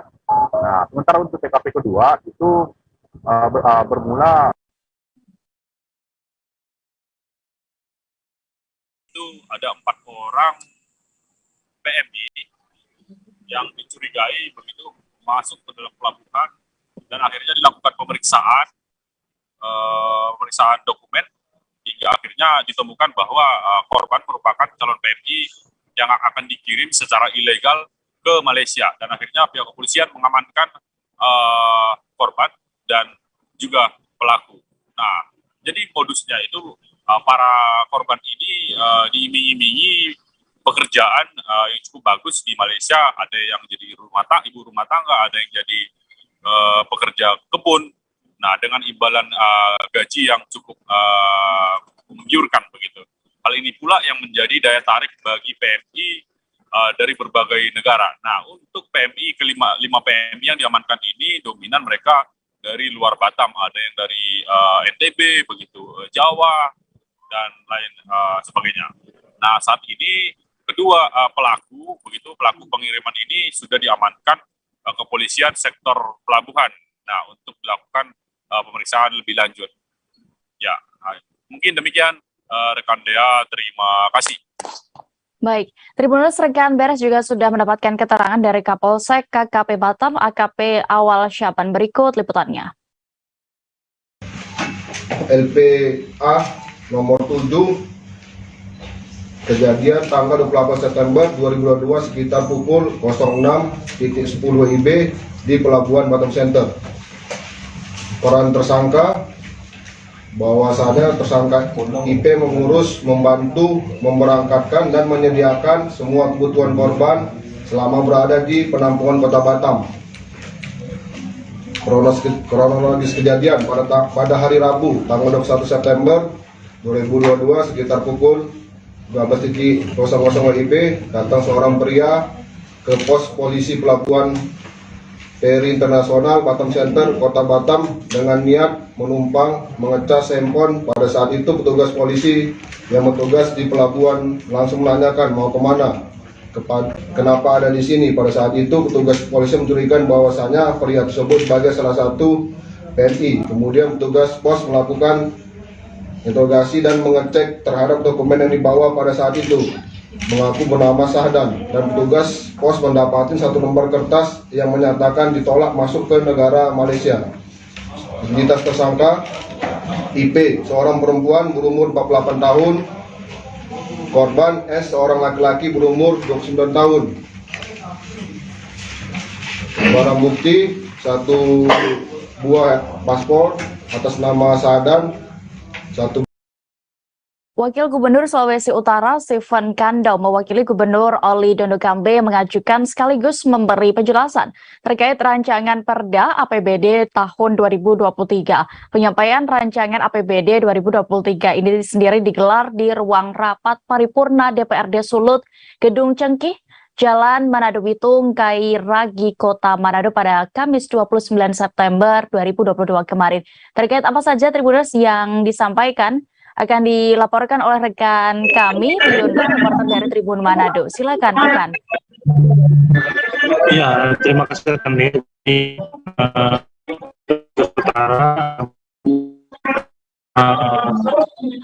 dokumen Perda, rancangan Perda APBD 2023.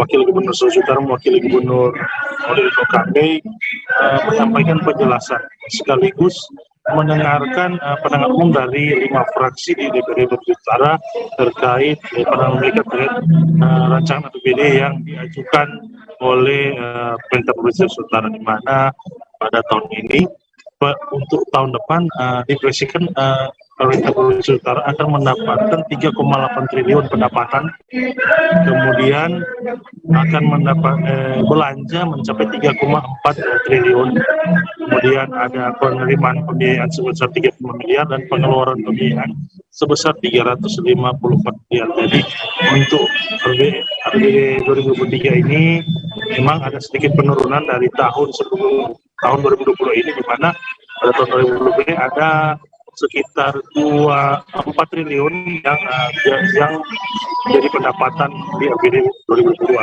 Namun setelah di APBD 2023 mengalami penurunan tinggal 3,8 triliun. Saat itu pemerintah Provinsi Sulawesi juga harus mengeluarkan biaya untuk membayar pokok dan bunga dari pinjaman dana pemulihan ekonomi nasional dan dana pinjaman dari PT Sarana Multi Infrastruktur. Angkanya cukup besar, sekitar 300-an miliar harus dianggarkan untuk pembayaran tahun 2023 mendatang. Karena memang menurut Wakil Gubernur Sulawesi Utara Stephen Kandau bahwa penurunan pendapatan ini dikarenakan ada penyesuaian pendapatan asli daerah yang dirasionalisasi, artinya harusnya tinggi tapi setelah penyesuaian tinggal berkurang cukup signifikan, terutama untuk pendapatan rumah sakit umum ODSK, di mana pada tahun ini sempat dianggarkan mencapai 250 miliar lebih, namun nyatanya pendapatan yang terrealisasi hanya sekitar 33 miliar. Maka untuk tahun depan diadakan penyesuaian agar targetnya tidak terlampau tinggi dan menyesuaikan dengan kemampuan untuk meraup APBD tersebut.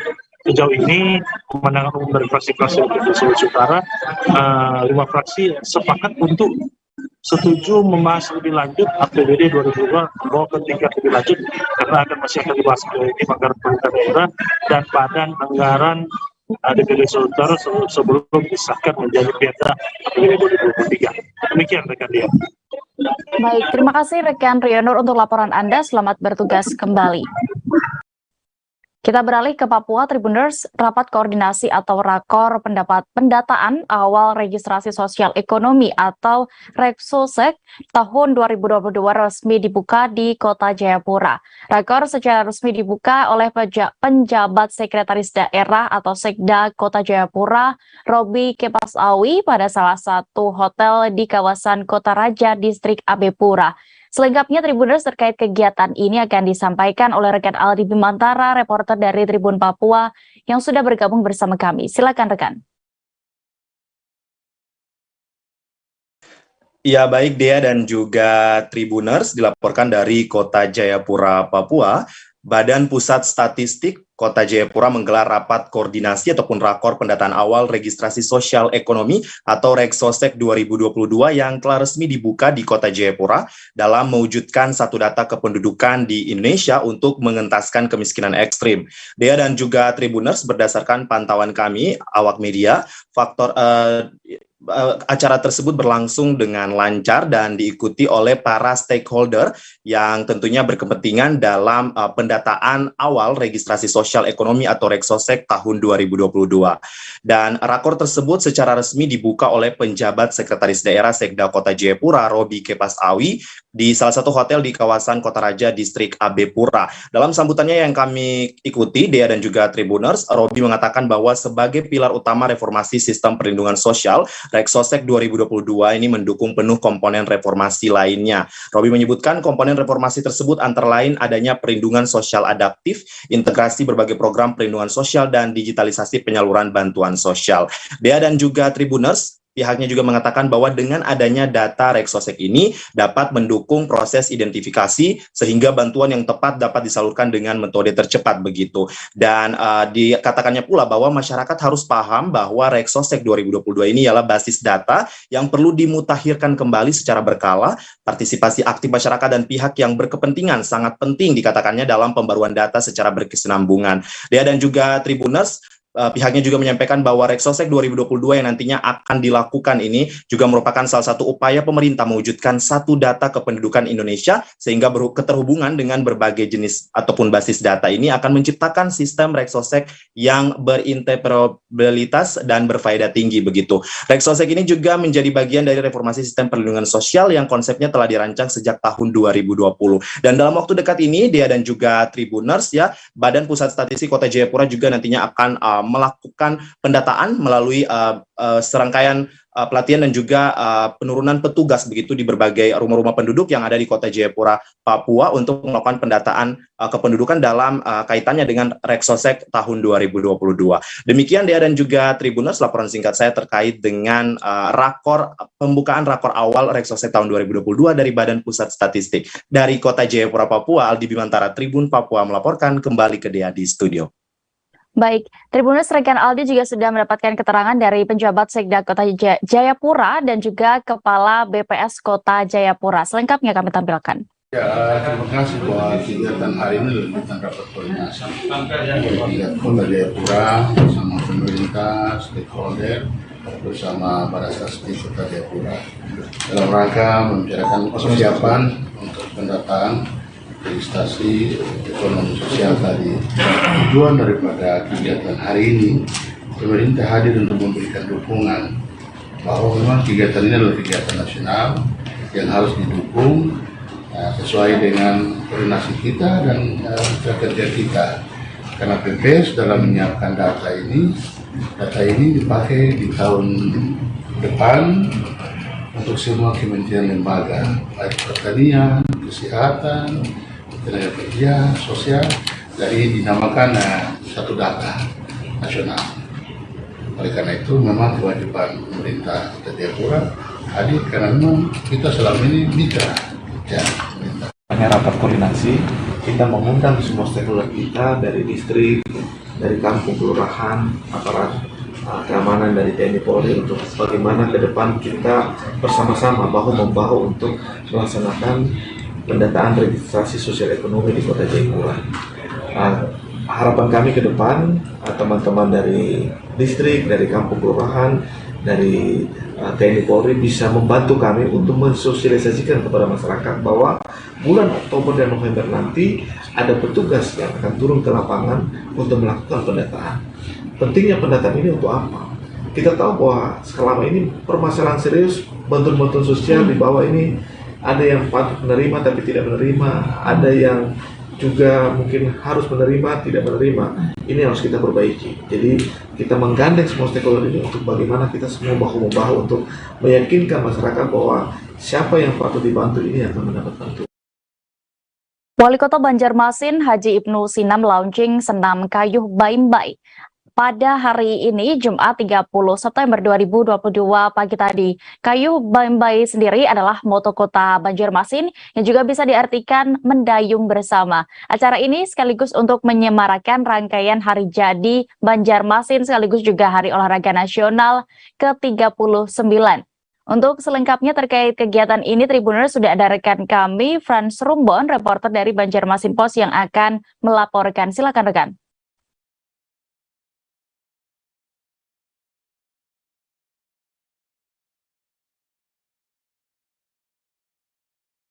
Halo, Frans.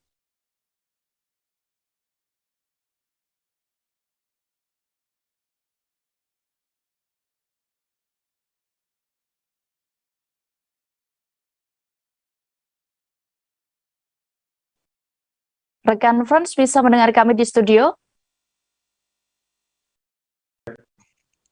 Tes. Ya, sudah tersambung rekan Frans. Silakan dengan laporan Anda terkait kegiatan ini. Baik, rekan Dea dan juga Tribuners.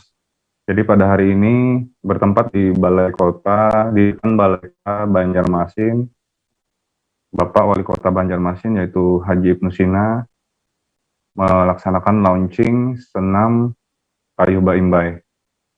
Jadi senam kayuh Baimbai ini launching berkaitan juga dengan peringatan puncak hari jadi Kota Banjarmasin ke-496, sekaligus juga memperingati Hari Olahraga Nasional atau Haornas ke-39 tahun 2022. Untuk kayuh Baimbai sendiri bisa dibilang merupakan salah satu moto yang cukup dikenal bagi masyarakat di Kota Banjarmasin, yang mana berarti mendayung bersama-sama. Karena moto ini sendiri berkaitan erat juga dengan budaya masyarakat Banjarmasin, yaitu budaya sungai. Jadi terkait itu juga gerakan dari senam kayuh Baimbai ini sendiri, salah satunya gerakannya adalah berupa gerakan seperti mendayung. Jadi terkait dengan launching pada hari ini, Bapak Wali Kota Banjarmasin dan juga Forum Koordinasi Pimpinan Daerah atau Forkopimda Kota Banjarmasin, termasuk juga Kepala SKPD itu setelah dilakukan launching bersama-sama mengikuti senam kayuh Baimbai ini. Jadi untuk seterusnya setelah di launching pada hari ini, Bapak Wali Kota Banjarmasin pun meminta senam ini lebih disosialisasikan karena ingin lebih memasyarakatkan senam ini. Jadi salah satu tujuannya di launchingnya senam ini sendiri untuk memperkenalkan kepada masyarakat luas bahwa lagu yang ini senam ini itu juga bisa digunakan untuk kegiatan-kegiatan olahraga seperti senam. Adapun lagu-lagu Banjar yang mengiringi senam dengan durasi sekitar 14 menit ini, diantaranya lagu yang cukup terkenal yaitu Paris Berantai, Sapu Tangan Babun Cuampat, kemudian Baras Kuning Remix. Kemudian Bapak Wali Kota Banjarmasin juga meminta terkait dengan sosialisasi ini dilakukan hingga tingkat kecamatan maupun kelurahan. Kemudian nanti ada para instruktur juga diharapkan bisa dilatih untuk kemudian lebih memasifkan gerakan atau senam kayuh Baimbai ini. Karena ini diharapkan juga menjadi salah satu identitas untuk mempertegas identitas Kota Banjarmasin seperti yang Bapak Wali Kota Banjarmasin, Bapak Haji Ibnu Sina mencontohkan, apabila di daerah lain ada senam-senam seperti yang sudah dikenal, seperti senam Maumere, senam poco-poco, maka di Kota Banjarmasin itu ada senam yang menjadi identitas Kota Banjarmasin, yaitu senam Kayuh Bimbai. Demikian dia. Baik, terima kasih. Terima kasih rekan Frans Rumbon untuk laporan Anda. Selamat bertugas kembali. Kita menuju informasi berikutnya di Sumatera Utara. Dalam rangka memeriahkan hari anniversary Tribun Medan yang ke-12 tahun, Tribun Medan mengadakan lomba fashion show etnik tingkat remaja pada Kamis 29 September 2022 kemarin. Acara yang diselenggarakan di Sun Plaza Medan Mall ini diikuti oleh 70 peserta yang terdiri dari berbagai daerah dan agensi.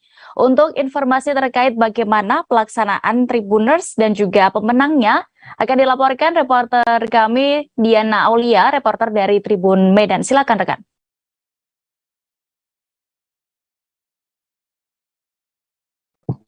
Baik rekan Dea dan juga Tribuners.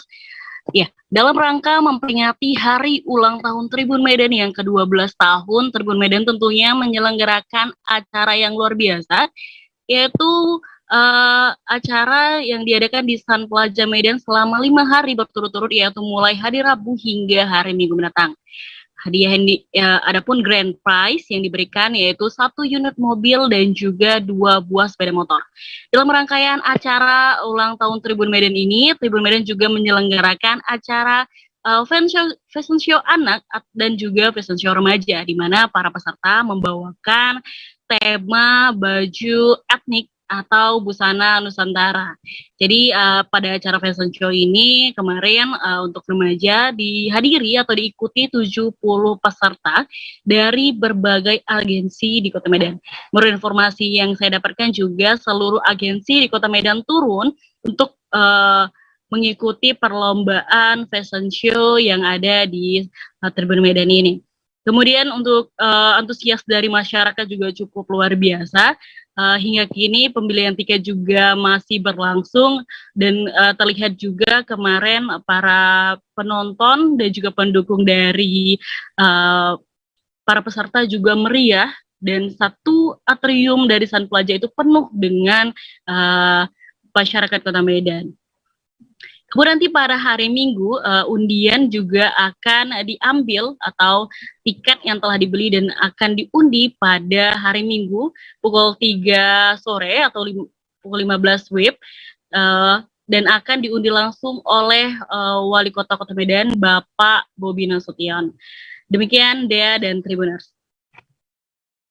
Baik, terima kasih rekan Diana, dan berikut Tribuners kami tampilkan keterangan dari satu di antara peserta lomba, Karisma Uras lengkapnya. Acara hari ini lumayan menarik dengan peserta yang banyak menggunakan kain polos, berbagai kain polos ya.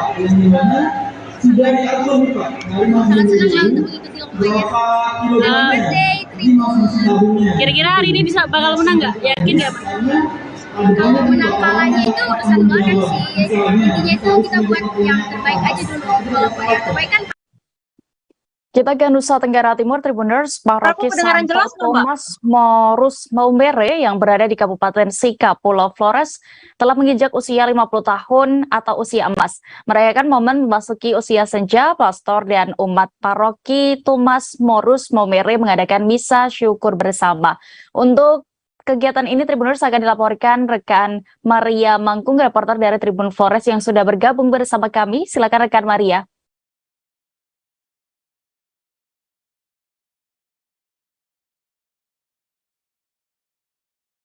Halo, rekan Maria.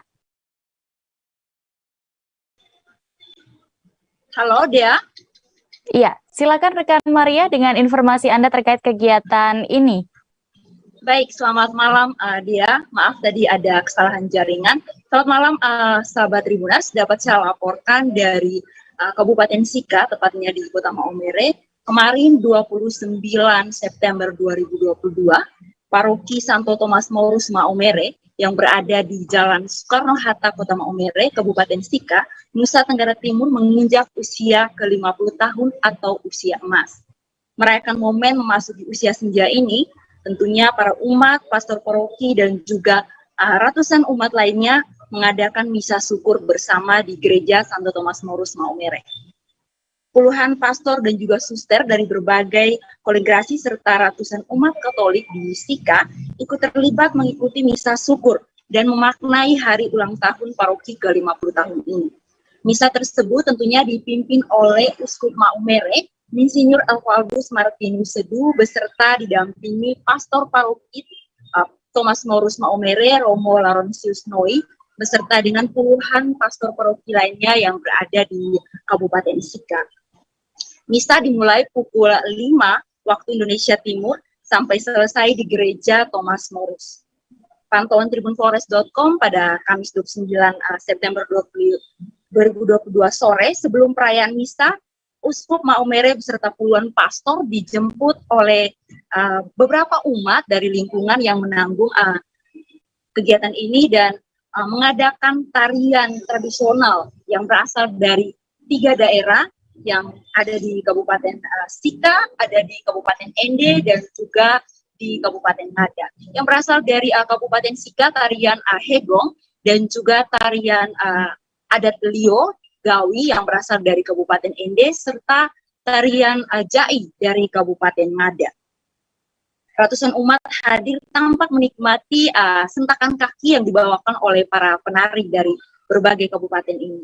Tentunya hal ini juga dinikmati salah satu umat yang bernama Irma. Ia merasa senang dan sangat bangga dengan perayaan emas paroki Santo Thomas Morus kali ini. Dan ia memberi harapan juga dan juga mengucapkan selamat ulang tahun kepada paroki Thomas Morus ke-50 tahun, agar nantinya ke depan bisa bermanfaat untuk umat Katolik yang ada di Kabupaten Sika. Demikian Dea yang bisa saya laporkan dari Maumere. Baik, terima kasih rekan Maria Mangkung untuk informasi Anda. Selamat bertugas kembali. Kita beralih ke informasi berikutnya, Tribuners. Teror kelompok Tentara Pembebasan Nasional Papua Barat atau TPNPB kembali terjadi di wilayah Provinsi Papua Barat. Kelompok itu secara brutal menembaki sejumlah pekerja Jalan Trans Bintuni Maibrat hingga menewaskan 4 orang. Berikut fakta-fakta terkait kejadian ini. Kabid Humas Polda Papua Barat, Kombes Adam Erwindi, mengatakan kronologi bermula dengan pengadangan sekelompok orang bersenjata. Kejadian berlangsung di distrik Moskona Barat, Moskona Utara, perbatasan Teluk Bintuni, Kabupaten Maibrat, Papua Barat.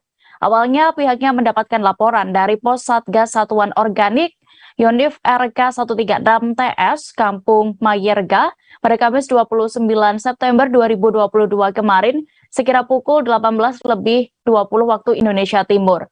Sebelumnya terdengar suara rentetan tembakan saat para pekerja sedang membuat jalan di Kampung Majni menuju arah Moskona Utara. Para pekerja yang berjumlah 12 orang merasa ketakutan dan langsung melarikan diri.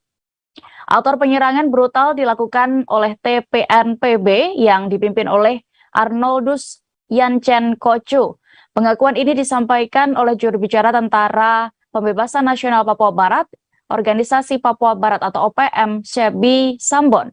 Sekelompok bersenjata mengadang truk yang ditumpangi korban hingga membantai mereka. Sebi menyebut Arnoldus Yancen Kocu CS beroperasi di Kodap 4 Sorong Raya hingga Kabupaten Maibrat.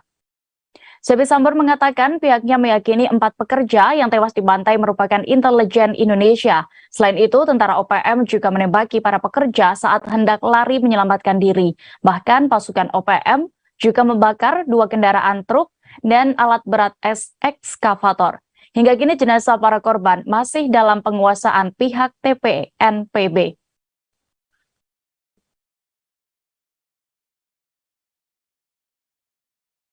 Masih terkait kabar yang sama, Tribuners, jenazah 4 pekerja Jalan Trans Bintuni Maibrat, Papua Barat, korban penembakan, masih dikuasai oleh TPNPB pimpinan Arnoldus Yancen Kocu.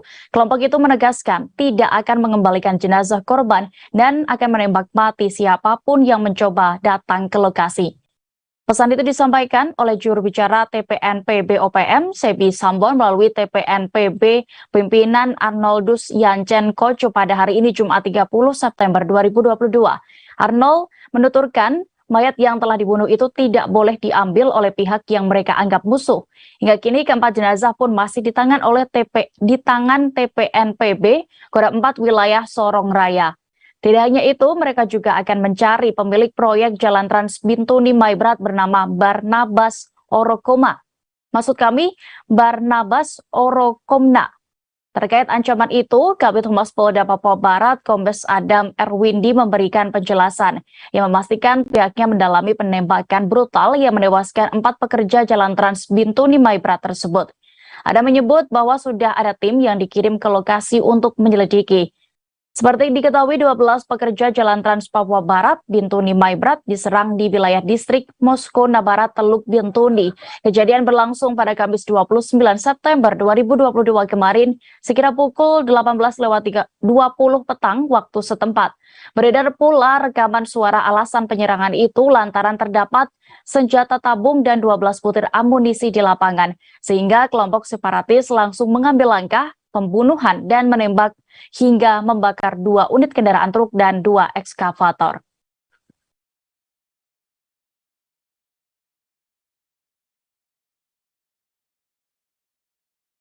Di tengah kasus dugaan gratifikasi Lukas NMB, muncul kabar mengenai sempat adanya intervensi dari istana kepada Gubernur Papua.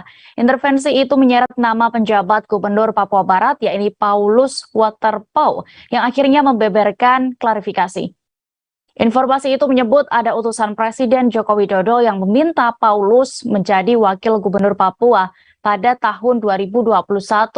Menurut Paulus, bukan Jokowi yang meminta hal tersebut, melainkan Ketua Umum Partai Golkar Airlangga Hartarto. Golkar merasa kursi wakil gubernur Papua menjadi haknya karena Clementinal yang meninggal dunia sehingga posisi kosong merupakan kader Golkar. Namun Partai Demokrat saat itu mengajukan nama kadernya sendiri, yakni Yunus Wonda yang merupakan wakil ketua DPR Papua. Tarik ulur pun terjadi hingga akhirnya kekosongan posisi wakil gubernur Papua terjadi hingga saat ini. Paulus memastikan tidak ada urusan Presiden Jokowi terkait pengisian kursi Wagub Papua tersebut. Ia juga membantah peran Menteri Dalam Negeri Tito Karnavian yang disebut Partai Demokrat juga turut andil memajukan nama Paulus. Lebih jauh, Paulus Waterpauw lantas memberikan saran kepada Lukas NMB untuk mundur dari jabatan karena kasus yang menjeratnya. Menurutnya, tindakan Lukas yang tidak bertanggung jawab terhadap rakyat dan suka menampilkan hedonisme tidak pantas dilakukan oleh seorang pemimpin. Paulus menegaskan permintaan agar Lukas NMB mundur ini murni dari dirinya dan jangan dikait-kaitkan dengan pemerintah.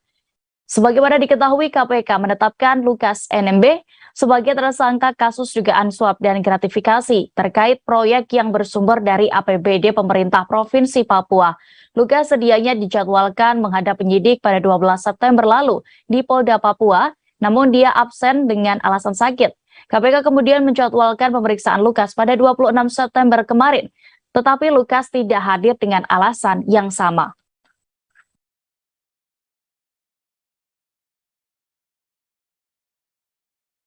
Kasus yang melibatkan Gubernur Papua Lukas NMB mendapatkan sorotan dari Kepala Staf Kepresidenan atau KSP Muldoko. Muldoko menyayangkan adanya masyarakat yang membentengi kediaman Lukas hingga membuatnya mengeluarkan ancaman akan mengerahkan TNI untuk menjemput paksa. Pernyataan itu disampaikan Muldoko dalam konferensi pers di kantor Staf Kepresidenan RI Jakarta pada Kamis 29 September 2022 kemarin. Kepala Staf Presiden itu menegaskan Presiden Joko Widodo dan pemerintah sudah menggelontorkan dana yang luar biasa untuk membangun Papua. Tujuannya agar segera terjadi pemerataan kesejahteraan di provinsi tersebut. Oleh karenanya, Muldoko meminta agar perhatian Presiden dan pemerintah tidak disalahgunakan. Ia meminta Lukas NMB untuk menghormati segala proses hukum. Mantan Panglima TNI itu juga meminta KPK untuk tidak lembek dan bekerja lebih keras lagi untuk mengambil langkah. Jika yang bersangkutan dalam perlindungan masyarakat, pengerahan prajurit TNI menurutnya bisa dilakukan jika memang diperlukan. Hal tersebut disampaikan Muldoko dalam konteks menjemput Lukas NMB apabila masih berlindung di balik masyarakat yang mendukungnya. Sebagaimana diketahui, Lukas NMB telah 2 kali mangkir panggilan KPK. Tim pengacaranya menekankan bahwa sang gubernur saat ini sedang dalam kondisi sakit parah.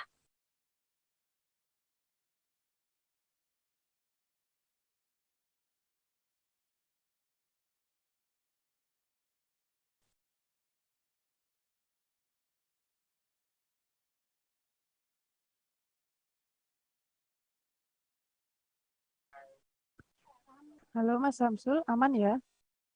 Bisa dengar suara kami?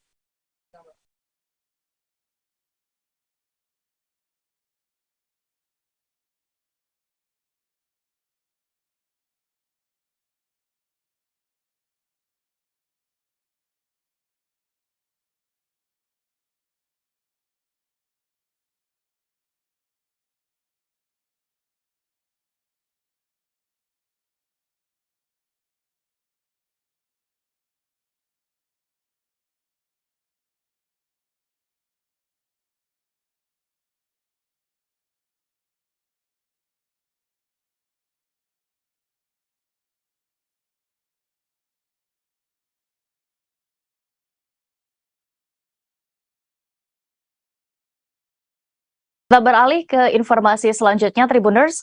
Tim delegasi cabang olahraga balap motor Pekan Olahraga Provinsi atau Porprov Sulawesi Selatan turun melihat kondisi arena sirkuit Geresing di Kabupaten Sinjai.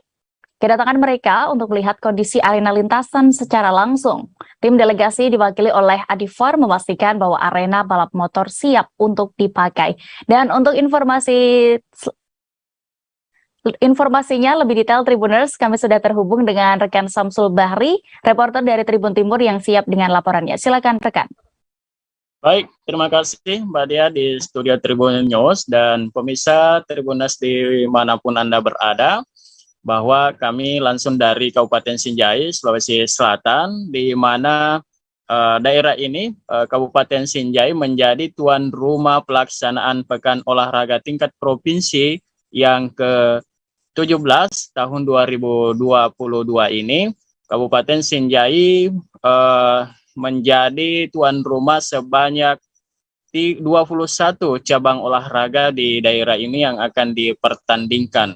Dan karena ini daerah ini menjadi tuan rumah bersama, ada 2 kabupaten yang menjadi tuan rumah bersama pada Porprov 2020 ini, yakni Kabupaten Sinjai sendiri dan Kabupaten Bulukumba. Dan sejak beberapa bulan lalu hingga saat ini menjelang pelaksanaan pembukaan Porprov pada tanggal 22 Oktober mendatang, sejumlah panitia lokal atau pemerintah Kabupaten Sinjai sebagai panitia pelaksana lokal sedang membenahi sejumlah venue-venue atau arena olahraga yang akan ditempati sebagai pelaksanaan pertandingan olahraga nantinya. Nah, salah satunya yang paling mendapat perhatian khusus yakni sirkuit Garcing yang berada di Desa Garcing, Kecamatan Sinjai Selatan, Kabupaten Sinjai, atau jaraknya berada sekitar 23 km dari pusat ibu kota Kabupaten Sinjai atau sekitar 200 km dari pusat ibu kota Sulawesi Selatan, Kota Makassar. Nah, oleh panitia lokal di daerah ini setengah sibuk untuk membenahi arena lintasan tersebut karena beberapa hari yang lalu sedang direhabilitasi, namun beberapa bagian-bagian yang masih harus dibenahi. Hal itu disebabkan karena beberapa bagian yang belum memenuhi standar sehingga tim delegasi Porprov Provinsi Sulawesi Selatan yang dipimpin langsung oleh Bapak Adifar memantau langsung dan mengoreksi sejumlah bagian arena lintasan tersebut untuk segera dibenahi. Hal-hal yang harus dibenahi seperti permukaan badan aspal, kemudian ada yang jumping, kemudian terdapat juga beberapa hal lain seperti kotoran ternak sapi yang memenuhi badan aspal atau arena lintasan. Hal-hal tersebut penting untuk dibersihkan atau disterilkan sebelum pelaksanaan arena balap motor nanti pada tanggal 25, khusus cabang balap motor dilaksanakan di sirkuit ini pada 25 Oktober. Hal-hal yang dianggap mengganggu inilah yang kemudian diminta untuk dibenahi sebelum pelaksanaan cabang olahraga tersebut, Mbak Dia, seperti itu. Baik, terima kasih rekan Samsul Bahri untuk informasi Anda, dan berikut Tribuners kami tampilkan keterangan dari tim delegasi Porprov Sulawesi Selatan, Adifar selengkapnya. Ya, untuk pembenahan lintasan yang dilakukan oleh pihak technical delegate, pimpinan perlombaan, juri, dari pihak PUPR, kontraktor, ketua panitia, itu secara sinergisitas untuk meninjau langsung ke sirkuit dan mengelilingi lintasan dan melihat titik-titik mana yang membutuhkan perbaikan dan akan dibenahi untuk langkah selanjutnya supaya bisa digunakan untuk Porprov. Apa saja, Pak?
Halo Tribuners, jumpa lagi bersama dengan saya Kusnul Asyaifah di Bincang Kampus. Tribuners, hari ini saya sudah kedatangan tamu spesial. Di hadapan saya ini sudah hadir seorang mahasiswa dari Universitas Lampung, yaitu Ketua dari PMII Komisariat Unila. Di sini sudah ada Prima Ardiansyah. Halo. Ya, halo. Mungkin Prima boleh sapa Tribuners di rumah dan jelaskan kesibukan sekarang itu lagi ngapain? Ya, oke. Terima kasih Mbak Kusnul. Ya. Selamat sore sahabat-sahabat semua. Jadi kalau di PMI itu panggilan akrabnya sahabat. Oke, sahabat. Ya. Jadi mohon izin perkenalkan diri, nama saya Prima Ardiansyah. Saya dari jurusan Agroteknologi, Fakultas Pertanian Universitas Lampung, dan saat ini alhamdulillah sedang menjabat sebagai Ketua PMI Komisariat Unila Cabang Bandar Lampung. Ya. Nah, sekarang Prima kegiatannya lagi ngapain nih, kesibukannya? Ya. Selain menjabat sebagai ketua nih ya. Ya. Kalau untuk saat ini, alhamdulillah kita pasca mengurus skripsi, alhamdulillah sudah ujian skripsi. Jadi sekarang kita sedang ngurus revisi-revisi sekaligus ngurus PMII. Ya. Jadi memang kesibukan semester akhir banget nih ya, mahasiswa semester akhir ya Tribuners. Tapi di sini hebatnya Prima nih Tribuners, yang mungkin ini menjadi contoh awal nih, sudah bisa diteladani bahwasannya walaupun giat berorganisasi, tapi kampusnya juga tetap jalan ya kan. Nah, Prima, di sini kita akan bahas yaitu tentang PMII. Kalau Tribuners yang belum tahu PMII, mungkin Prima boleh jelaskan dulu PMII itu sebenarnya organisasi apa sih gitu. Iya. Ya, jadi kalau bicara soal PMII itu mulai dari sejarah, kemudian gerakan itu memang bisa dibilang begitu kompleks, Mbak. Iya. Tapi sebelum itu tadi aku tertarik dengan singgungan Mbak Kusnul bahwa kita ini kebanyakan para organisatoris itu kuliahnya kebanyakan lama. Benar. Ya. Maka dari itu kita diajarkan oleh senior-senior dan alumni bahwa sukses akademik itu harus sukses, organisasi juga harus sukses. Jadi organisasi total sukses 100%, organisasi juga sukses 100%. Jadi harus balance ya. Kemudian kalau untuk PMI sendiri adalah organisasi eksternal yang fokus pada bidang kaderisasi, yang mana dia fokus ke gerakan intelektual, dia fokus ke gerakan kemahasiswaan, kemudian keindonesiaan dan keislaman. Untuk PMI sendiri itu berdiri sejak 17 April 1960 di Surabaya. Kemudian untuk saat ini PMII hampir ada di seluruh Indonesia. Artinya di setiap kabupaten itu pasti ada PMII. Ada ya? Dan setiap kampus juga itu pasti ada PMI-nya juga. Untuk secara struktural sendiri itu PMII mulai dari tingkat fakultas hingga tingkat nasional. Oke, jadi strukturalnya dari tingkat fakultas sampai dengan tingkat nasional ada. Jadi memang cakupannya kalau untuk dalam universitas itu ada ya di setiap fakultas-fakultasnya gitu. Dan Unila ini salah satunya, PMII ini ada salah satunya organisasi eksternal ya. Oke, jadi memang kalau di dunia perkampusan Tribuners mungkin ini bisa jadi referensi juga ya, rekomendasi untuk Tribuners yang mungkin masih SMA terus bingung mau melanjutkan kuliah dan bingung mau melanjutkan organisasi apa gitu kan. Mungkin ini nih bisa jadi satu rekomendasi organisasi Tribuners kalau sudah masuk kampus nanti. Dan memang PMI ini tidak hanya ada di Unila aja ya, tapi ada di kampus-kampus yang ada di Lampung ini, seluruh Indonesia ada. Di luar negeri pun sudah mulai ada. Di luar negeri sudah ada. Wow, keren banget. Nah, sebelumnya Prima, PMI ini apa sih kepanjangannya? Untuk PMI sendiri itu adalah singkatannya itu Pergerakan Mahasiswa Islam Indonesia.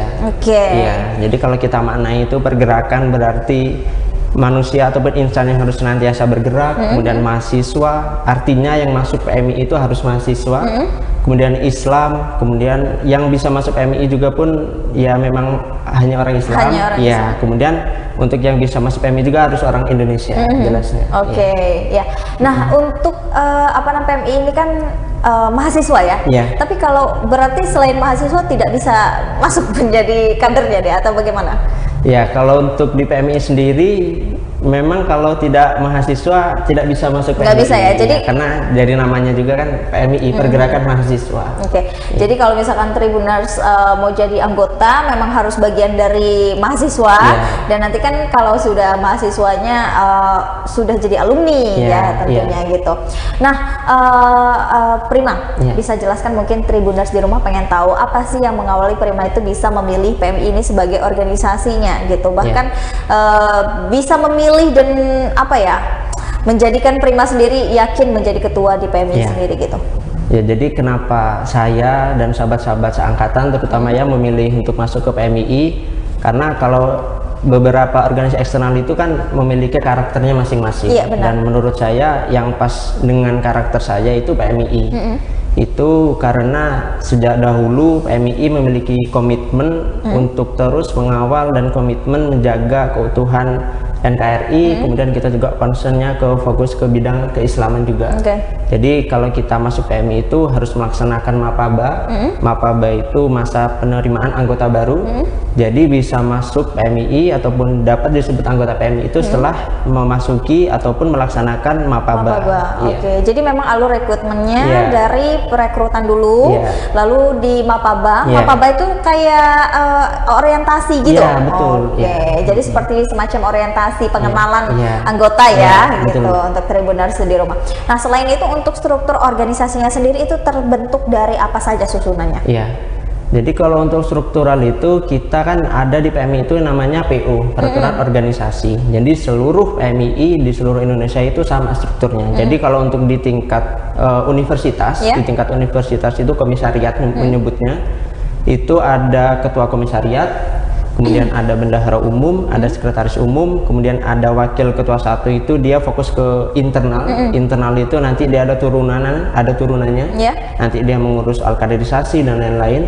Kemudian di wakil ketua 2 itu ada eksternal, dia mengurus ke hubungan keluar PMII maupun di dalam PMII. Kemudian ada wakil ketua keagamaan, jadi dia fokus mengawal untuk kegiatan-kegiatan keagamaan di PMII. Oh gitu. Nah, kalau tadi kan ada pernyataan yang menarik nih dari Prima, yaitu PMII ini punya karakter yang berbeda gitu. Apa yang membedakan PMII ini dengan organisasi eksternal lainnya? Gitu?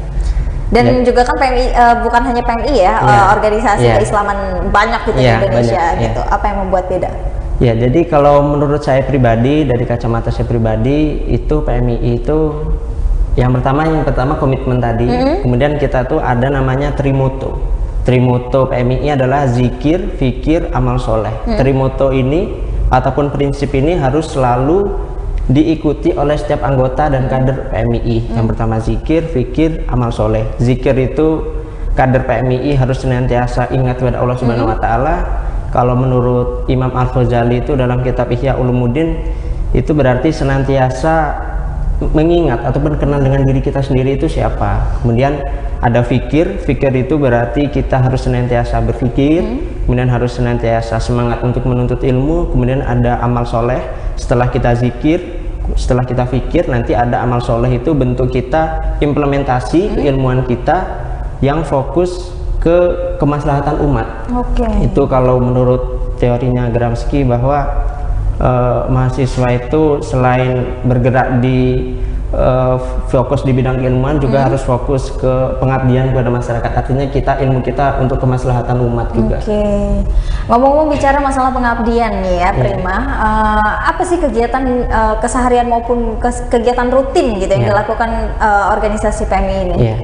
Jadi kalau untuk organisasi PMII sendiri, terutama di Unila, itu kegiatannya selain kita fokus ke bidang spesifik masing-masing, artinya kalau mahasiswa itu anggota berasal dari FISIP, nanti dia fokus ke bidang ilmu dia FISIP. Kemudian kalau dari pertanian, nanti kita arahkan sahabat-sahabat yang dari pertanian untuk fokus mengurusi soal bidang pertanian. Selain itu, kita juga biasanya mengadakan kelas public speaking, kemudian kelas jurnalistik. Kemudian kita selalu ada kegiatan rutinan. Itu kalau rutinan kita ada yasinan, kemudian kita setiap bulan Maulid Nabi kita selalu merayakan. Kita juga rutin ziarah karena sebagai bentuk kita introspeksi diri juga. Kemudian selain itu juga kita banyak Mbak kalau kegiatan. Banyak ya kegiatan. Bahkan kita kalau ada isu-isu nasional itu memang kita selalu mengawal juga. Artinya kegiatannya begitu kompleks dan banyak. Gitu. Nah, kegiatan dalam waktu dekat ini saja ya, baik yang akan dilakukan maupun yang sudah dilakukan. Kalau kegiatan rutin yang sudah kita lakukan itu untuk pengembangan soft skill anggota dan kader PMII Unila, kita sudah mulai melaksanakan kelas bahasa Inggris. Jadi memang kader dan anggota itu harus bisa bahasa Inggris karena itu menjadi tantangan dan harus bisa di era sekarang ini. Jadi memang ada kelas bahasa Inggrisnya? Iya, itu kita lakukan setiap hari Kamis, Mbak. Iya, setiap Kamis sore. Yang baru pulang kuliah, daripada sahabat-sahabat itu kosong pulang ke kosan, enak kita belajar bahasa Inggris walaupun kita sekarang masih fokus ke speaking. Kemudian untuk kegiatan terdekat ini rencana dengan sahabat-sahabat kita, karena ini kita mau UTS, ini rencana kita dalam waktu dekat akan mengadakan ziarah di Teluk Betung untuk doa bersama. Kemudian nanti kita juga akan mengadakan pelatihan jurnalistik sama pelatihan videografi, Mbak. Oh gitu, jadi memang agenda itu memang sudah ditentukan gitu ya, dan memang banyak juga ya dari tadi yang disebutkan oleh Prima ya, kegiatan-kegiatan, dan itu berjalan semua? Berjalan, Mbak. Berjalan ya? Oke, untuk sampai saat ini anggota yang sudah bergabung bersama PMI di Sekretariat Unila ini sudah berapa banyak anggotanya? Jadi kalau di tingkat fakultas itu namanya rayon, itu tiap rayon mempunyai anggota. Nah nanti di setelah rayon di tingkat universitas itu komisariat, itu juga anggotanya itu dari seluruh semua fakultas. Jadi kalau untuk di tiap fakultas itu memiliki karakter yang berbeda-beda, Mbak. Ada yang memiliki kuantitasnya sangat banyak, kemudian ada yang kurang banyak, itu kan dinamikanya masing-masing di tiap fakultas. Nah untuk di seluruh Unila, itu kemarin kita baru melaksanakan Mapaba di Teluk Kiloan Villadio di Tanggamus dengan jumlah peserta 100 orang. Jadi dengan jumlah hari ini anggota PMI itu sekitar 300 orang, Mbak, yang aktif. Wow. Itu sudah lumayan banyak sekali untuk anggota yang kita tahu sendiri ya, kalau organisasi itu kan kalau perekrutan tuh paling gampang, tapi mempertahankan anggota itu yang paling itu yang susah jadi tantangan kita dari okay. tahun ke tahun. Memang selalu itu yang jadi evaluasi kita ke depan. Nah itu bagaimana tuh secara kan Prima sendiri sebagai ketua ya, ketua dari PMI gitu, itu tantangan loh untuk bisa mempertahankannya. Apa yang dibuatkan Prima sebagai bahan evaluasi setiap tahunnya? Jadi untuk formulasi kita supaya anggota baru itu tidak hilang, kemudian tidak kita kawal proses kaderisasinya di PMI, kita dengan beberapa pengurus itu mempunyai rumusan. Yang pertama itu anggota dan kader kita fokuskan ke ideologis PMI. Jadi setelah ikut PMI, sahabat-sahabat yang baru itu sering kita kumpulkan di Lamban Pergerakan. Lamban Pergerakan itu Sekretariat PMI Unila. Kemudian selain kita sering mengadakan kumpul, kemudian diskusi penanaman ideologis, kita juga sering melaksanakan kegiatan-kegiatan yang sifatnya itu fokus ke bidang ilmu masing-masing.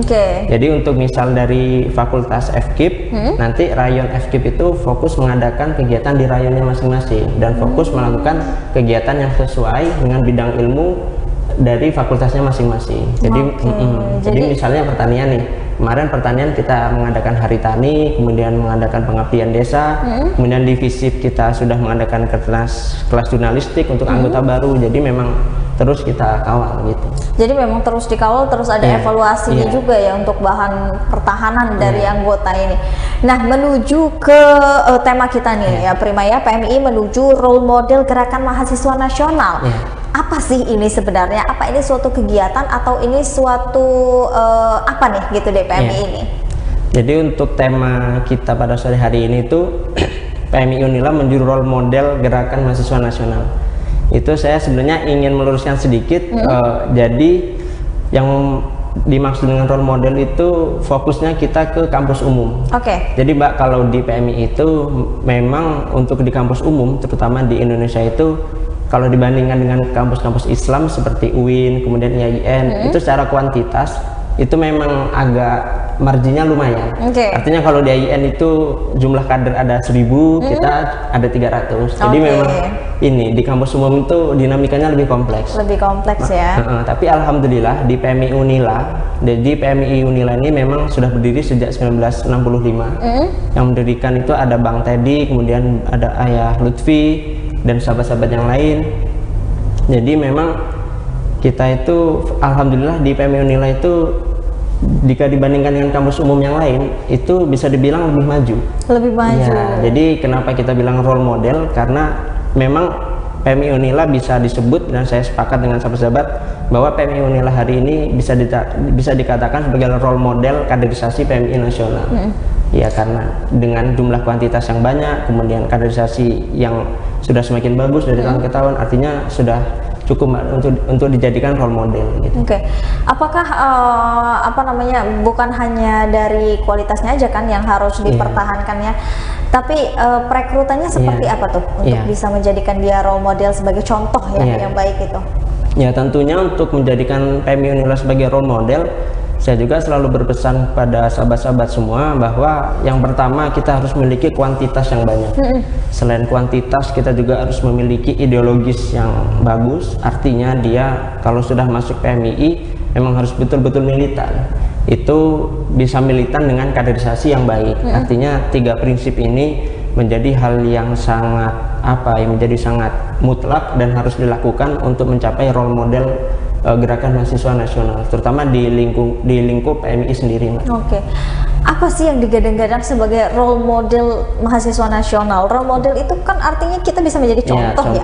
Nah, sejauh ini sudah sebercontoh apa gitu PMI Unila ini gitu untuk kampus-kampus lain? Jadi untuk PMI Unila hari ini mulai dari kuantitas, kualitas kita terus tingkatkan, Mbak. Untuk kualitasnya itu untuk kader-kader sudah kita distribusikan di internal untuk kemudian ada yang menjadi ketua UKM, kemudian aktif menjadi organisasi di internal kampus. Jadi memang untuk kualitas dan kuantitas itu menjadi yang sangat mutlak ataupun menjadi hal yang wajib untuk di PMI Unila sebagai role model gitu, Mbak. Oke. Tujuannya apa? Ya, tujuannya supaya PMI Unila, PMII terutama di Indonesia itu semakin maju, khususnya di Unila. Iya, dengan kita menjadi role model, artinya kita harus termotivasi. Dengan kita termotivasi, artinya kita harus terus bergerak. Dengan terus bergerak, PMI Unila akan semakin maju. Dan terutama PMI se-Indonesia, terutama di sahabat-sahabat di kampus umum, itu dapat lebih maju, Mbak. Apa yang membedakan PMI itu ketertarikannya berbeda dengan yang di kampus-kampus yang berbasis Islam gitu? Apa tuh? Selain mungkin dari lingkungannya dan basis agamanya gitu. Ya memang menarik kalau kita bicara perbandingan antara kampus agama dengan kampus umum, Mbak ya, terutama misalnya Unila dengan UIN Raden Intan misalnya. Jadi kalau di UIN Raden Intan itu misalnya jika dibandingkan dengan PMI Unila, itu dari hulu sampai hilir itu birokrasinya itu memang sudah PMI semua, Mbak. Iya, mulai dari dosen, kemudian akademisi yang lain, kemudian pejabat birokrat di rektorat, itu memang sudah banyak betul yang PMI, iya senior PMI. Jadi memang untuk proses kaderisasi rekrutmen jadi lebih mudah. Sementara kalau di kampus umum kebanyakan itu terutama untuk yang di akademisi itu memang agak kurang, Mbak, terutama di Unila. Kalau per hari ini memang sudah banyak, itu beberapa tahun ini sudah akademisi kita, senior menjadi akademisi sudah semakin banyak di Unila, dan itu memang perlu ditingkatkan supaya nanti kita gerakan ke depan itu lebih enak gitu, Mbak. Oke, jadi memang senioritas di birokrasi kampus itu menentukan juga? Ya, bisa dibilang seperti itu. Dan itu bisa mempengaruhi juga seseorang tertarik atau tidaknya memasuki suatu organisasi eksternal itu gitu. Betul, apakah bukan kurangnya campaign dari suatu organisasi tuh gitu untuk memperkenalkan? Ya, jadi memang kalau memperkenalkan organisasi, kalau selain kita dari lewat jalur alumni atau senior, misal ada yang dari akademisi mengajak, itu memang dari kualitas organisasi itu sendiri. Mulai dari kualitas kader yang aktif, misalnya kualitas dari ketua-ketua komisariat, kualitas ketua rayon. Nah, memang kita harus tingkatkan betul kualitas ketua komisariat dan ketua rayon, terutama di Unila, supaya itu nanti sahabat-sahabat yang belum masuk di PMI itu mau masuk ke PMI gitu. Nah, itu cara perekrutmen kalian seperti apa tuh? Ya, jadi untuk formulasi perekrutmen terutama di PMI Unila, misalnya di tahun ini, Mbak, kita itu kan pasca PKKMB sudah melaksanakan yang namanya Mapaba. Jadi itu selesai seminggu pasca PKKMB kita melaksanakan Mapaba, itu dengan jumlah 100 orang itu termasuk banyak, Mbak, terutama di Unila. Itu memang baru pertama di Unila jumlah dengan peserta 100. Iya, jadi memang kita sudah melakukan pendekatan dari ada yang per daerah, kemudian ada yang per sekolah, itu yang misalnya satu sekolah dari misalnya Bandar Lampung yang satu sekolah nanti dia mengajar gitu, kurang lebih seperti itu. Iya. Jadi memang pengenalan PMI ini sendiri banyak jalurnya ya. Ada yang memang dari perkenalan dari sekolah memang sudah ada, terus juga dari lintas yang memang pendekatan secara emosional yang sudah ada ya gitu. Oke. Dan itu impact yang bisa didapatkan apa? Apakah ada progresnya gitu melalui itu atau masih kurang nih gitu?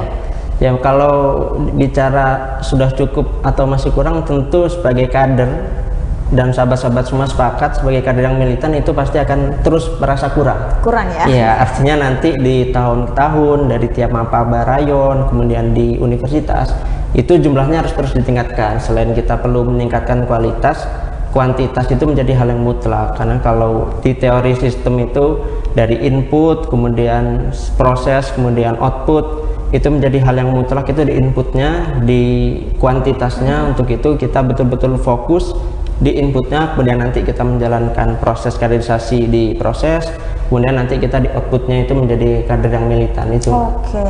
Nah Prima, PMI ini kan pergerakan mahasiswa Islam Indonesia ya. Apa sih inti keislaman yang diajarkan PMI kepada anggota-anggotanya ini?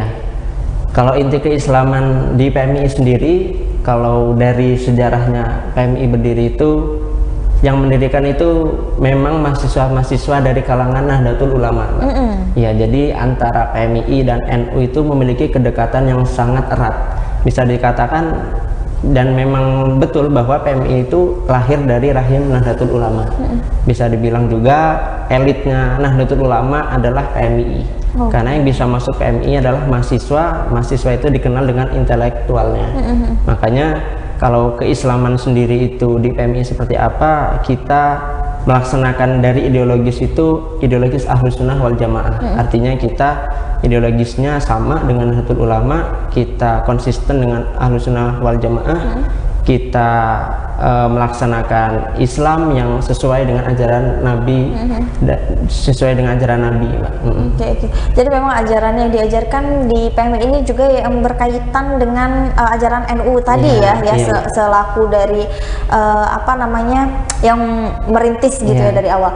Nah Prima, suka dukanya menjadi ketua selama di PMI selama ini apa nih Prima? Kebetulan saya sebelum menjadi ketua komisariat itu sempat menjadi ketua rayon pertanian dulu selama 1 tahun, kemudian baru menjadi ketua komisariat.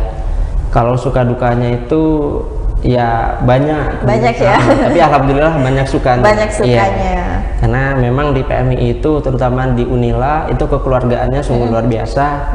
Artinya kalau suka dukanya begitu banyak, tapi untuk sukanya lebih banyak. Kita berkumpul dengan sahabat-sahabat baru, kemudian kita mengajarkan ideologis PMI, kita berbagi sharing ilmu. Kemudian kalau untuk kendalanya sendiri itu memang karena kita ini organisasi independen, artinya tidak memiliki atasan ataupun, maka kita itu organisasinya itu untuk secara keuangan sendiri itu memang mandiri, Mbak. Jadi kita tidak berada, misalnya kalau organisasi internal itu kan dia untuk pembiayaan mendapat dari rektorat ataupun dekanat. Nah kalau PMI itu enggak, jadi memang dia independen sendiri, independen mandiri. Jadi memang kita harus untuk kreatif, karena untuk proses kaderisasi itu kan perlu uang juga, pendanaan perlu pendanaan. Tapi kan ada beberapa organisasi eksternal yang memang itu dibiayai dari senioritas mereka gitu. Nah apa PMI tidak seperti itu? Apa ada tapi memang nggak banyak, nggak semua gitu, atau bagaimana tuh? Ya kalau untuk PMI sendiri terutama di Unila, alhamdulillah alumni itu selalu peduli. Alumni dan senior selalu peduli, selalu care dan support, terutama untuk proses kaderisasi adik-adik. Jadi misal kalau kita di setiap agenda nanti kita silaturahim ke senior, nanti senior dan alumni itu bantu-bantu untuk kesuksesan proses kaderisasi. Jadi memang walaupun kita itu organisasi independen, untuk soal pembiayaan itu alhamdulillah pasti selalu ada, ya Mbak. Tapi memang hal-hal organisasi eksternal seperti itu bukan hal yang ini sudah yang umum gitu masuknya ya. Oke, nah mungkin Prima ada yang mau disampaikan dengan Tribuners di rumah dan juga kasih tahu nih kenapa sih kok Tribuners ataupun mahasiswa baru itu harus bergabung bersama PMII? Ya. Jadi kenapa sahabat-sahabat harus bergabung dengan PMII? Yang pertama, terutama kalau sahabat-sahabat itu dari kalangan pesantren ataupun berasal dari keluarga besar Nahdlatul Ulama, itu wajib masuk PMII. Karena apa? Karena PMII itu lahir dari rahim Nahdlatul Ulama yang mendirikan kader militan NU sejak tahun 1960. Kemudian kita memiliki hubungan yang erat dengan Nahdlatul Ulama, kita memiliki historis yang panjang dengan NU. Selain itu, untuk dari kalangan pesantren itu harus juga masuk PMII. Nanti kita meneruskan perjuangan pergerakan pesantren itu melalui PMII, karena kita ini mempunyai prinsip kalau santri itu ketika sudah kuliah harus jadi aktivis. Ya, jadi selain pinter ngaji juga harus pinter menjadi aktivis juga, yang aktif ya tentunya. Selain itu juga di PMII itu diajarkan nilai-nilai keindonesiaan, keislaman, kemudian kemahasiswaan. Artinya di PMII itu semuanya lengkap, semua diajarkan untuk untuk mencapai soft skill yang sahabat-sahabat inginkan. Itu semua di PMII ada. Mulai dari misalnya public speaking kan, yang biasanya anggota ataupun mahasiswa baru itu ingin upgrade diri, kemudian ada pengembangan bahasa asing, kemudian pengembangan di bidang IT di PMII Unila juga sekarang sudah ada. Maka dari itu sahabat-sahabat semua harus masuk PMII, karena di PMII itu organisasi yang betul-betul mengajarkan untuk pengembangan diri. Artinya seperti itu. Nah, terakhir Prima, harapan Prima untuk PMII dan juga masyarakat khususnya Tribuners itu seperti apa? Ya. Jadi untuk harapan PMII Unila ke depan, karena di kepengurusan saya ini mungkin tidak lama lagi, ya, artinya kita harus segera regenerasi. Harapan saya dan harapan sahabat-sahabat termasuk harapan alumni itu bahwa PMII Unila harus semakin maju. Itu prinsipnya. Dengan caranya seperti apa? Tingkatkan kuantitas, tingkatkan kualitas, serta proses kaderisasi yang harus baik dari tahun ke tahun. Selain itu juga harapannya PMII Unila terutama itu mampu menjawab tantangan zaman. Artinya apa yang menjadi kebutuhan mahasiswa hari ini tentu berbeda dengan kebutuhan mahasiswa dulu-dulu. Artinya PMII Unila tidak boleh gagap teknologi, tidak boleh gagap informasi, harus menjadi kader yang betul-betul militan. Maka dari itu saya kira PMII Unila bisa maju apabila poin-poin yang saya sebutkan tadi dilakukan. Gitu. Terima kasih banyak Prima sudah hadir di studio Tribun Lampung dan juga sudah memberikan edukasi seputar PMII yang khususnya ada di Komisariat Unila atau Universitas Lampung. Nah, mudah-mudahan ini bisa menjadi referensi dan juga rekomendasi untuk Tribuners yang menonton, dan juga ini bisa menjadi referensi Tribuners untuk memilih organisasi eksternal yang ada di kampus Tribuners semua. Terima kasih untuk Tribuners yang sudah menyaksikan bincang kampus bersama dengan saya Kusnul Asyaifah hari ini. Terima kasih dan sampai jumpa.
Selamat malam Tribuners, jumpa lagi bersama dengan saya Mutiara dalam tayangan berita terkini Lampung di Tribun Lampung. Kami akan menyajikan informasi menarik dan terkini untuk Anda dari berbagai daerah di Provinsi Lampung. Dan inilah berita terkini selengkapnya. KPK periksa Rektor Untirta Banten terkait kasus Profesor Karomani. Komisi Pemberantasan Korupsi atau KPK kembali melanjutkan pemeriksaan sejumlah saksi dalam kasus mantan Rektor Universitas Lampung Profesor Karomani. Kali ini KPK memeriksa Rektor Universitas Sultan Ageng Tirtayasa atau Untirta Banten Profesor Fatah Sulaiman. Selain itu, KPK juga memeriksa sejumlah orang yang diduga orang tua mahasiswa yang terlibat penyuapan dalam penerimaan mahasiswa baru Universitas Lampung tahun 2022. Pemeriksaan sejumlah saksi oleh KPK itu berlangsung di Aula Patria Tama Polresta Bandar Lampung pada Jumat 30 September 2022. Pantauan dari Tribun Lampung, Rektor Untirta masuk ke ruangan Aula Patria Tama sekira pukul 9:35 waktu Indonesia Barat. Selanjutnya, terlihat orang tua dari penerima mahasiswa baru Unila juga memasuki ruangan Aula Patria Tama sekitar pukul 9:50 waktu Indonesia Barat. Menurut Fatah, ia diperiksa terkait jabatannya sebagai Ketua Badan Kerjasama PTN Wilayah Barat. Sementara itu, orang tua mahasiswa juga membenarkan pemeriksaan dirinya terkait penerimaan mahasiswa baru Universitas Lampung. Namun dirinya enggan memberikan komentar saat ditanyai oleh awak media. Sehari sebelumnya, KPK juga telah melakukan pemeriksaan sejumlah saksi di Aula Patria Tama Polresta Bandar Lampung. Ada 9 orang saksi yang diperiksa kemarin, yakni Wakil Rektor Bidang Kemahasiswaan dan Alumni Profesor Yulianto, Warek Bidang Umum dan Keuangan Profesor Asep Sukohar, Dekan Fakultas Ekonomi dan Bisnis Nairobi, Dekan Fisip Ida Nur Haida, Wakil Dekan 2 Fakultas Hukum Yulianeta, Wakil Dekan 1 Fakultas Hukum Rudi Nata Miharja. Kemudian dosen Fakultas Keguruan dan Ilmu Pendidikan Wayan Rumite, Ketua Satuan Pengendalian Internal yang juga dosen FH Budiono dan Honorer Unila Fajar Pamukti Putra. Kabak Pemberitaan KPK Ali Fikri menjelaskan, kegiatan kemarin merupakan pemeriksaan lanjutan atas kasus yang menjerat mantan Rektor Universitas Lampung, Profesor Karomani dan 3 tersangka lainnya. Pemeriksaan dilakukan di Mapolresta Bandar Lampung.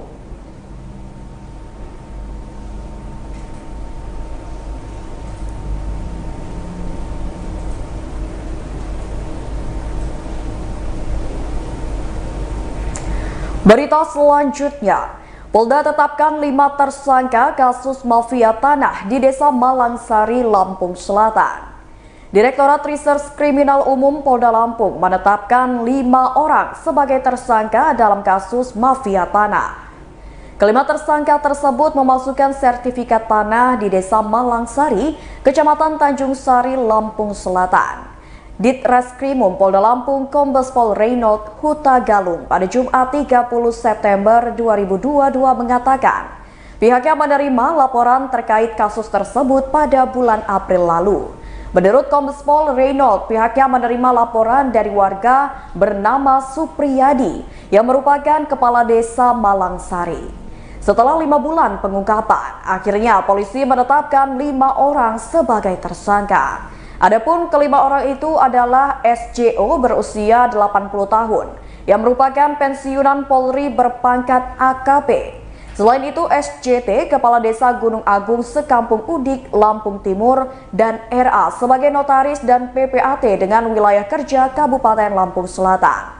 Selanjutnya, SHN, Kasatpol PP Lampung Timur yang dulunya menjabat sebagai Camat Sekampung Udik, dan FBM, yang merupakan juru ukur BPN Pesisir Barat, sebelumnya juru ukur BPN Lampung Selatan. Kelimanya ditahan dengan dugaan tindak pidana membuat dan atau menggunakan surat palsu. Selain itu, tersangka juga dikenakan dugaan tindak pidana menyuruh menempatkan keterangan palsu ke dalam akta autentik dan menggunakan akte autentik yang isinya diduga palsu. Hal itu dilakukan kelima tersangka dalam rangkaian proses penerbitan 6 buku SHM atas objek tanah seluas 10 hektar yang terletak di Desa Malangsari, Kecamatan Tanjung Sari, Lampung Selatan.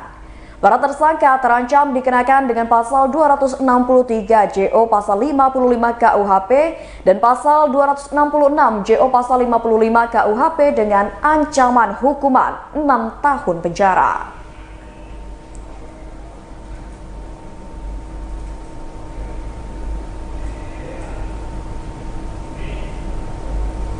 Berita selanjutnya, buang bayi di Jalan Gatot Subroto, 2 mahasiswa Pringsewu ditangkap. Sempat bikin heboh kasus pembuangan bayi laki-laki di Jalan Gatot Subroto, Garuntang, Bandar Lampung beberapa waktu lalu. Akhirnya Polsek Teluk Betung Selatan berhasil menangkap kedua pelaku. Hal tersebut disampaikan oleh Kapolsek Teluk Betung Selatan Kompol Adit Priyanto dalam gelaran ekspose pada Jumat 30 September 2022 di Mapolsek setempat.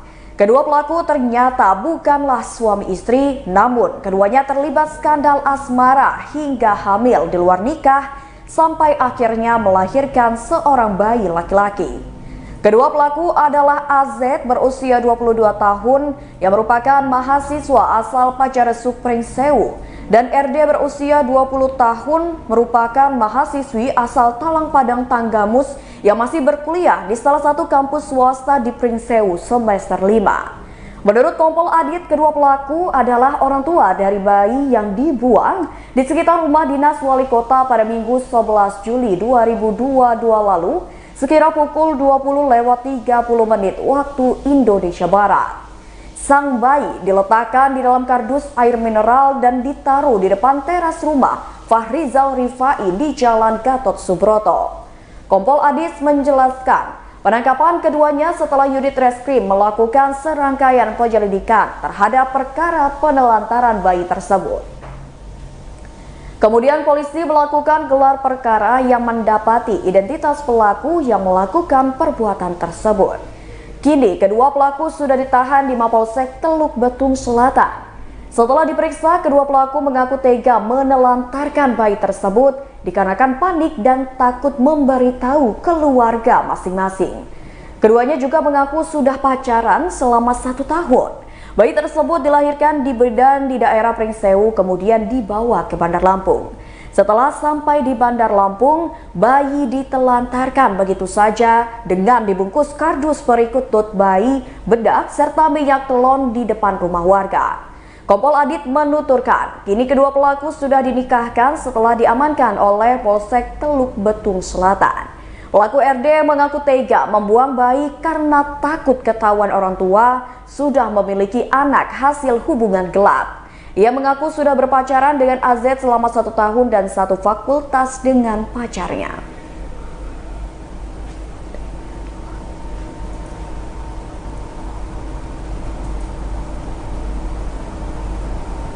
Berita selanjutnya. Video sempat viral pencuri tas di masjid pemerintah Kabupaten Lampung Utara berhasil ditangkap. Setelah video pencurian tas di dalam Masjid An-Nur pemerintah Kabupaten Lampung Utara sempat viral di media sosial, akhirnya tim TK 308 Polres Lampung Utara berhasil menangkap pelaku. Adapun pelakunya adalah AS yang berhasil diamankan pada Kamis 29 September 2022 kemarin di Kampung Negeri Katon, Kecamatan Selagi Lingga, Lampung Tengah. Kaur Mintu Satreskrim Polres Lampung Utara Ibda Darwis mengatakan, penangkapan bermula saat pihaknya mendapatkan informasi kalau pelaku sedang berada di kediaman kerabatnya di Kampung Negeri Katon. Mendapati informasi tersebut, tim yang dipimpin oleh Kanit Pidum langsung bergerak dan melakukan penggerbekan. Akhirnya anggota berhasil mengamankan pelaku berikut barang bukti hasil curian. Darwis pada Jumat 30 September 2022 mengatakan, selain pelaku pihaknya juga berhasil mengamankan barang bukti berupa 1 HP Android merek Samsung berwarna biru dan 1 HP merek Samsung berwarna merah. Ia menjelaskan modus yang dilakukan pelaku yakni pada Selasa 20 September 2022 lalu dengan mengambil tas milik korban Adi Susanto yang diletakkan di belakang saat korban sholat di Masjid An-Nur Pemkab Lampung Utara. Akibat pencurian tersebut, korban mengalami kerugian 2 unit handphone Android dan uang tunai senilai Rp1 juta. Di hadapan penyidik, AS mengaku telah mengambil tas tersebut. Ia mengatakan sengaja berpura-pura salat dan ia melihat ada tas tergeletak. Seketika ia langsung berniat mengambilnya dan kabur keluar masjid. Kemudian ia berjalan kaki dan kemudian dilanjutkan dengan menaiki angkot untuk pulang ke rumahnya. Dari tas tersebut ia mengambil uang tunai berserta dengan handphone. Uangnya digunakan oleh pelaku untuk melakukan judi, sedangkan handphonenya belum sempat dijual.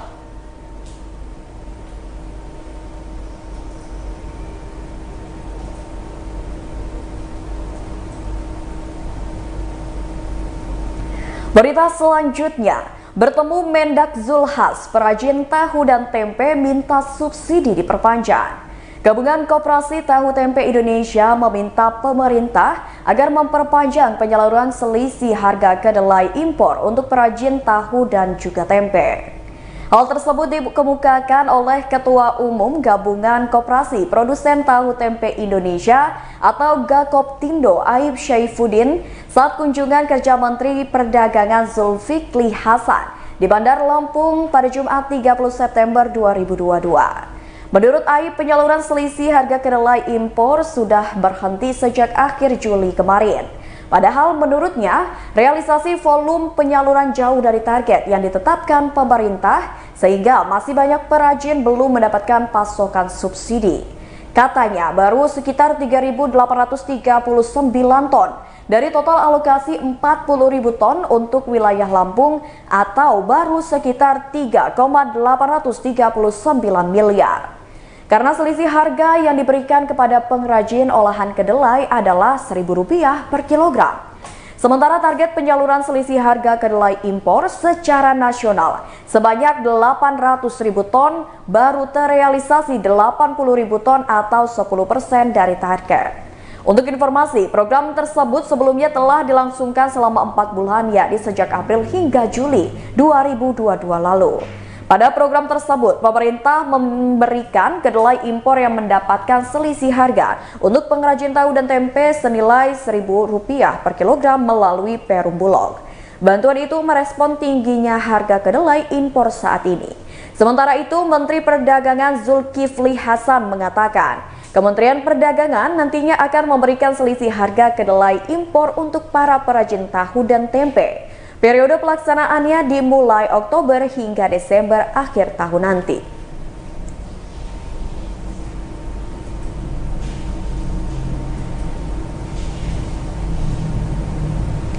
Berita selanjutnya, harga turun. Pedagang cabai di Pasar Kopindo Metro keluhkan sepi pembeli.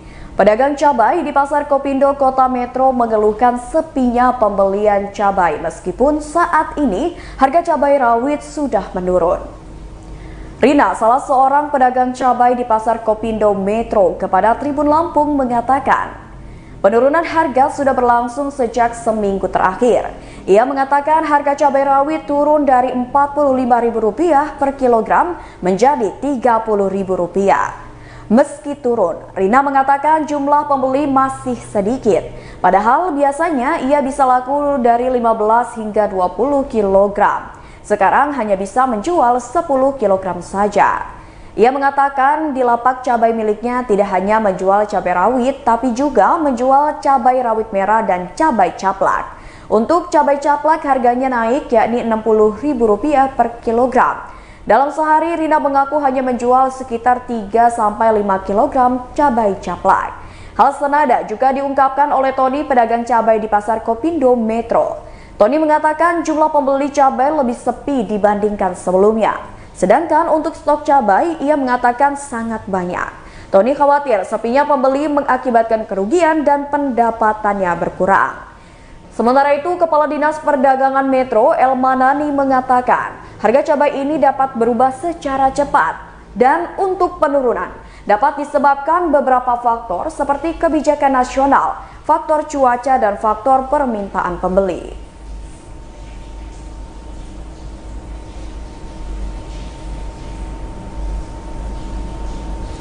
Baiklah Tribuners, itulah berita terkini Lampung bersama dengan saya Mutiara. Jangan lupa untuk terus saksikan YouTube Tribun Lampung News Video, Facebook Tribun Lampung, Instagram @tribunlampung, dan TikTok @tribunlampung untuk informasi terupdate lainnya. Selamat malam dan sampai jumpa.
Hai Tribuners, kembali lagi di Wisata Lampung. Kali ini Wisata Lampung sedang berkunjung ke dessert yang sempat viral, yakni kue balok 412. Kue balok 412 ini merupakan satu di antara lapak yang menjajakan kuliner berupa kue manis. Kue manis, kue balok 412 ini sempat viral terutama di Bandar Lampung loh.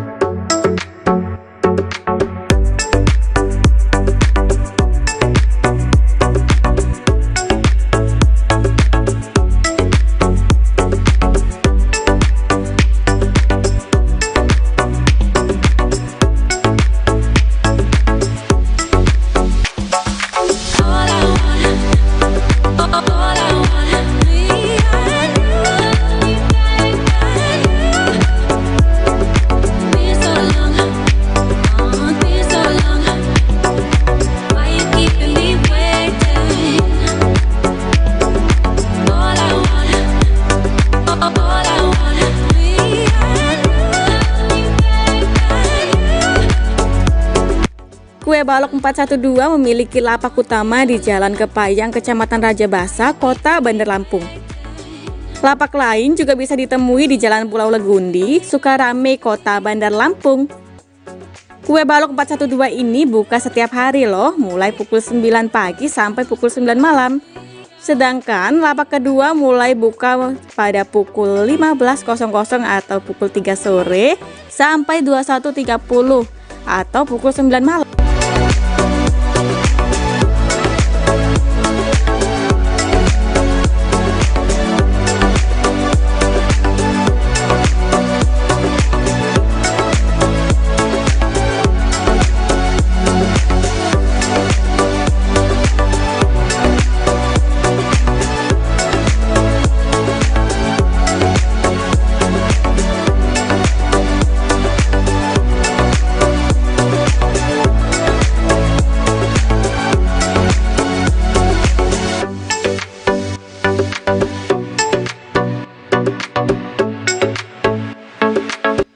Ada dua jenis pilihan di kue balok 412, yakni kue balok coklat biasa dan kue balok coklat topping keju. Harga untuk satu porsi dibanderol sekira Rp15.000 sampai Rp17.000. Satu porsi kue balok 412 berisi 5 potong kue berukuran kepalan tangan. Serupa dengan namanya, kue balok memiliki bentuk menyerupai balok.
Tampilannya amat menggiurkan.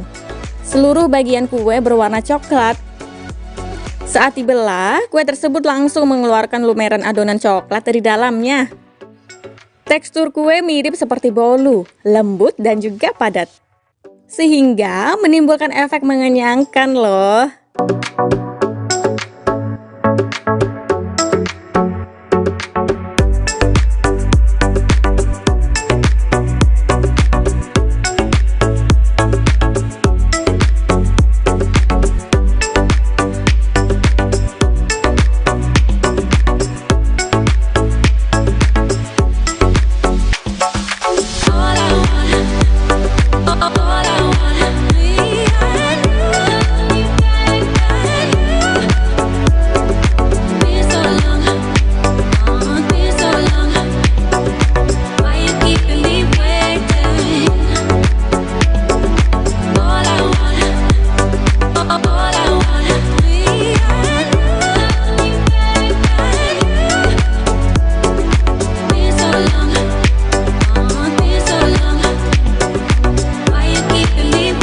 Kue balok 412 ini cocok untuk pecinta kue dengan rasa yang tidak terlalu manis. Bagian atas dan juga bawah kue balok 412 matang dengan sempurna.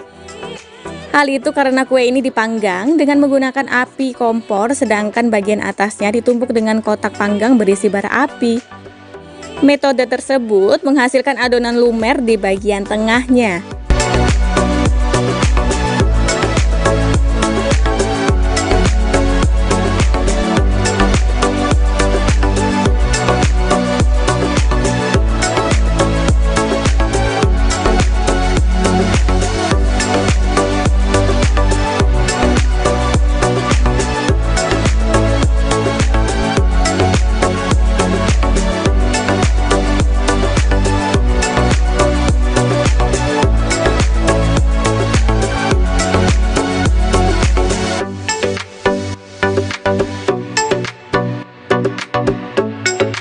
Diketahui usaha kue balok 412 ini awet bertahan sejak tahun 2019. Kue balok 412 memanfaatkan momen saat kuliner tersebut sedang naik daun di kota Bandung. Pelanggan kue balok 412 mayoritas adalah kaum muda dan juga pelajar.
Mengingat era pandemi dimulai, sayang sekali banyak usaha kuliner yang gulung tikar.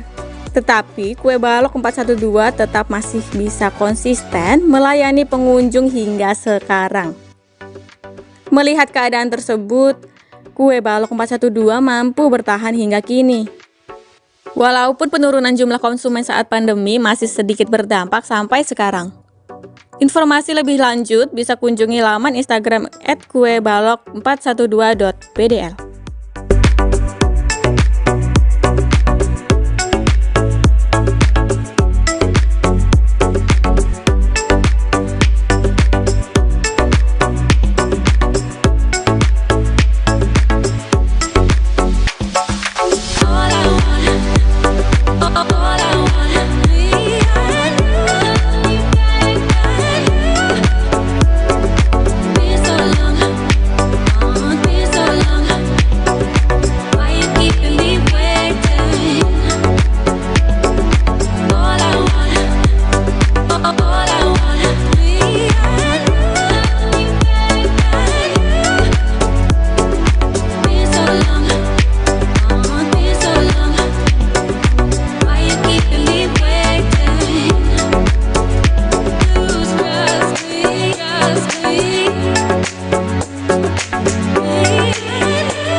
bisa menuju ke sana, Tribuners cukup lihat maps atau bisa ikuti petunjuk berikut.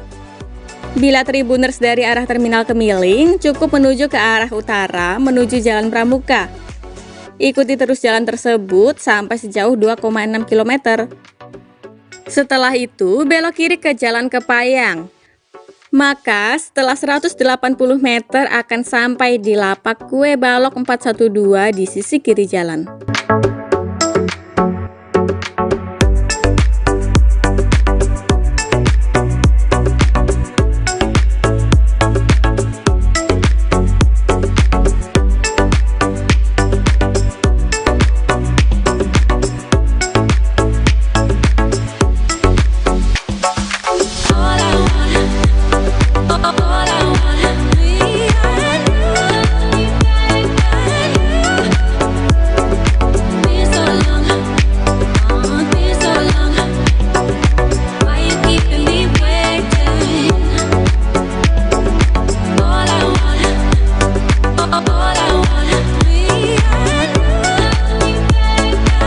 Sementara bila arahnya dari Bundaran Raja Basa, cukup pergi ke luar bundaran ke arah barat di Jalan Lintas Sumatera.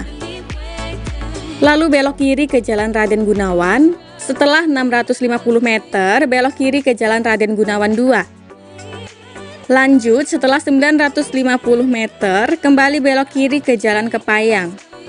Kemudian akan langsung sampai ke Kue Balok 412 setelah 110 meter di sisi kanan jalan.